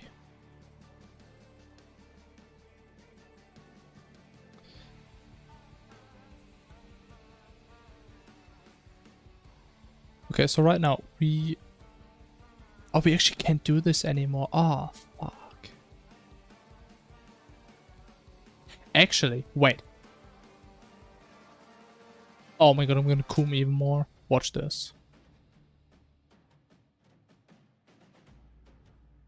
Wait, for each E.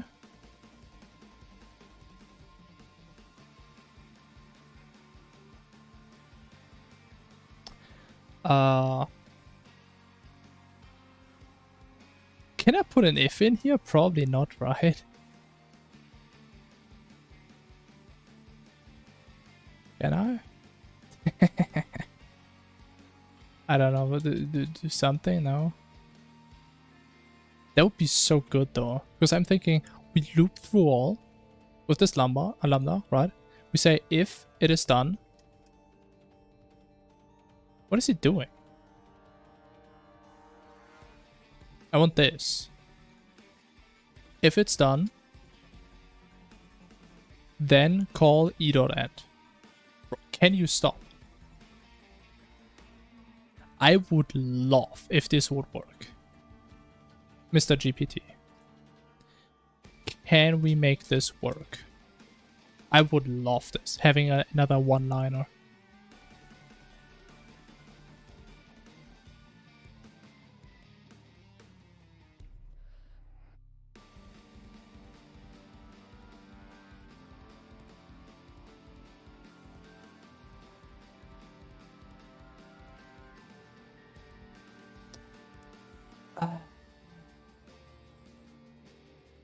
Okay, we can't make one liner. Shit.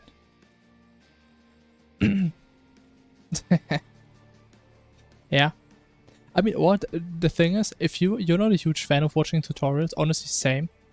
I just don't enjoy watching tutorials. Maybe it's a bad advice for new coders, but I would say just ask ChatGPT to teach you. Especially if it's very simple stuff, like he knows how simple stuff works for the most part. The biggest issue you may get, if you get too used to it, you always ask him. That's where a lot of coders are, I mean me included. But yeah, if you have no idea how you're supposed to make progress, just ask him. Right, hey GPT man, make a moving block in Python. I mean, you can literally ask him to like make snake, and he just puts it in one file. And honestly, I actually also use that for machine learning. Because I made a snake that learns the longer it plays, but I had no idea how Pygame works. Okay, so apparently what we need to do is this.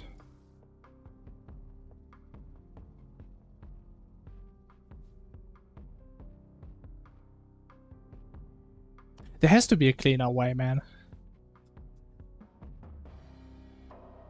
I want this in one line. That would be pretty fucking sick. Okay, literally just had the exact same thing I had, but put it all together. Okay, we just leave it like that. I mean, it's a little bit less clean. But I think this is very readable, is it not? So we say, go through all events. If an event is done, call the end function.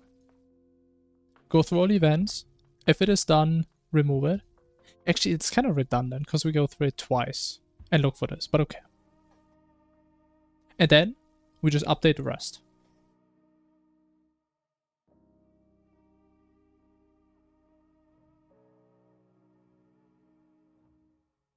Well, actually, if we go for each, if it is done, we call dot end. I mean, I guess we can also just remove it here then.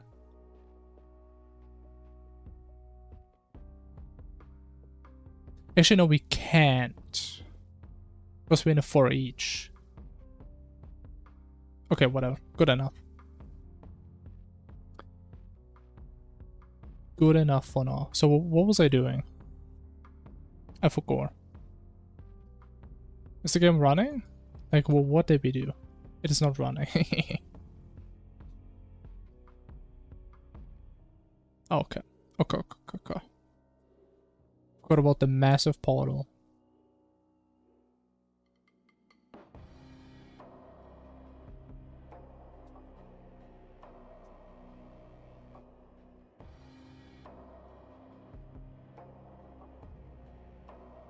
Ooh, and I guess we can just call this now. Ooh. Oh my god, so much cleaner, man. Oh, I should have done this from the beginning. Oh, I love that. What game engine am I using? I'm not really using a typical game engine per se. Right, so do you know Terraria? Because we're pretty much using an API for Terraria that makes a mod. So it's not directly, I mean, Terraria is using a game engine, but we're not really using that. We're using like an API for the game, if that makes sense.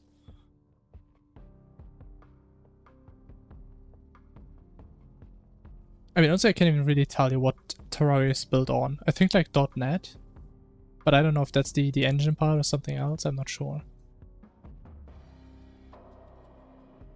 Okay, nothing is happening. Perfect. Love to see it.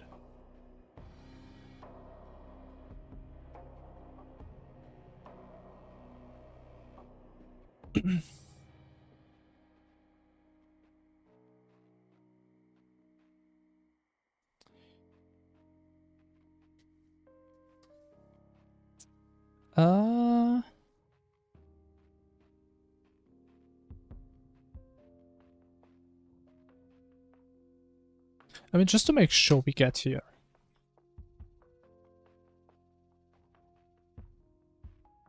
A.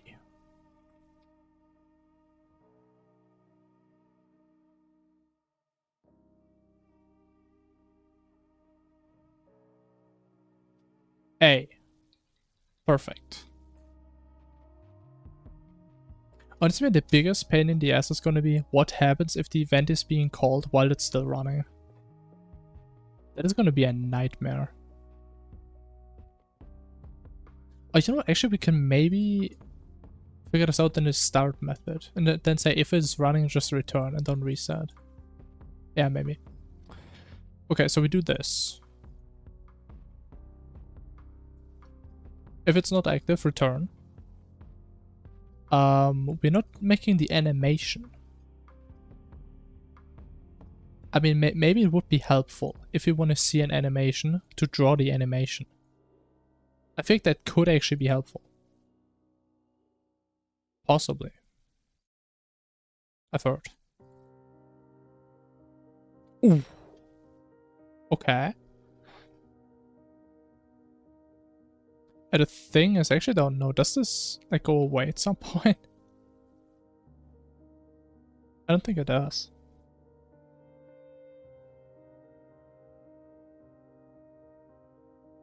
It does not. That is interesting.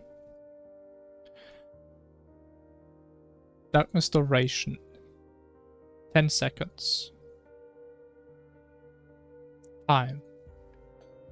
If time greater darkness. And we do set the darkness duration.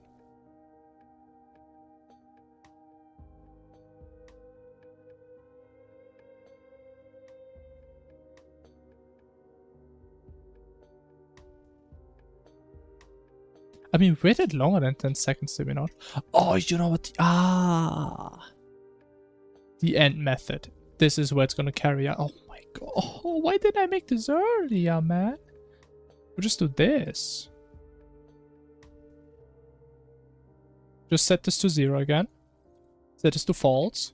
Bada bing, bada boom. And now behold. The sphere is gonna disappear after 10 seconds. Watch this. And now we just wait. Wait. Why is this thing based on my zoom? I don't okay, shit. That is suboptimal. Slightly, but okay. Is what it is. I mean, no one's gonna play zoomed in, right? Get like a vision advantage.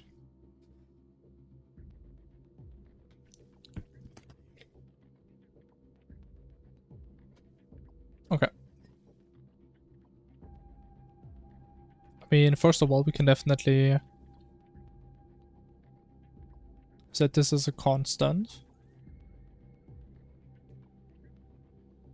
Aesthetic color. Cover color. I guess we could also, in theory, change the color if we wanted to, but I mean, it doesn't really matter.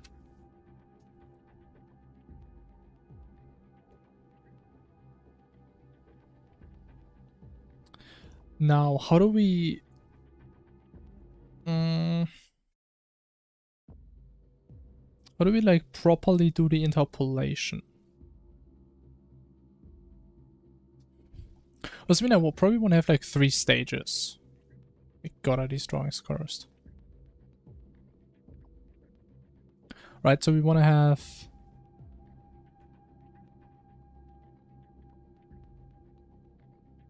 pretty much one stage where, how do I draw this? We have this thingy, right, and slowly expanding outwards, which is, I mean, I don't know, like 1 second or something, so 60 frames. Then when it's massive, right, it's just gonna stay the way it is for like a long time, for like, I don't know. Would that be 9 seconds? Yeah. And then we're like another second for it to shrink again.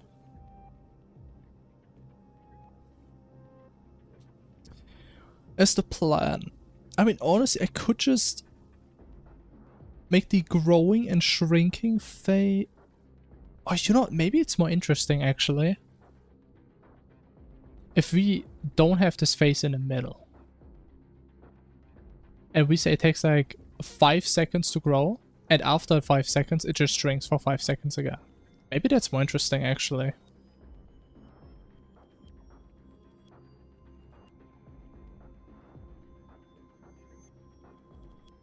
So I think that's a bit cooler, rather than it just grows and then you just have a blob on you the entire time. That's a little bit more interactive, I guess.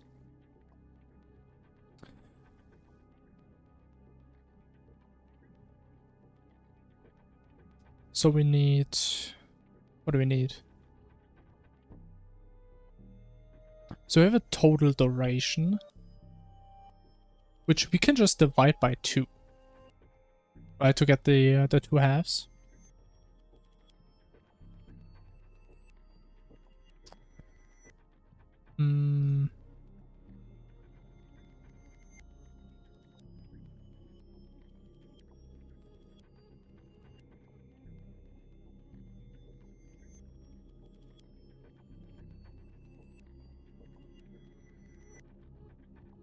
Now, linear interpolation and stuff. Also, I'm not sure, but why do we draw this twice, actually?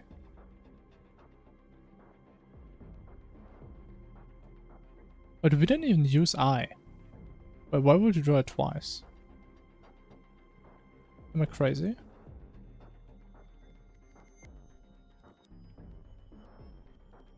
I think we're just drawing the same thing twice, for no reason.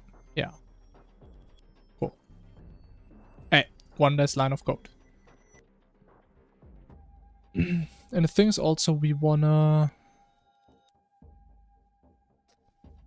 how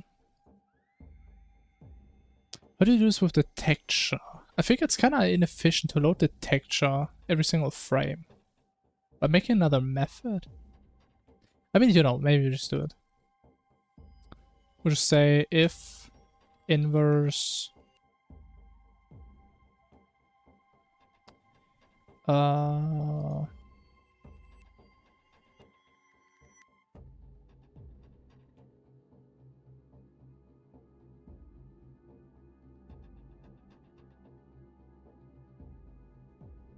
texture is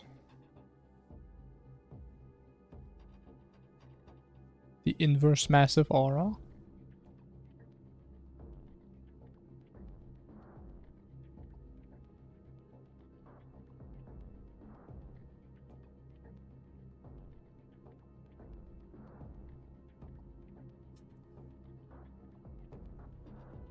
Okay. I think I like that more. Then we only need this down here, yeah.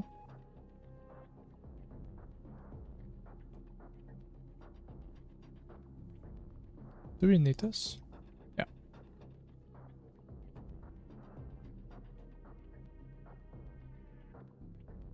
This is on blue. And now it's a method. Huh? Okay, weird.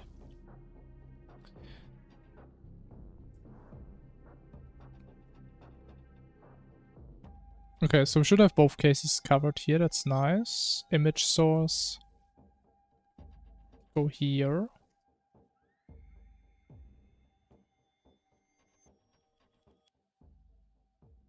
And now ideally we got rid of this line. If we just do the interpolation right.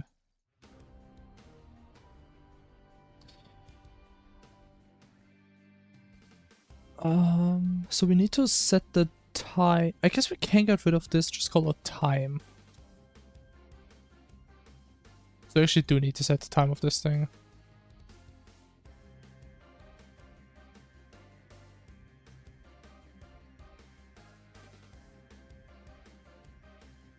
So we don't need this.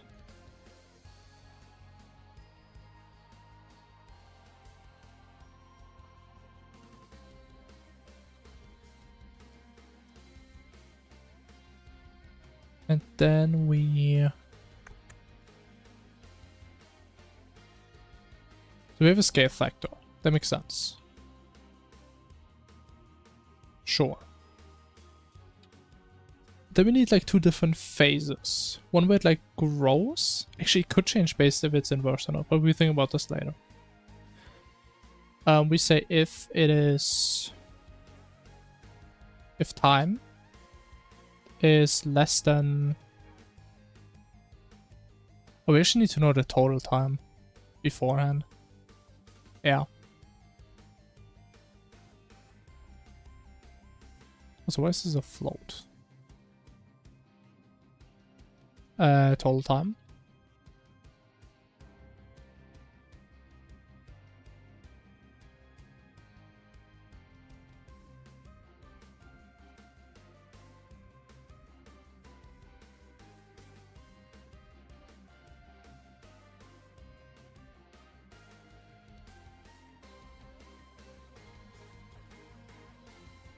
Okay, if it's less, then what is our scale?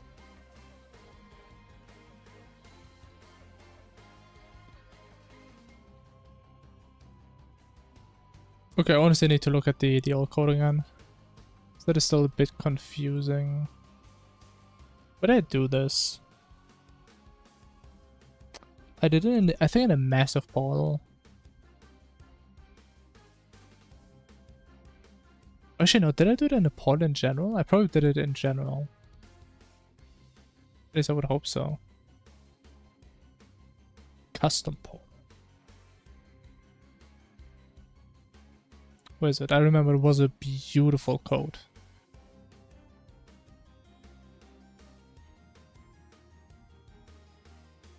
I don't think it's in here.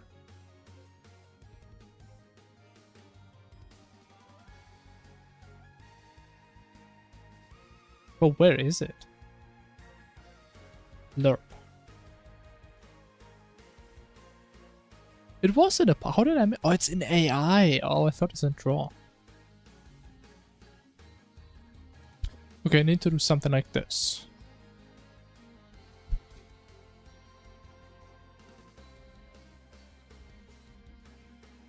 Yeah, let me like that. I mean, it's probably an easier way of doing it, but I mean, if it works, it works.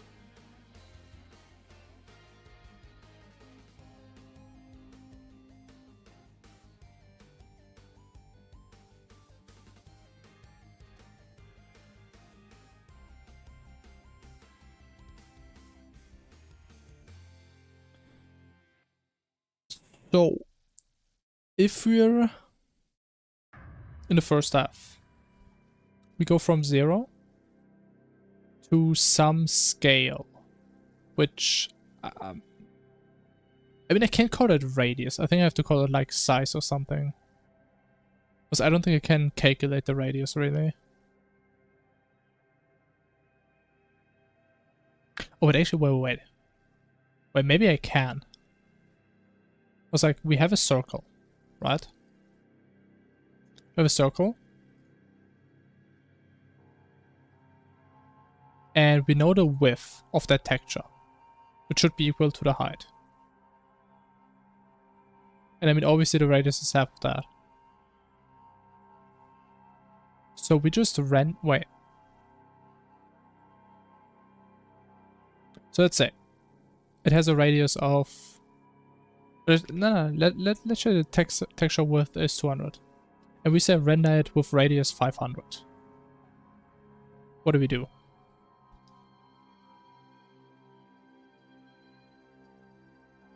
So we know the base radius would be 100. But we want 500. So we would need to scale it up by 5 times So actually we can use radius. Let me actually verify that the dimensions are right.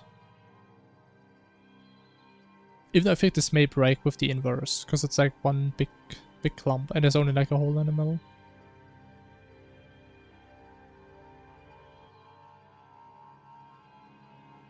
Okay, honestly, I'm starting to think Isaac music is just cursed as fuck, man. What are these FNAF noises I'm listening to?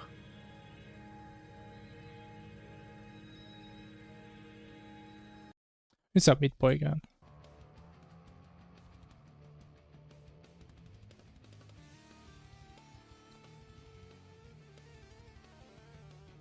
Content, assets, no. Scripts, events. But my folder structure is so fucked. Aura.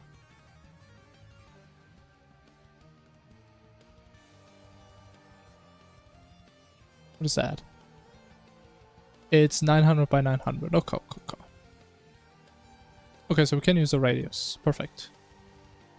If my math is not off, that is. But I think, I mean, it makes sense to me. So we know the radius in the event, I believe. Yes. So this guy also needs to know the radius.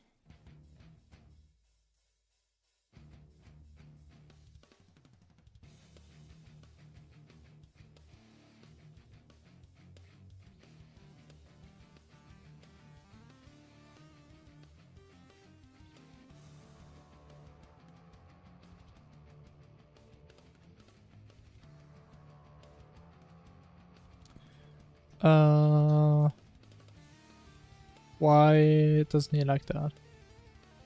Inaccessible? Oh, that does make sense.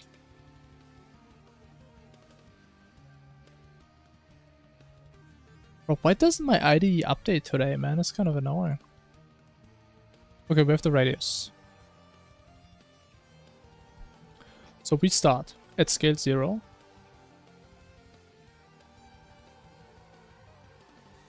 What did I just say? So we put in a radius. Oh, we actually need to know a texture width, right? Actually, we have that here. That's perfect. So we do have that. So we take width divided by 2. So in this case, it's 100. So we need to get a scalar of 5. So we do 100 divided by 500 by 100, right? Which would be 5, which is the correct scale.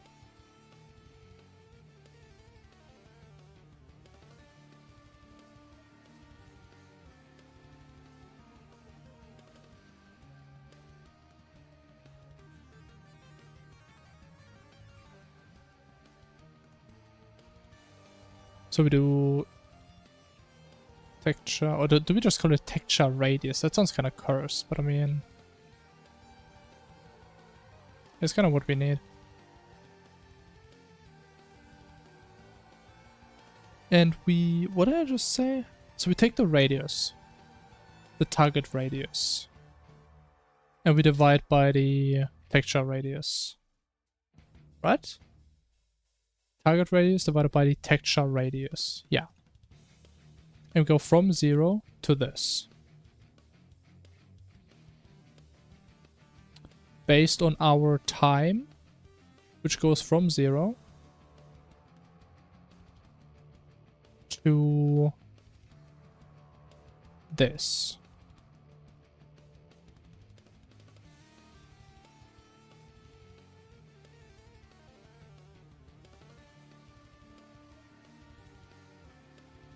And it's technically we don't need the clamp, but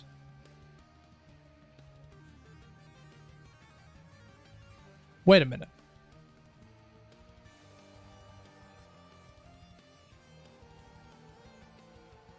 Actually, you know what? Let me just write the else case.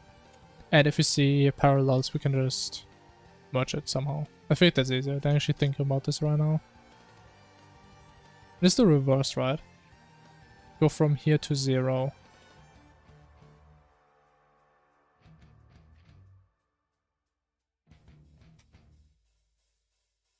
Then we have the scale. So we don't care about any of this. Cover center. Makes sense. And it's just the scale. I mean, if that's gonna work first try, that would be wild.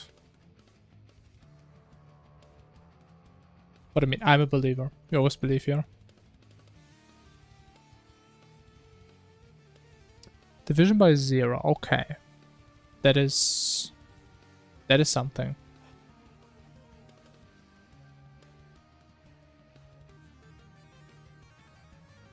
But where this?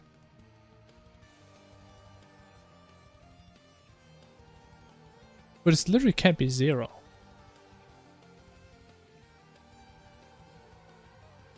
What?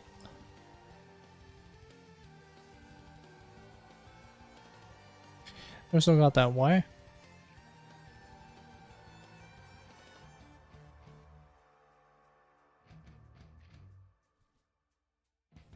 Division by 0. Darkness draw 32. In here. How the...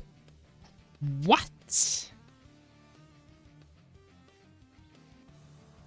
Okay, my texture has a width of 900. So, that makes no goddamn sense.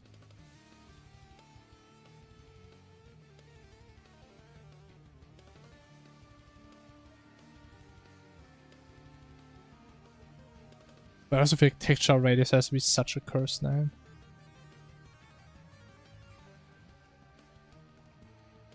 Okay, we're doing curse shit. So it makes sense. Yeah, it's 450, that's what it should be. Don't tell me we're dividing by 0. That's some bullshit. Oh, wait, is it total time? No, wait, that also can't. Wait, no, that makes no sense.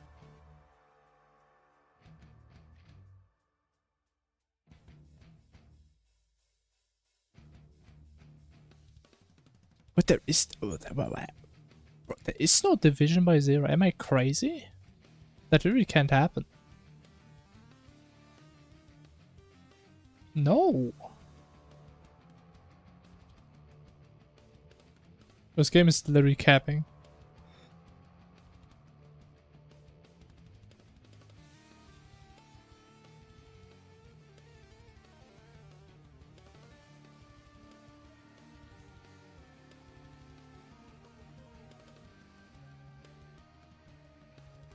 Line 32.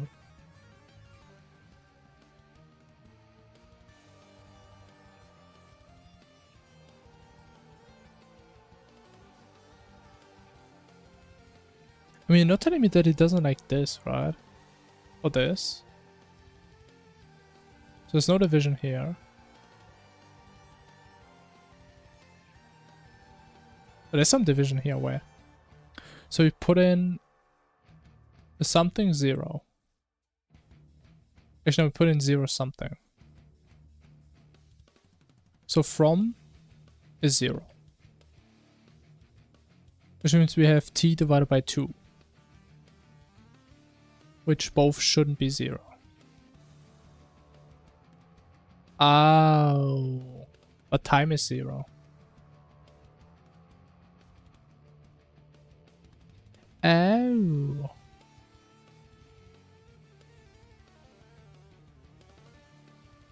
Wait, shouldn't this be caught by the method? Where?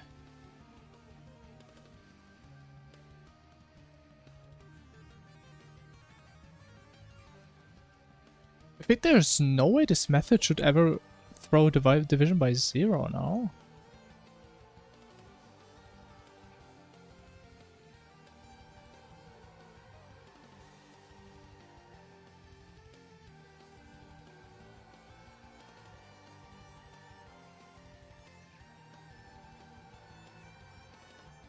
But the things, do we even...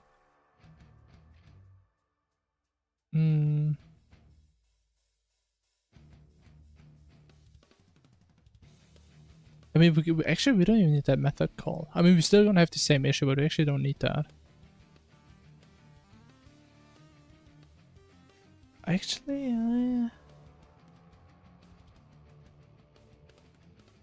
I mean, yeah, it actually doesn't matter. Because we still need it down here. I mean, I could just say we just calculate time plus 1, but I kind of don't want to do that because it's cheating.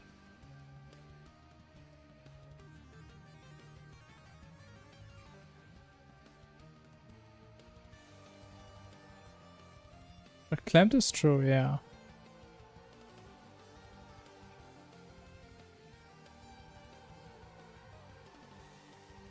Wait, so we have 1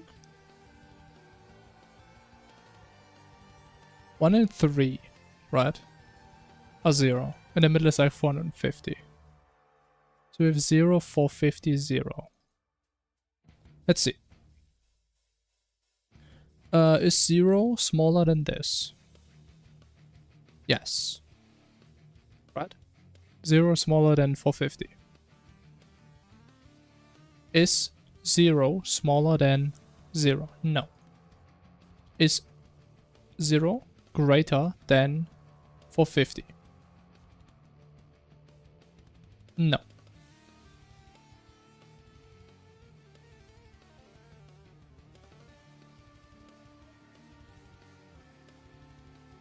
So it divides by 0. Wait, 2, wait, 2, wait. But this, wait, no, this is 450. Minus 0. This is 450.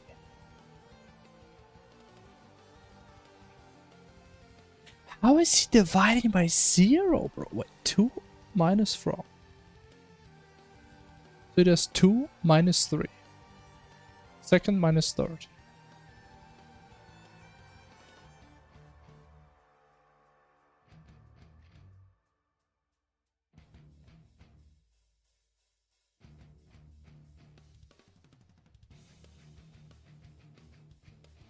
I mean, I guess it's going to be division by 0 when they're equal.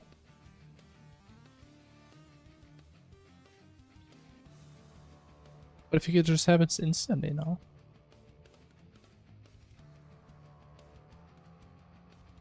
I may be honest, but I think half of the things you put in my chat, I literally have no idea what you're talking about. The fuck is a mech dueling?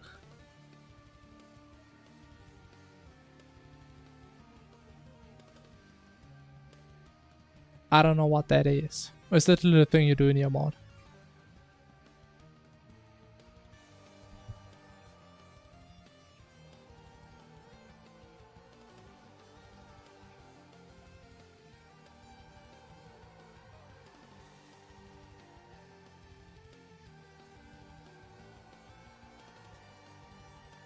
So more than the working. Okay, okay, okay. I see, I see.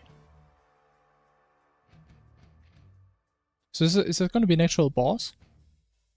Kind of sounds like it.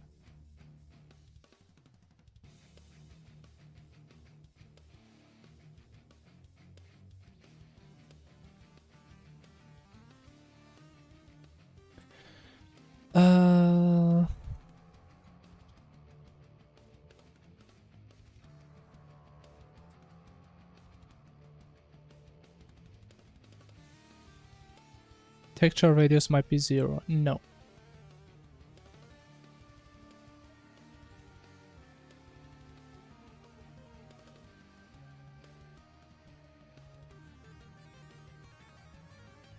Oh.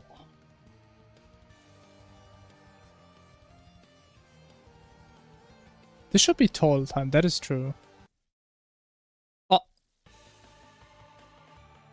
Even the song was impressed that I could figure this out. On my own, by the way.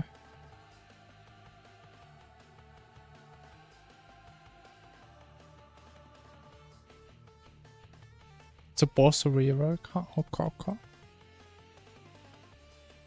Oh.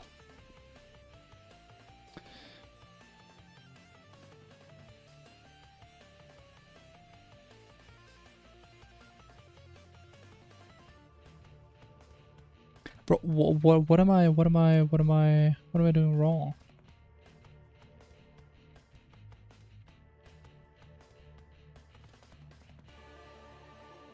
Wait.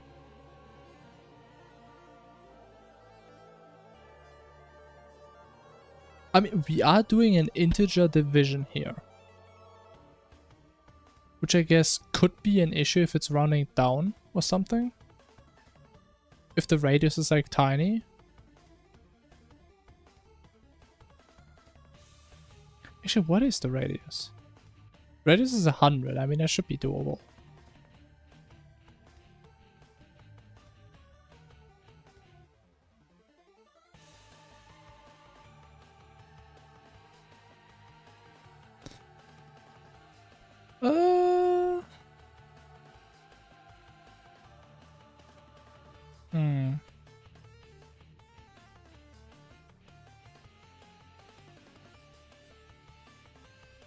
I'm confused. Very much so.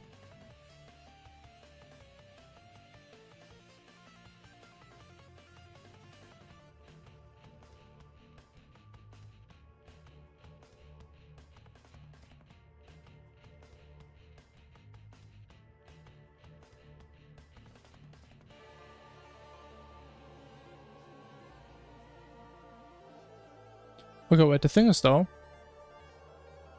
so you pretty much just want to have a percentage, right? Of time and half time. I always forget that, like what order do you do? You do small divided by big, right? It's like, oh, like 100 divided by 500. Yeah. So do small, which is the time, divided by the half time, which should be the percentage. And also, this should at least give us the growth.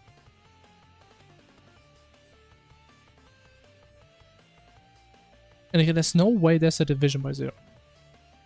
Why? How? There is no 0 anyway, man. 33.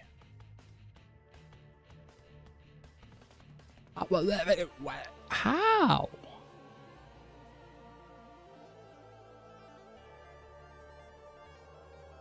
Total time. What is total time? Darkness duration.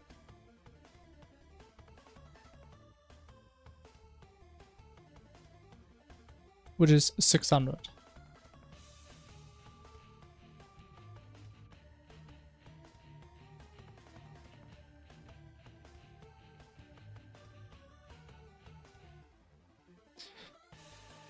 Oh!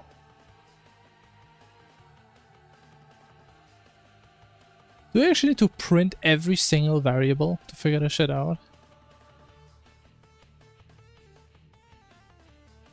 I mean, that literally can't be a division by 0 in here. So it has to be one of these two. But I mean, none of them are 0. Didn't I'm pretty sure I tried that before. At least I checked one of them.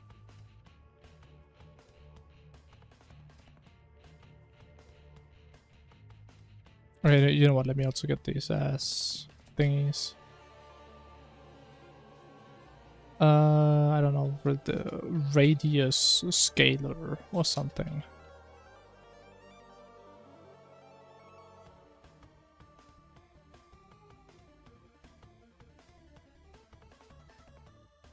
And a time scalar, sure.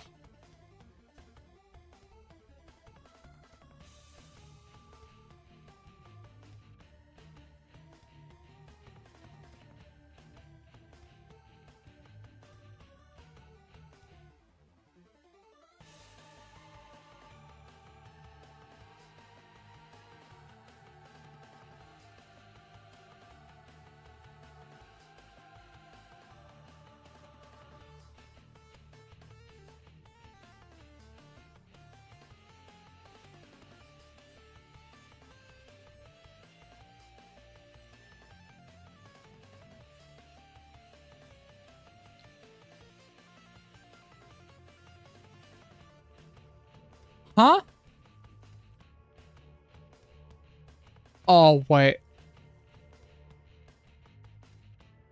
Actually, it does make sense. Because it's integer division.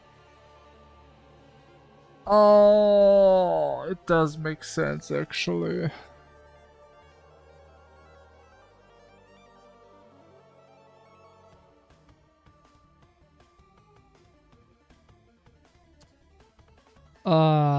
So we have something like, we have like 500 divided by 450, right?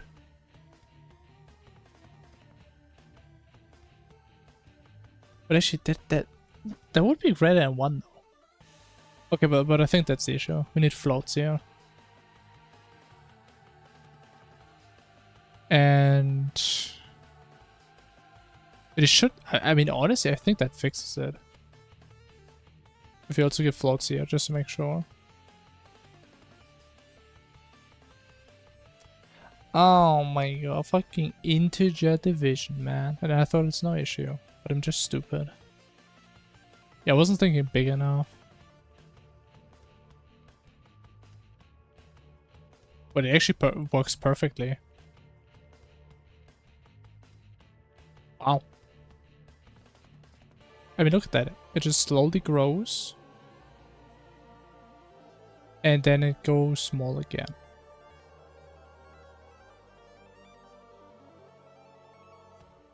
You know, that is definitely not like a radius of 500. I don't think it is.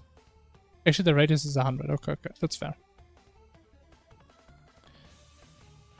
So the portal radius is 500. So if we put this on 500, it should be about the same distance as the portals.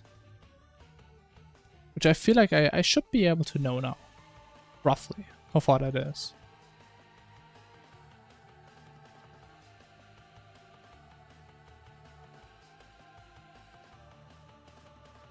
Okay, yeah. Honestly, that seems about right.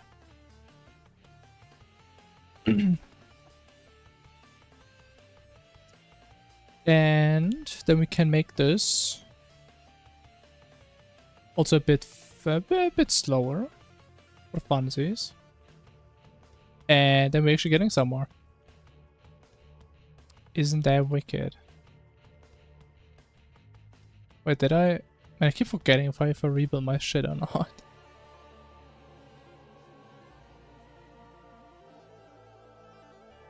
Now look at this. And now what I want to... Oh yeah. And that's what I was talking about. This draws over everything. So I highly doubt you can see like projectiles. No, not really. But come on, that is pretty cool, is it not? That is pretty damn cool. I have like no idea really what I want to do balance-wise. Like how big this should be.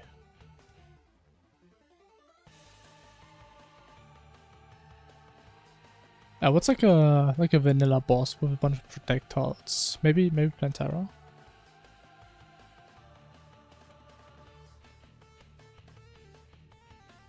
Hey.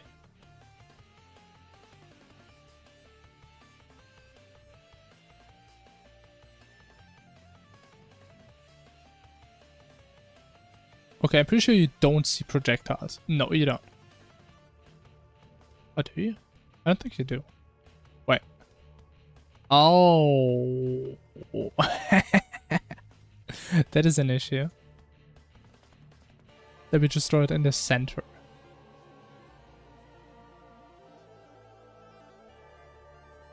Cover center. I mean, why wouldn't we just take the player position?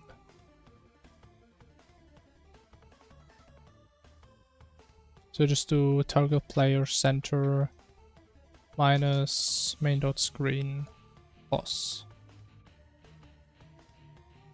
Oh, why not? Why would that break? How could that break?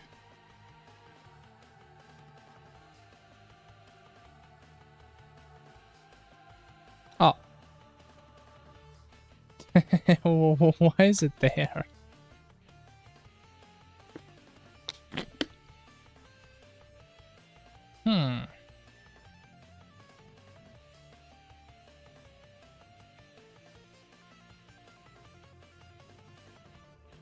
But I think without this, it's way worse. I don't think this renders at all.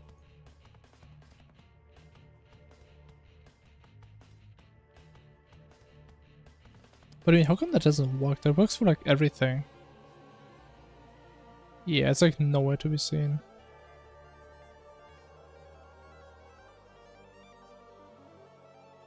Who knows where it is?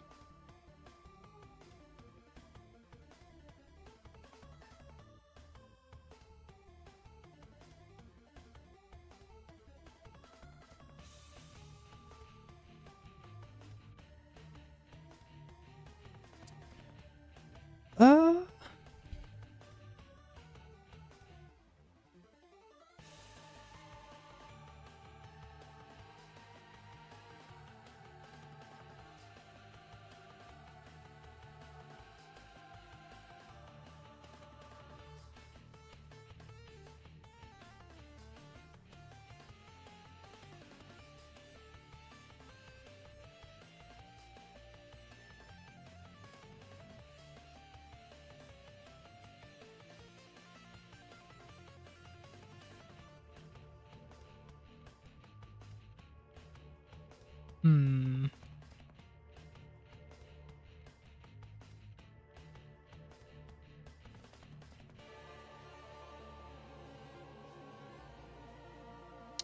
What if we...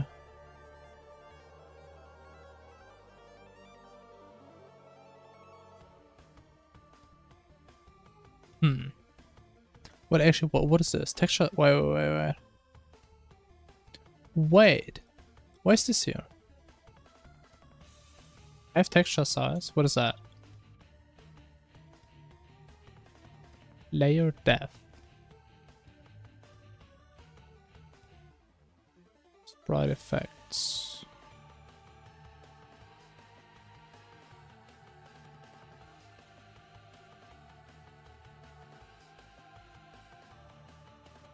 Wait, how is the origin the texture size?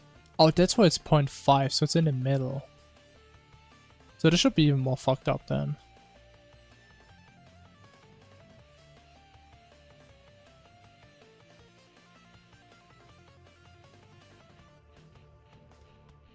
But it's coming towards me. Wait, why is it going away? Ah. Where's it going? Oh yeah, that's what I meant. I would just reset it when the event happens again.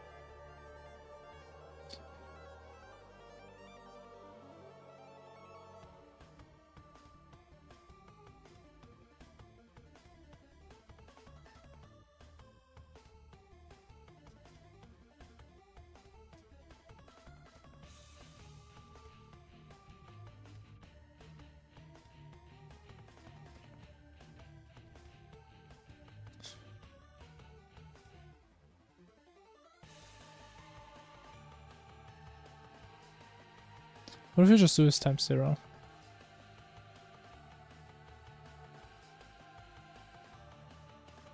I mean, if it's bottom right, and we do times 0, it's like top left, you know? That's even worse now. But it's going away now.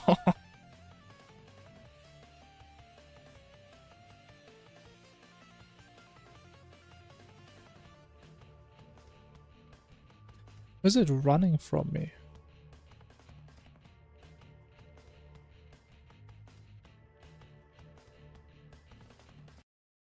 I think it's just getting worse no matter what I do. But I mean, the issue is, man, I have to use player coordinates though. It's always pretty stupid if you can just go to like the edge of the world and it just doesn't work. You can't even see it up here.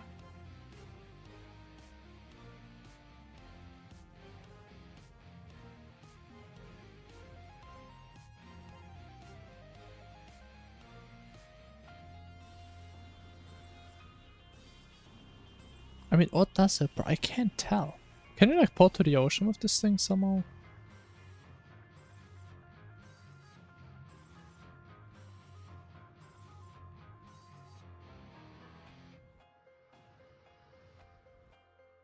Oh, but actually, this is an entity. It is not.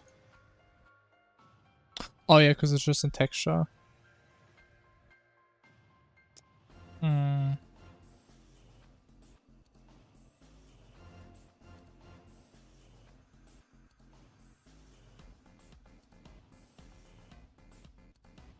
Oh, actually, wait, there's a magic conch in vanilla, is there not? I forgot about that.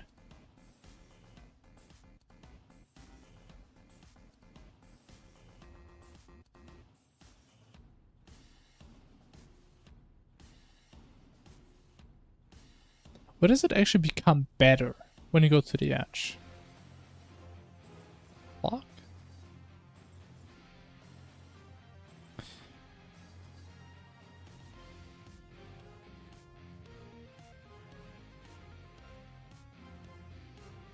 Hmm. I mean, I guess we have to make this dependent on like screen width now somehow. Even though I thought this should for the most part be, I mean, I guess it is the same for the most part. I mean, kinda, but not really. Um,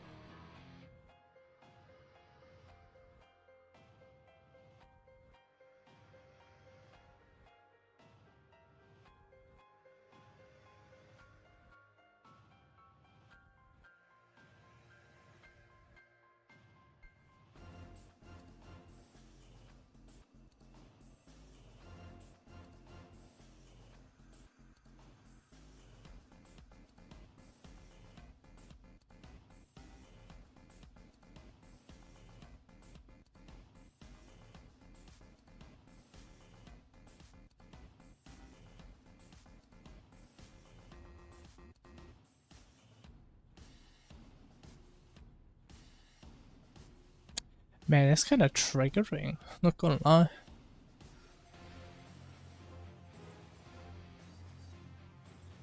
And why does this have to break?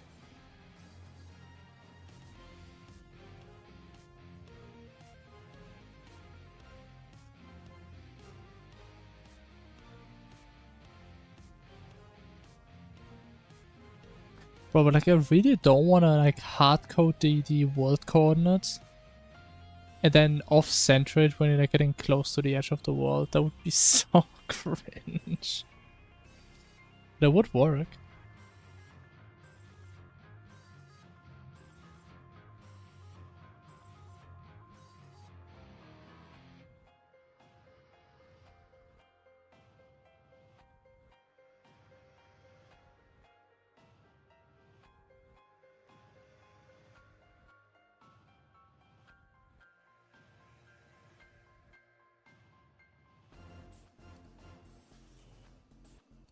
Hmm.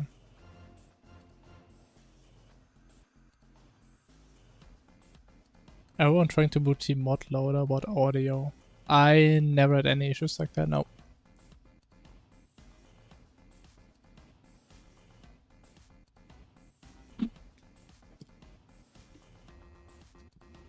I mean, honestly, so far, I don't think I ever really had an issue with the mod loader.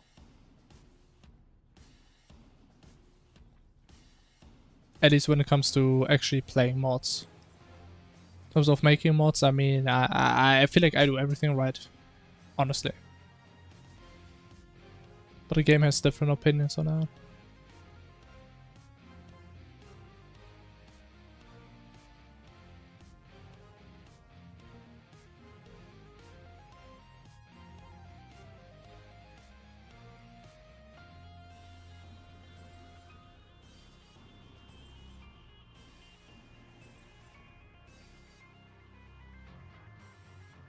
Off-screen range. What the fuck is that?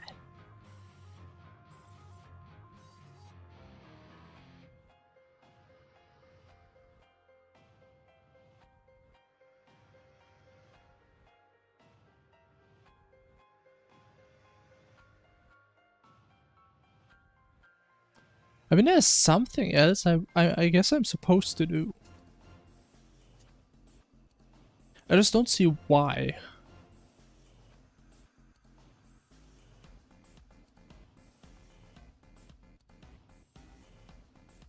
Like, maybe we just end this sprite batch, make a new one. And see what happens.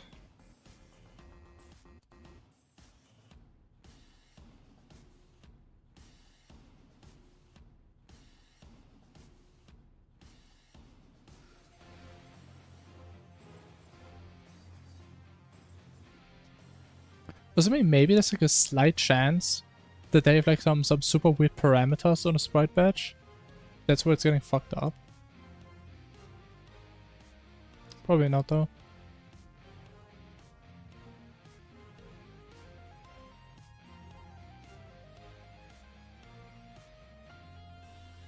I mean, that is actually closer.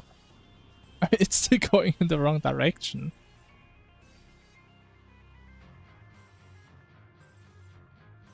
Where my cursor is gone. Where my fucking cursor is gone. Wait. But actually I have no cursor.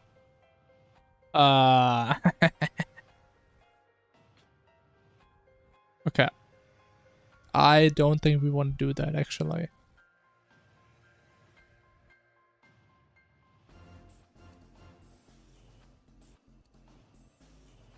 Okay, but just to double check. So I think the thing you moved differently. So it actually did something. Yeah.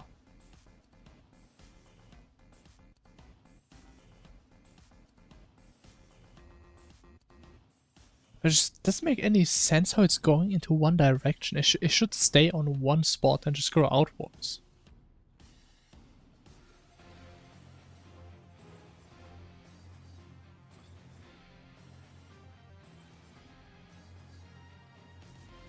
What?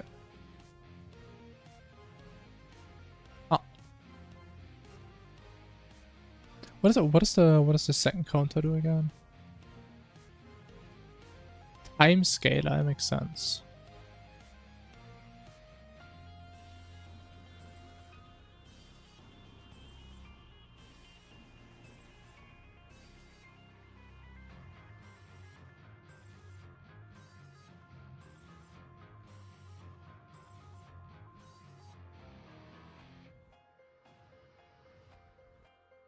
I mean, or maybe we just hardcode the displacement in.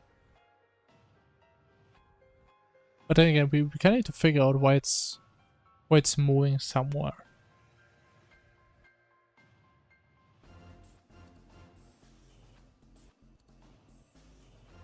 But actually. How does this behave when we are on the edge? Actually, give me water walking.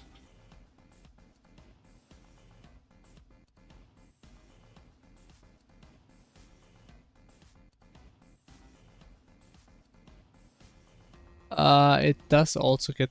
Why does it always get the remark? It's done. Do I even need to ask what it is? I don't think I do. I mean, either way, congratulations, man.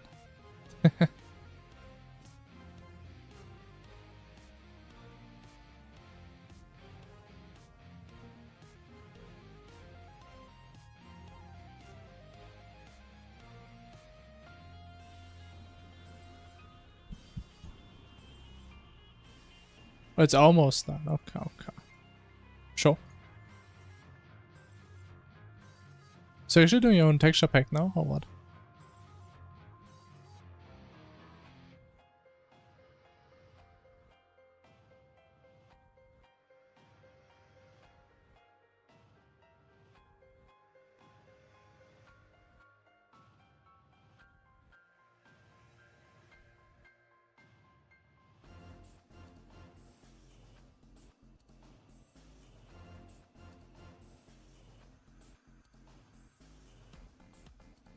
I swear to God, I don't know what the issue is.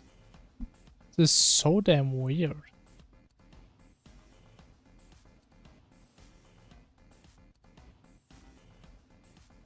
Do we have any other draw methods? I don't think so, right? I think I checked this already like 15 times.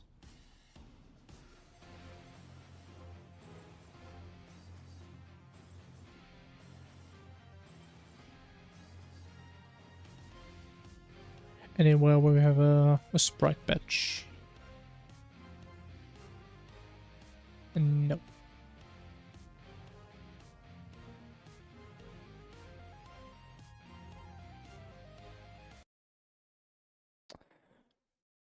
Oh, I just want to draw my sphere again, man.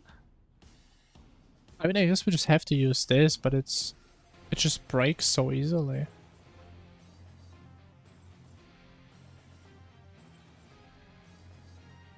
But I guess that's just what we have to work with. Wait. Okay, actually something is fucked up now. That worked before. Wait.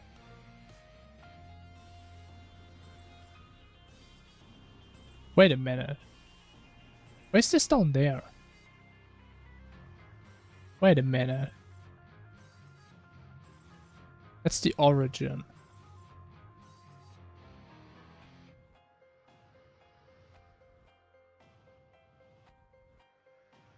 I'm confused. Let's go back in time. Maybe not that far back.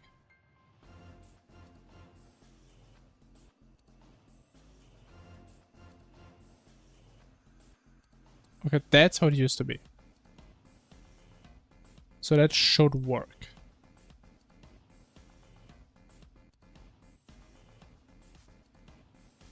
That does work. Okay. I mean, honestly, man, maybe I just leave it like that. Does it mean it only really breaks when you go to like the edges of the world?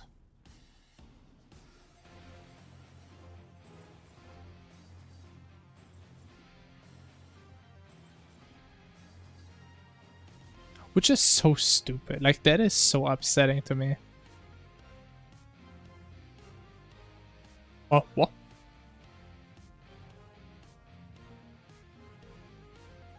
Oh, actually, I know why. Yeah. Can't have multiple of these happen. I mean, I think we should actually do this right now, that it doesn't do weird stuff when we do a second one. So in the event, we set it to false when we're done. So we can just say if this guy is still not done, break you.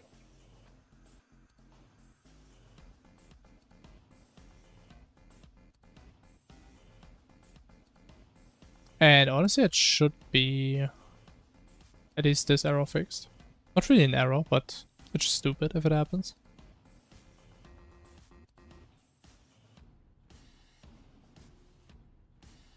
You're halfway there, damn. So what is half? Like your 1.5 runs done. It broke.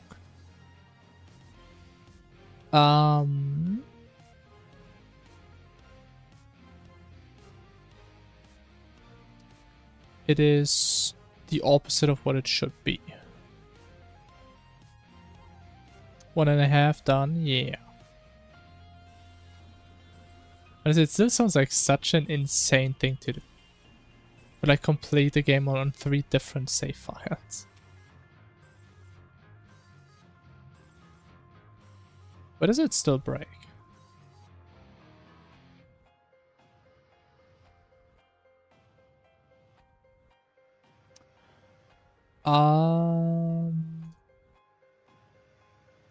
Wait, why does it break?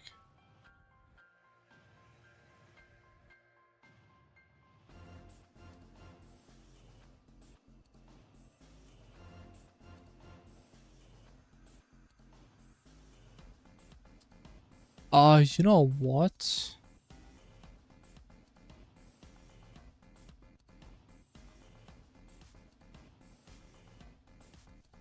Yeah, I know why it breaks. So like this returns, but he just doesn't care. Because guess what? If he returns, he's still gonna call the update method, which just overrides the time of the previous event.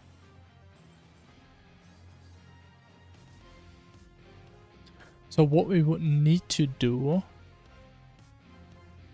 override this, which sucks. I think we just have to hardcode a cooldown for this event, which is really bad, because then we can't use our fancy randomization scheme. It doesn't work at all. I don't like that. I mean, I guess we could just do like a do while loop, and we just keep pulling events until we get an event that is different from the ones that we have. Well, it's like the second time in my life that I need to do while loop. That's crazy.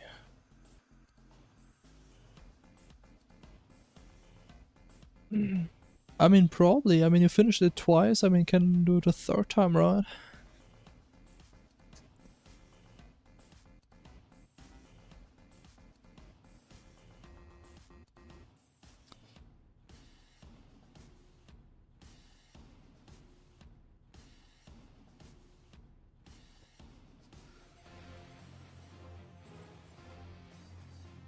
Okay, let's try that.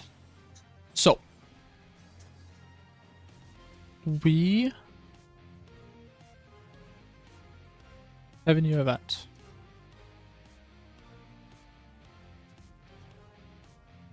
Is that like a do while? No.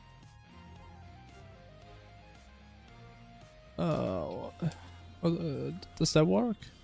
What is the syntax again?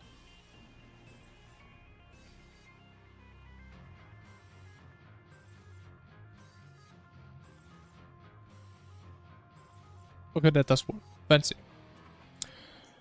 So, what does it do? The do is we pick a new event.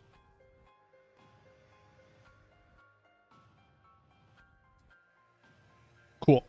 Now we have a new event. Then we say, continue doing this if this new event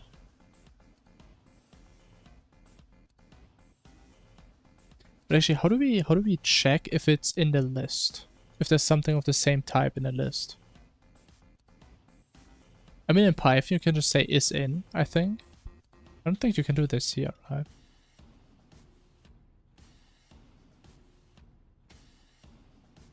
Or like current active events dot contains. Oh,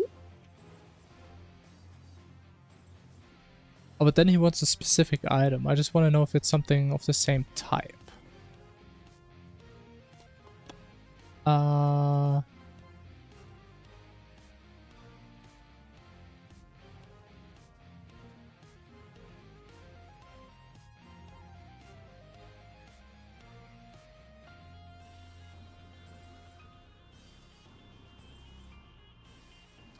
Dot any. Okay, okay.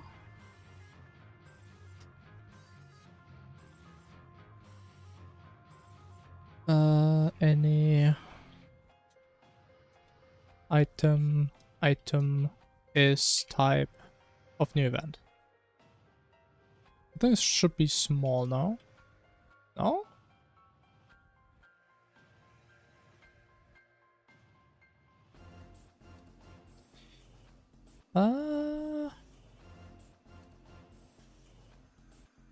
Oh no, it's type off, right? No. This is literally what I used here. Type off.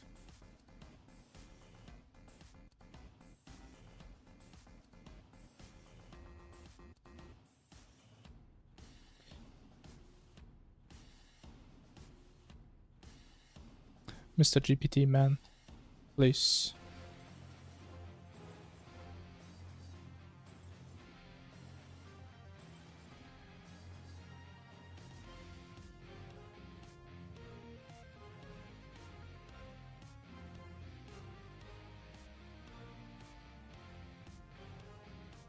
Okay.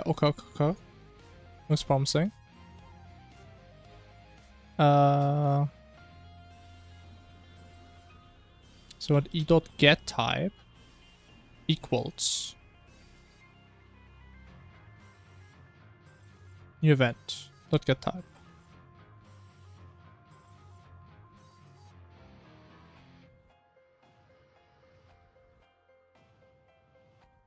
Okay, so if there's any event in our list that already has that type, then we go again.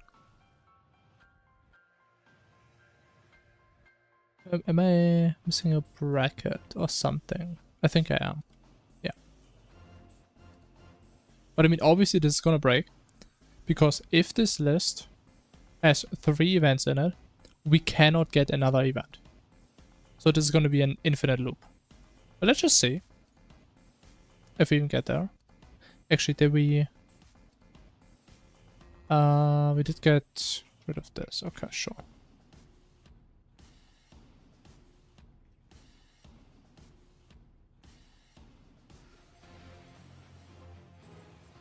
Okay, 1. Second one. Third one. Infinite loop. Oh my god. Isn't it crazy? If I actually understand what I'm doing. But I actually can't do anything now, can I? Oh, fuck. Okay. I mean, honestly, at least I could predict what my program actually does. And now it has to validate.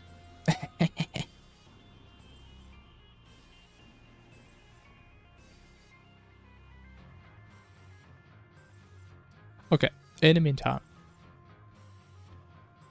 We can easily fix this, right?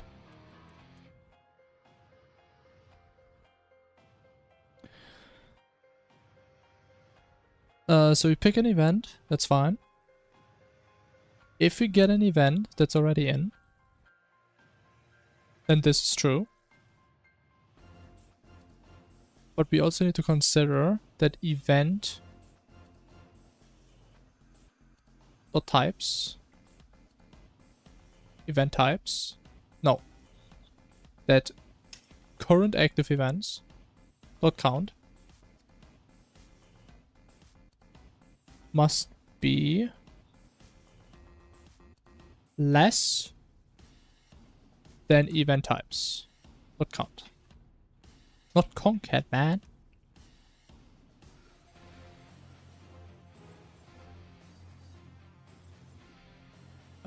Can we like make this more readable? Slightly.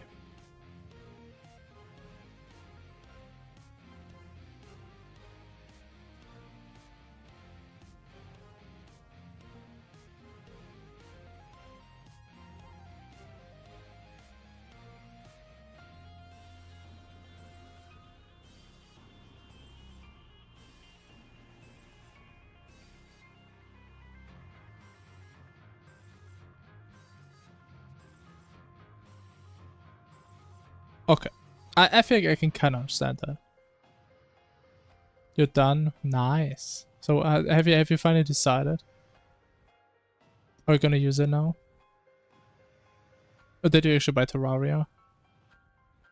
Already.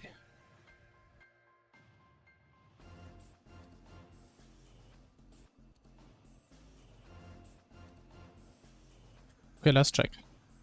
Gonna give events any...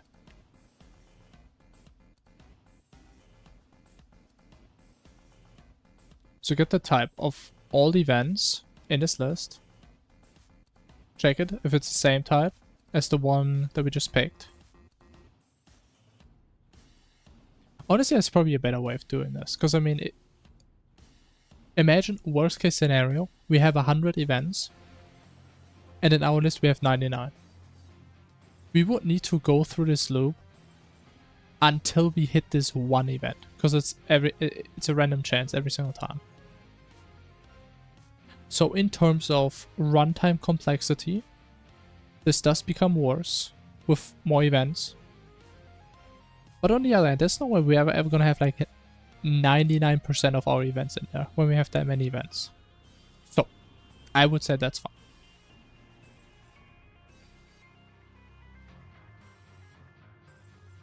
Turn it into a texture pack, yeah, it should be doable. I probably need to do some reading.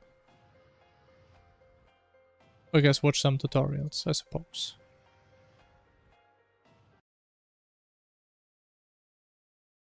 Oh, actually, while we're at it,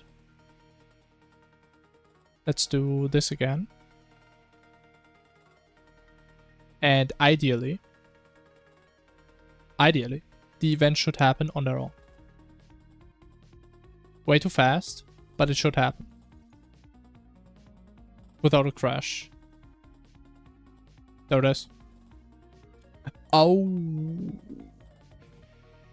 Wait. Didn't the darkness event just reset itself? It kind of looked like it. Maybe I'm wrong.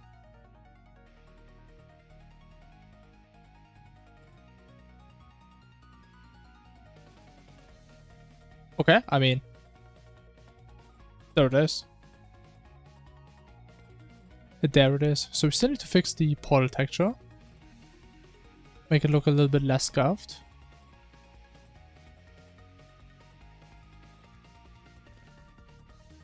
Honestly, man, I fucking love how the lasers are like fading out now. I do love that. I love this so much. So, as I said, we need to fix the portal texture. We still need to put RNG in the big portals, because they always stop at the same point. Which is, well, pointless, pretty much. I think I still want to make it that the prediction lasers spawn a portal. Right, because like sometimes some of these, they just don't go anywhere, right? And it kind of looks off. I mean, look at this. It just stops somewhere.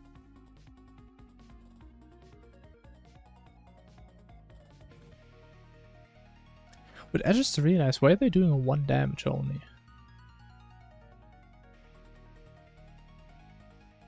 Yeah, I never really tested my damage system that I changed.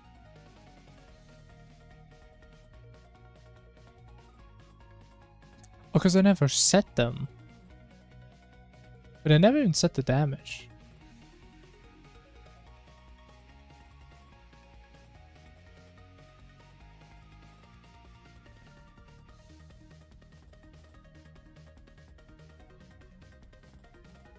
Oh, it is in the death ray.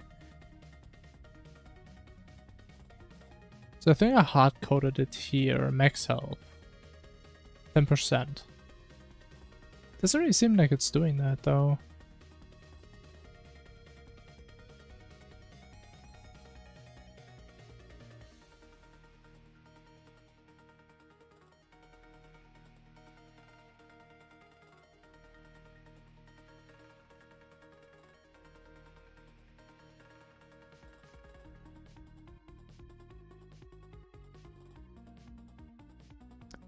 Doesn't seem to work quite.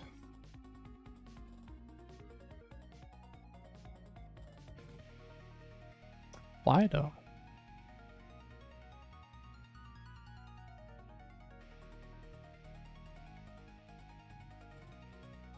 I guess it's time for some more printing. Actually, how late is it? Oh, can I need to call it soon? Oh shit.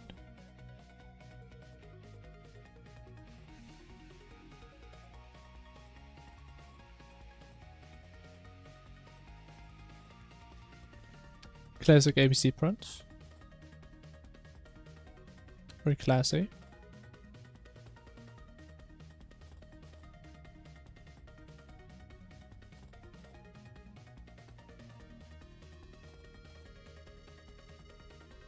Okay, honestly, I should really get rid of this whole spamming in the chat.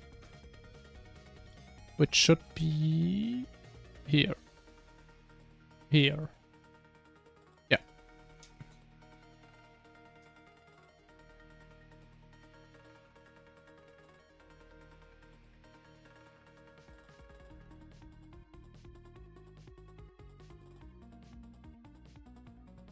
B.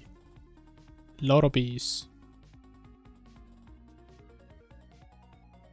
Only bees.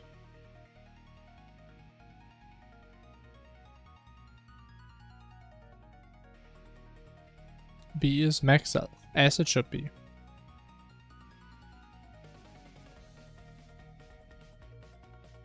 But then why doesn't it work?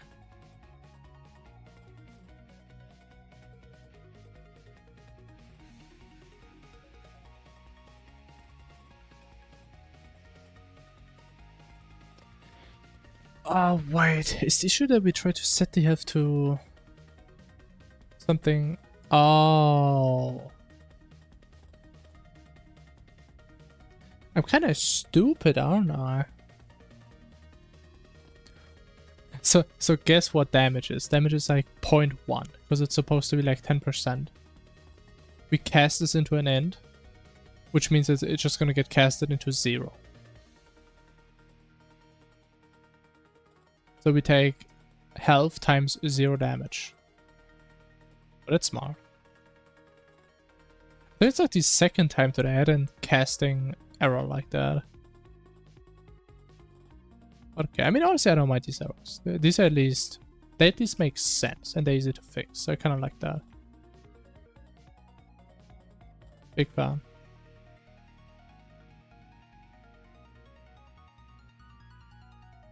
So I'm thinking that should be it.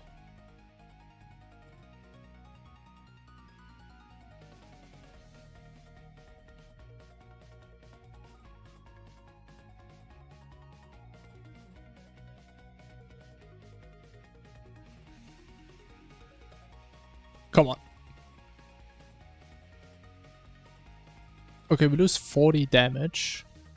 Or 40 health. Each hit.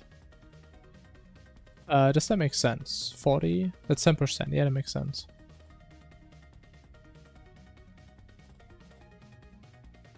Oh, so what is the darkness thing you keep resetting? Is it because I die?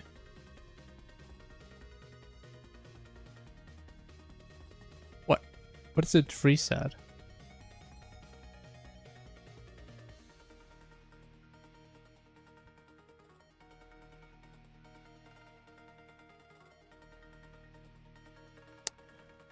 Why does it reset?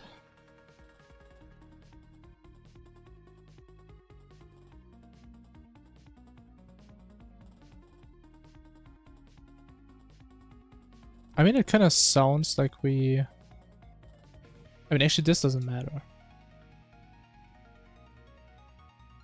Yeah. It sounds like we call this, even though an event is still going on.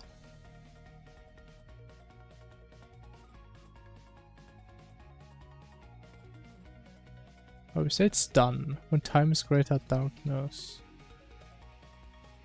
Duration.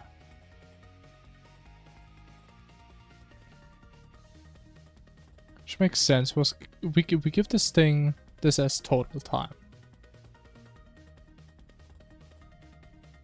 And he finishes the entire thing in total time steps. Because we have total time divided by 2 for the growing and the shrinking.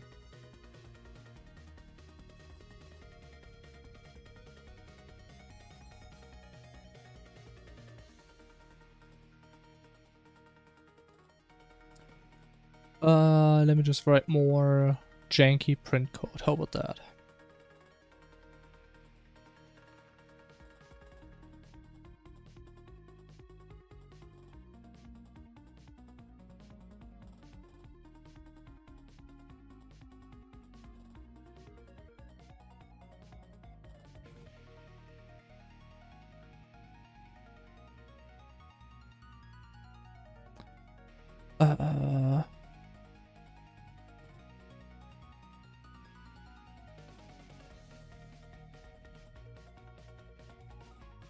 Man, how does it work again? That's how.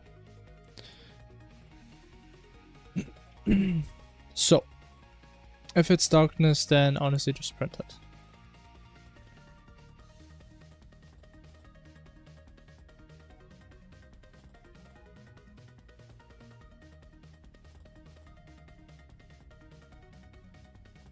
Oh, the thing is, can I actually look at my list in game? I think I can, can't I?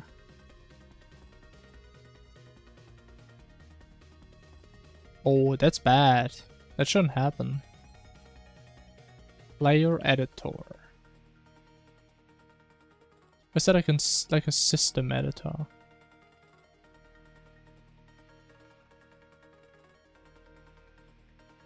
I don't think it's in here.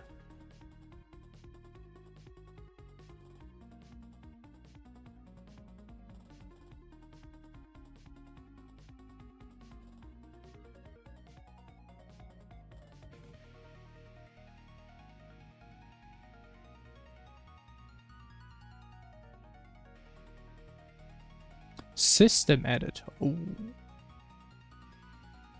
Ooh.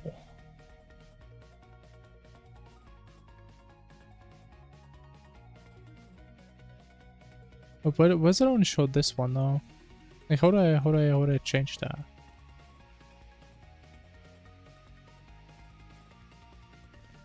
But okay, we can see that active is being set to false for some reason sometimes.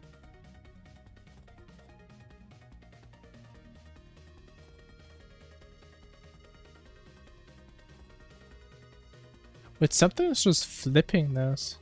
False. Wait, do I still have like leftover code somehow? I mean, what is even touching that?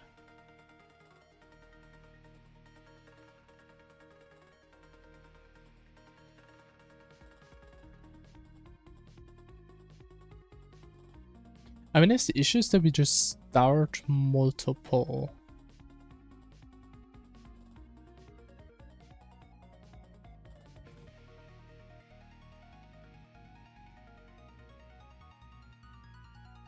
Wait, so if the event,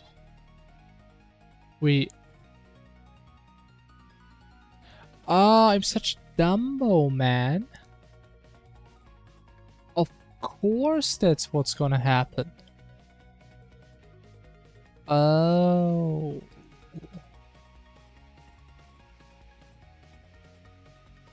The issue is when this condition is, we need to get rid of, no, not get rid of, but we need to leave this. We need to leave the function.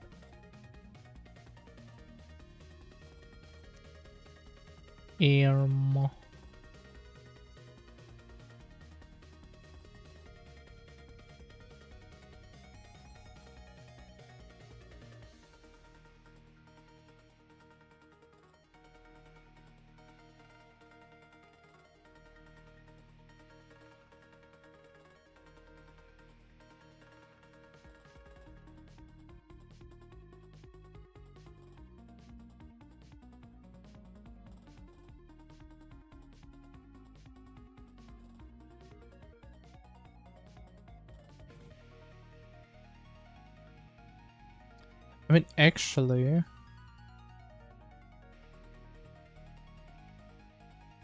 it is correct that if this holds, we have to go through a loop again. But we just picked an event we already have running. But that makes sense. But in this case,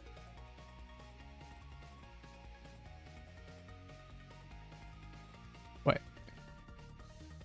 But if there's less current events, then there's events in total.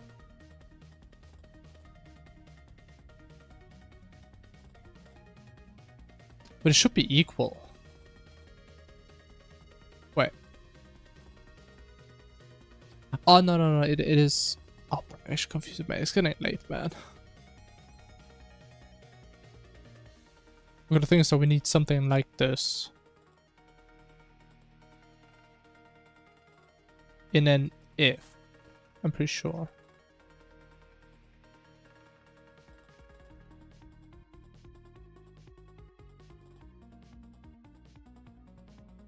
And if that thing holds, we need to return right now.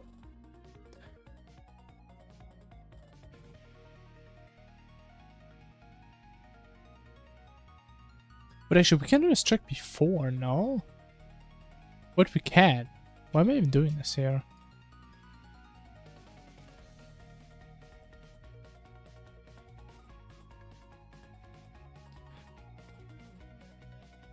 So if the current active events count is equal, right? If we have as many events running currently as we have potential events,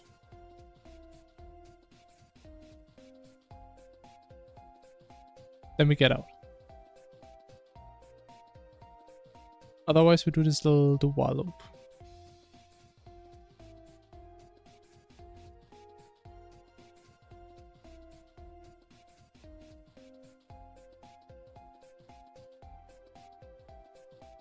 I mean, that makes sense.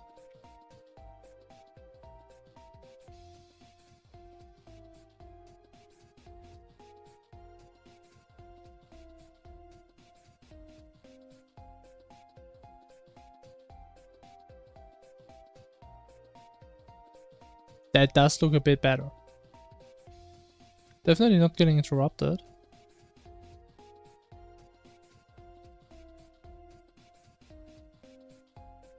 Total time is 1800. I mean, it looks like it works now. And then it's got, I mean, in theory, it should be set to false. Wait, that actually works already. Wow. It is just with inverse, we kind of have to change our logic a little bit.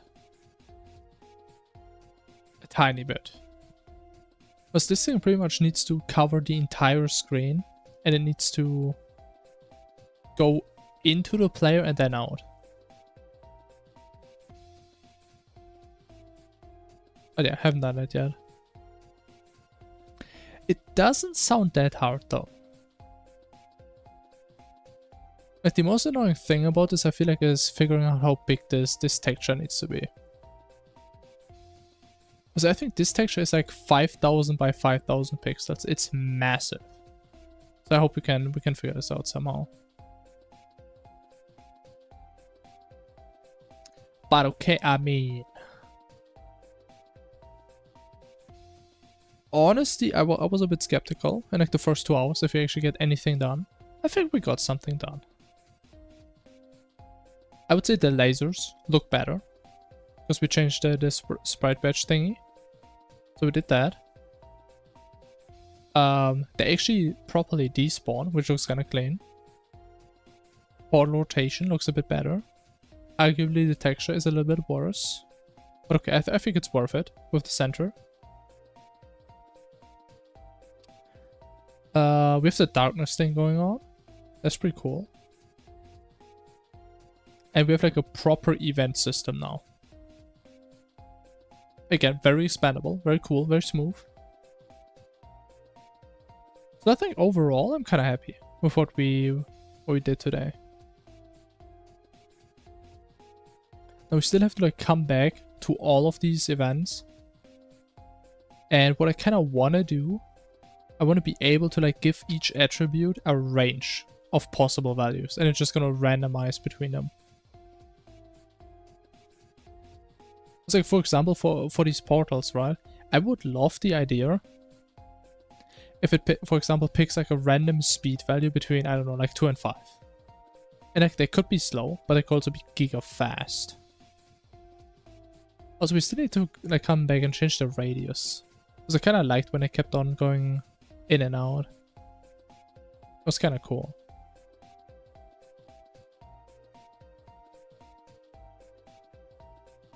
Yeah, overall, I mean, it doesn't look like much, but it kind of is. Like, how many lines of codes do we have already? We have a lot. Doesn't even look like a lot. It's 200, 400. 470, 550, nothing. 650, 900, 1,000. Kind of crazy to think that that is like 1,000 rows, 1,000 lines of code. Damn.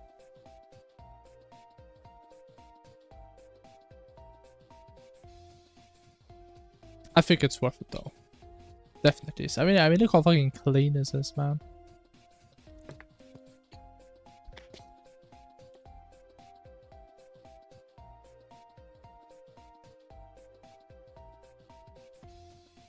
Even though I gotta say, still, so far, the main thing that I like by far the most is the fact how these portals just stay on this perfect circle around you.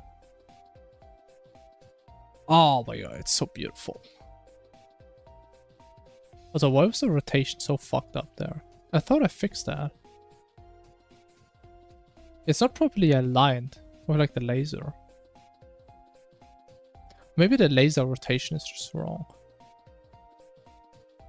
It's not perfect. I'm not saying it's perfect, but I'm saying we're getting there.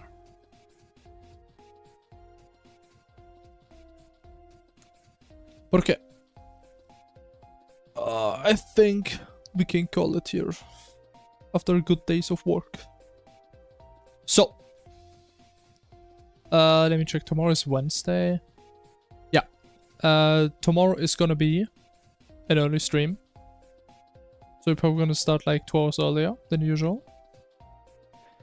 Just so you guys know. Yeah, I think we're getting there. I mean, again, there's still a lot of things I don't fully like. But I would say we did a lot of back-end stuff today. Once again, I really wanted it to make this as expandable as possible. Which I think we're getting there. Like, I still have no idea if this system is like something people do. But I still really like the idea of this. We just have this dictionary that has like all the parameters in it, and we just pass it to every constructor of every event, and it just picks the stuff out that it wants. And again, we're just gonna make a different dictionary for pretty much every game state we want. It's like we still need to kind of figure out how do we... Yeah, how do we do this with game states, right? Because for example, if you're pre-boss, you probably should have different parameters than when you're like after Moonlord, right? You want to have like less portals or slower portals or less frequent events or some shit, probably. So we gotta figure this out at some point. But I think that balancing stuff is like the least of our concerns, right? We just need to figure out how everything works. And then it's just fine-tuning. I know that's always how we like to think about it, but in the end, as soon as you start fine-tuning stuff just breaks for no reason. But yeah, I mean, it's always is, right? But actually, what I haven't tested, does this thing actually one-shot? I think I made a one-shot now. Oh. Oh. I don't think it one-shot, but it did do a lot of damage. Definitely more than small ones. I still feel like the idea is pretty funny that the big laser is like a straight up one-shot. Okay, that's 50% of your max life currently. That's a little bit.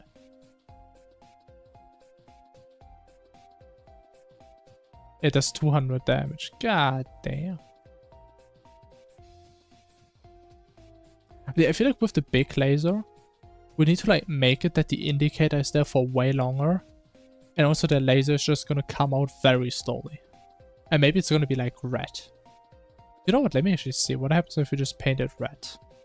Does that look cool? Or does that look stupid?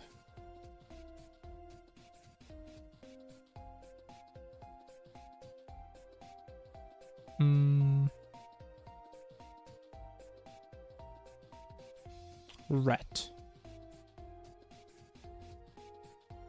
So the thing is, like, the base texture is blue, so I don't know how that would work. I think it's Blood Moon, so it looks kind of weird. Looks like a time changer somewhere. There it is.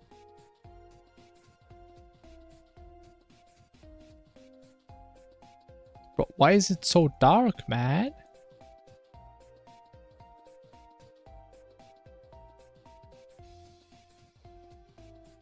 I mean, you know, honestly, that actually looks kind of cool. It does look a bit weird, but I think it actually kind of works. You know, the black outline is maybe a bit too much. But it actually doesn't look that bad. But okay, I think we can easily make this also customizable. It's not that big of a deal. Yeah. Anyways. We made pretty good progress, I would say. Even though it doesn't really look like it, but I'm happy. So. We're gonna call it here. Again, tomorrow's gonna be an earlier stream. So we're probably gonna start around 8 PM CST. Somewhere there. Maybe earlier, maybe later, something like that. Yeah, anyways. I wish you a good night. Thanks for watching. And I see you all tomorrow. Until then. Bye bye.